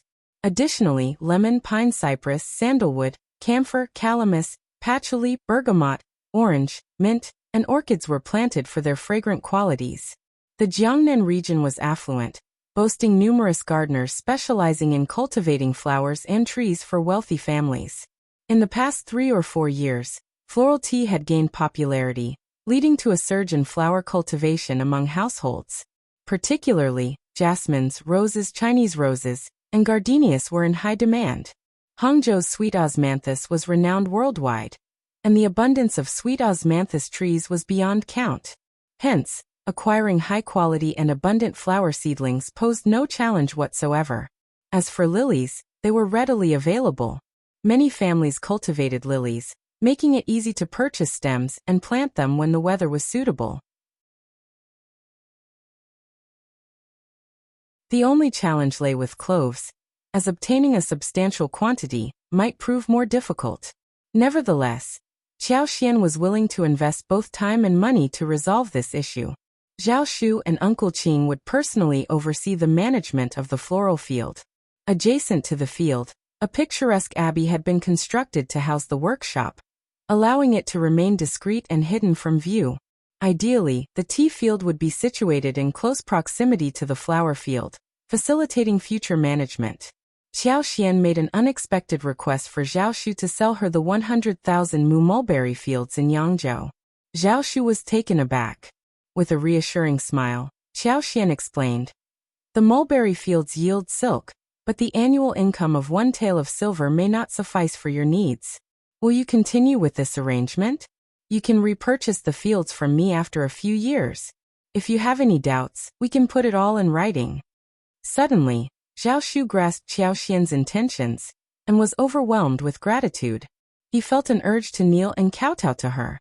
No, fifth madam, I trust you completely. There's no need for you to buy the mulberry fields. I'll hand over the land contract, and we can split the proceeds evenly. I'll even provide you with IOUs for the first few years. To him, those IOUs were mere worthless pieces of paper, and he had no intention of pursuing debts from his father. His reputation was at stake. However, when it came to Qiao Xian, it was an entirely different matter. It was about settling their debts, plain and simple. If you find any errors, ads pop up, ads redirect, broken links, non-standard content, etc., please let us know report so we can fix it as soon as possible.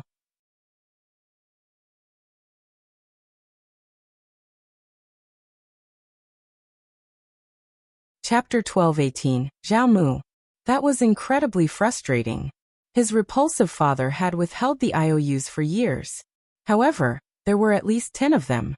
The Zhao family's fate took a dark turn when those 10 IOUs were finally presented.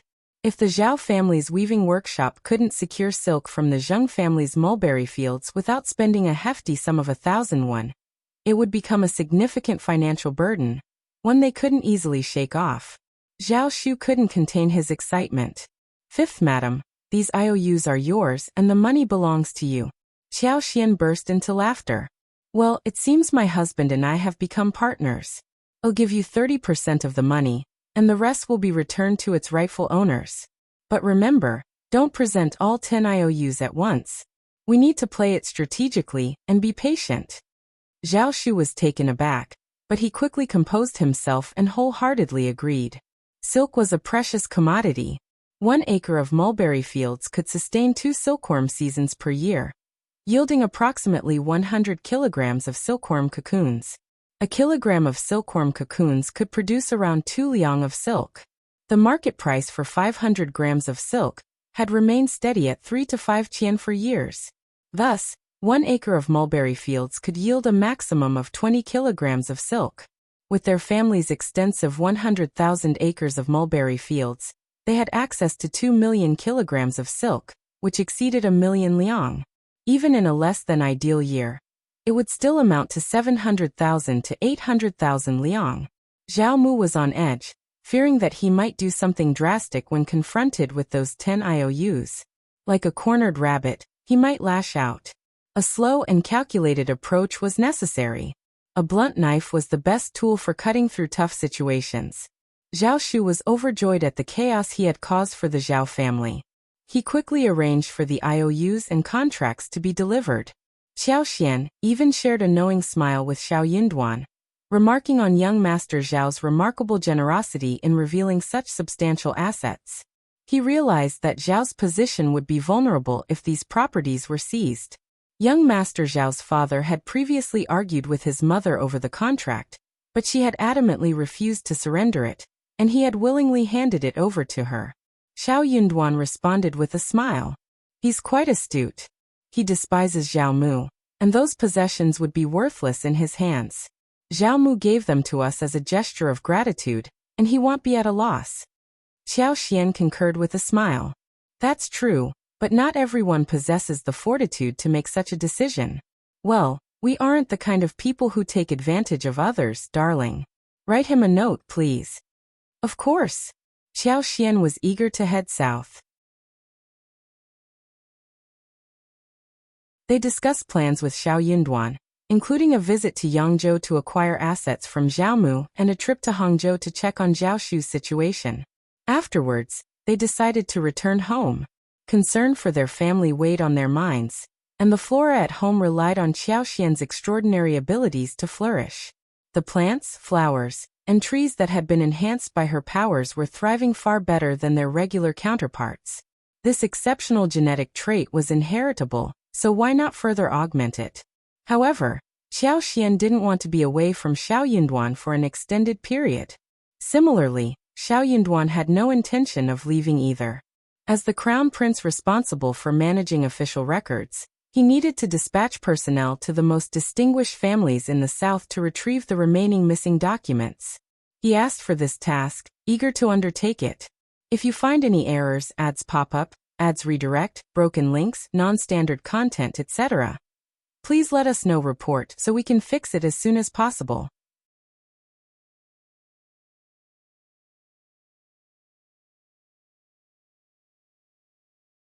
Chapter 12:19, Mission South. The Crown Prince had been reluctant to release Xiao Yunduan, but he believed it was essential for Xiao Yunduan to remain in the capital. However, Xiao Yunduan was insistent, hinting to the Crown Prince that it was a matter of finances. After some hesitation, the Crown Prince agreed. He required the money more than Xiao Yunduan had anticipated, a fact that left her speechless in embarrassment. Xiao Yunduan knew what needed to be done, unburdened by his position. Perhaps he could help resolve the financial issue without constraint. He dared to hope that he wouldn't need to be overly frugal. Though the Crown Prince didn't vocalize his thoughts, He was deeply touched. Dedicated and loyal officials. How admirable they were.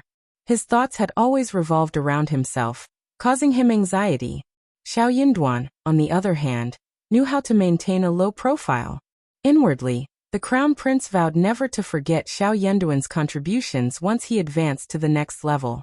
He envisioned Xiao Yinduan by his side as one of the esteemed ministers in the pavilion. Yet he questioned whether he was qualified for such a role. Xiao Xian was overjoyed when she heard that Xiao Yinduan would be heading south.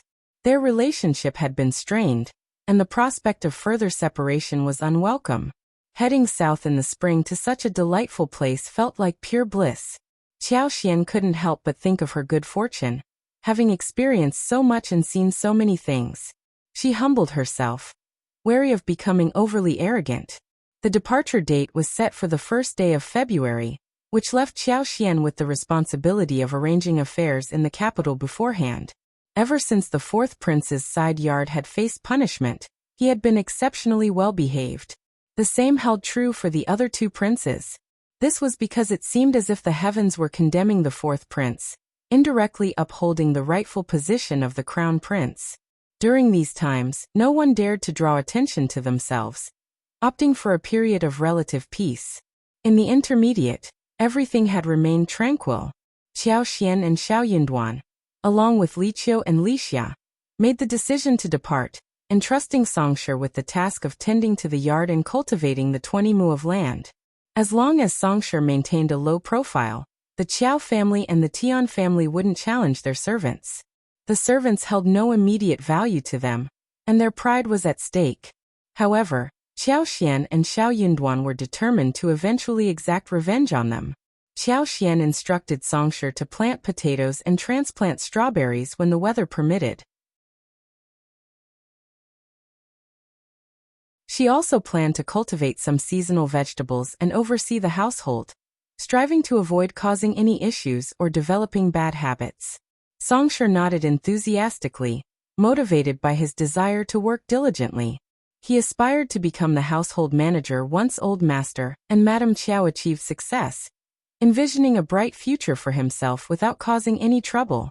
With the arrangements made, Xiao Xian wrote a letter to Yuezhing Xiao, asking the crown prince to arrange for its delivery. The letter contained various design drawings and a request for Yuezhing Xiao to produce perfume-making tools. Half of these tools were to be entrusted to Yuezhing Xiao, while the other half would be crafted by skilled artisans, ensuring that the secret remained secure. No matter how clever these artisans were, they would never have access to the half-finished products. Once all the preparations were in order, Xiao Xian and Xiao Yinduan departed together on the first day of February. The crown prince had two capable guards, Sun Qian and Sun Bai, who excelled not only in their duties but also in martial arts, accompanied the couple. If you find any errors, ads pop up, ads redirect, broken links, non-standard content, etc., please let us know. Report so we can fix it as soon as possible.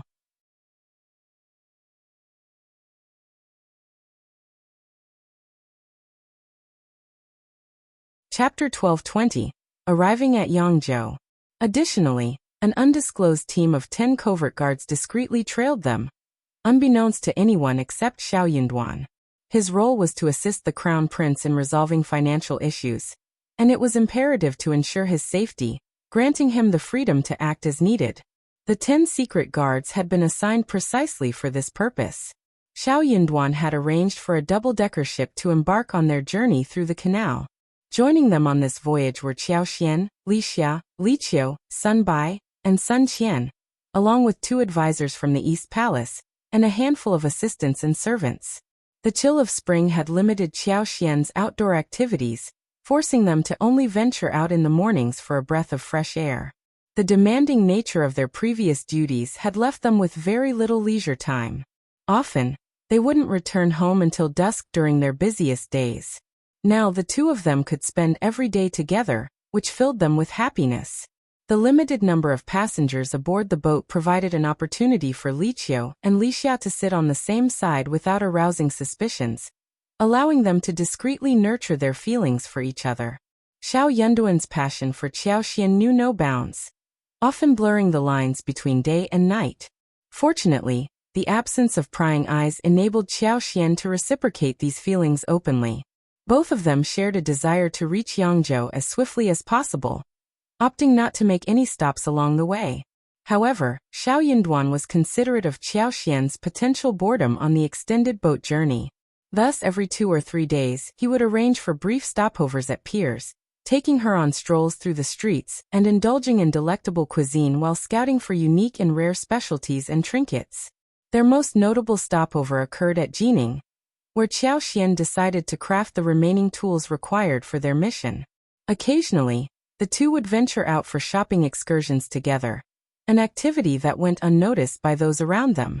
Furthermore, Xiao Yinduan had a compelling reason to stay attuned to the sentiments of the people they encountered on their journey. They promptly shared the vital information they had collected with the Crown Prince, underscoring its significance to him. While they had no intention of being shadowed by their servants, there was a collective yearning among the staff to accompany them. The journey, after all, proved quite monotonous, and the prospect of leisurely strolls, taken nonchalantly and inconspicuously, held undeniable appeal. Seeking out skilled craftsmen in the town, the two of them embarked on this quest together. Disassembling the items they had created proved relatively straightforward, and the craftsmen readily agreed to the terms, paying the required price. No further inquiries were made. Instead, they accepted a deposit and formalized the arrangement through a signed contract, all without raising any suspicions. Jining City boasted a rich history, replete with renowned historical landmarks, picturesque mountains, and scenic rivers. The natural beauty of the region was truly captivating. In terms of culinary delights, the city offered an array of mouth-watering options, including double crisps in soup, grilled yuan fish, hibiscus chicken slices, jar meat, ginger-infused lotus root, and pan-fried tofu, all expertly prepared and satisfying to the palate. Taking a 3-day respite in Jining, they meticulously inspected the boats and restocked their supplies. Beyond these restful interludes, their journey would be ceaseless, with the only breaks occurring in the evenings when they docked, spending the night before resuming their course towards Yangzhou. On the 3rd day following their departure from Jining, Xiao Yinduan dispatched Sun Qian to travel ahead to Yangzhou and gather additional information about the Zhao family.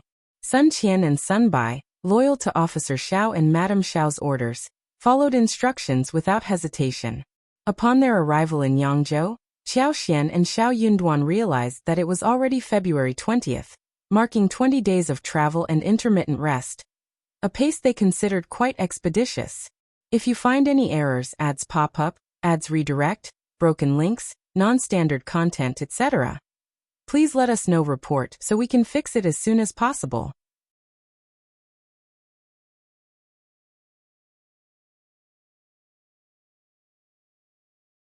Chapter 12:21 Plan. It was nearly March, and the climate in Jiangnan was steadily warming. The flora began to bud, and the melodious songs of orioles filled the air. The atmosphere was imbued with the fresh and invigorating scent of spring, evoking a sense of burgeoning life and vitality. Xiao Xian possessed a unique affinity with the power of wood, and this time of year heightened her connection to it even more. As spring approached, her superpower seemed to flourish at an accelerated rate. Within her personal realm, she already controlled an impressive expanse of 600 mu of land for cultivation, and this domain was rapidly expanding. She estimated that by the end of this spring, her territory would exceed 1,000 mu. With 1,000 mu at her disposal, she could cultivate crops twice a year, yielding bountiful harvests with minimal effort. It was the coveted golden land every farmer aspired to possess. The mere thought of it filled her with happiness. She made the decision to dedicate her land to cultivating various grains, particularly rice and wheat, which would be stored in her space's storage room for emergencies. Although they couldn't consume all of it themselves, the East Palace might have a use for the surplus. With the support of the Yuezheng family and Zhao Shu, both skilled businessmen, these grains could be presented as commodities whenever the need arose. As emissaries of the Crown Prince from the East Palace, they approached the Yangzhou County Magistrate directly, requesting accommodations at the relay station. This arrangement would facilitate the organization and sorting of their collection of rare books and manuscripts. Far more convenient than staying at an ordinary hostel. Xiao Yunduan cherished his wife deeply, and his position wasn't an official appointment from the court. Therefore, he intended to take his wife on a journey to the south to enjoy the scenery. As long as the crown prince didn't object, nobody would question their decision. Unless, of course, Xiao Xian did something untoward on their journey, which seemed highly unlikely. With only a modest number of servants at home, having his wife accompany him would ensure his daily needs were well looked after. It was a perfectly reasonable arrangement. However, Xiao Yunduan and Xiao Xian had no intention of inconveniencing the Yangzhou magistrate. Following their discussion, Xiao Xian accompanied Li Xia, Li Qiu, and Sun Bai to a reputable hostel where they reserved a private courtyard. Meanwhile, Xiao Yunduan led his two colleagues to the Yangzhou governmental office. His colleagues chose to stay at the same hostel with the rest of the entourage. Xiao Yunduan commuted to work each day, regularly coordinating with Xiao Xian regarding their stay at the hostel. Xiao Xian selected the finest establishment in Yangzhou, known for its impeccable service, which alleviated any concerns about their accommodations. Once everything was arranged, Sun Bai set out to locate Sun Qian. They had their own discreet means of communication, sparing Xiao Xian the need to inquire further. Xiao Yunduan anticipated that the prefect of Yangzhou would host a banquet in their honor, an invitation he did not decline. He didn't plan on returning home until the evening, leaving the arrangements to be made by the group. We're on the waterfront, and Yangzhou is such a picturesque place. It's marvelous. Let's take a leisurely stroll and return after dinner. Xiao Xian proposed with a smile. Li Xia and Li Qiu eagerly nodded in agreement. Their boat journey had been smooth, but after more than 20 days aboard, they couldn't help but feel some physical discomfort. Upon arriving at their destination, they weren't fatigued. Rather, they experienced stiffness and discomfort in their bodies. A walk outdoors would be just the remedy they needed. Xiao Xian changed into attire befitting a young woman from a prosperous southern family, and led her companions out into the afternoon. Although they didn't venture too far, they were eager to explore Yangzhou at their own pace. If you find any errors, ads pop up, ads redirect, broken links, non-standard content, etc., please let us know. Report so we can fix it as soon as possible. You're tuning in to the Li Mei's Sword of Destiny YouTube channel. We're so grateful for your support, and don't forget to subscribe to join us on this incredible journey through captivating stories. Your generosity through donations truly makes a world of difference, as it's the primary source of revenue that allows me to expand and enhance this channel for you. Thank you from the bottom of my heart for being a part of this adventure.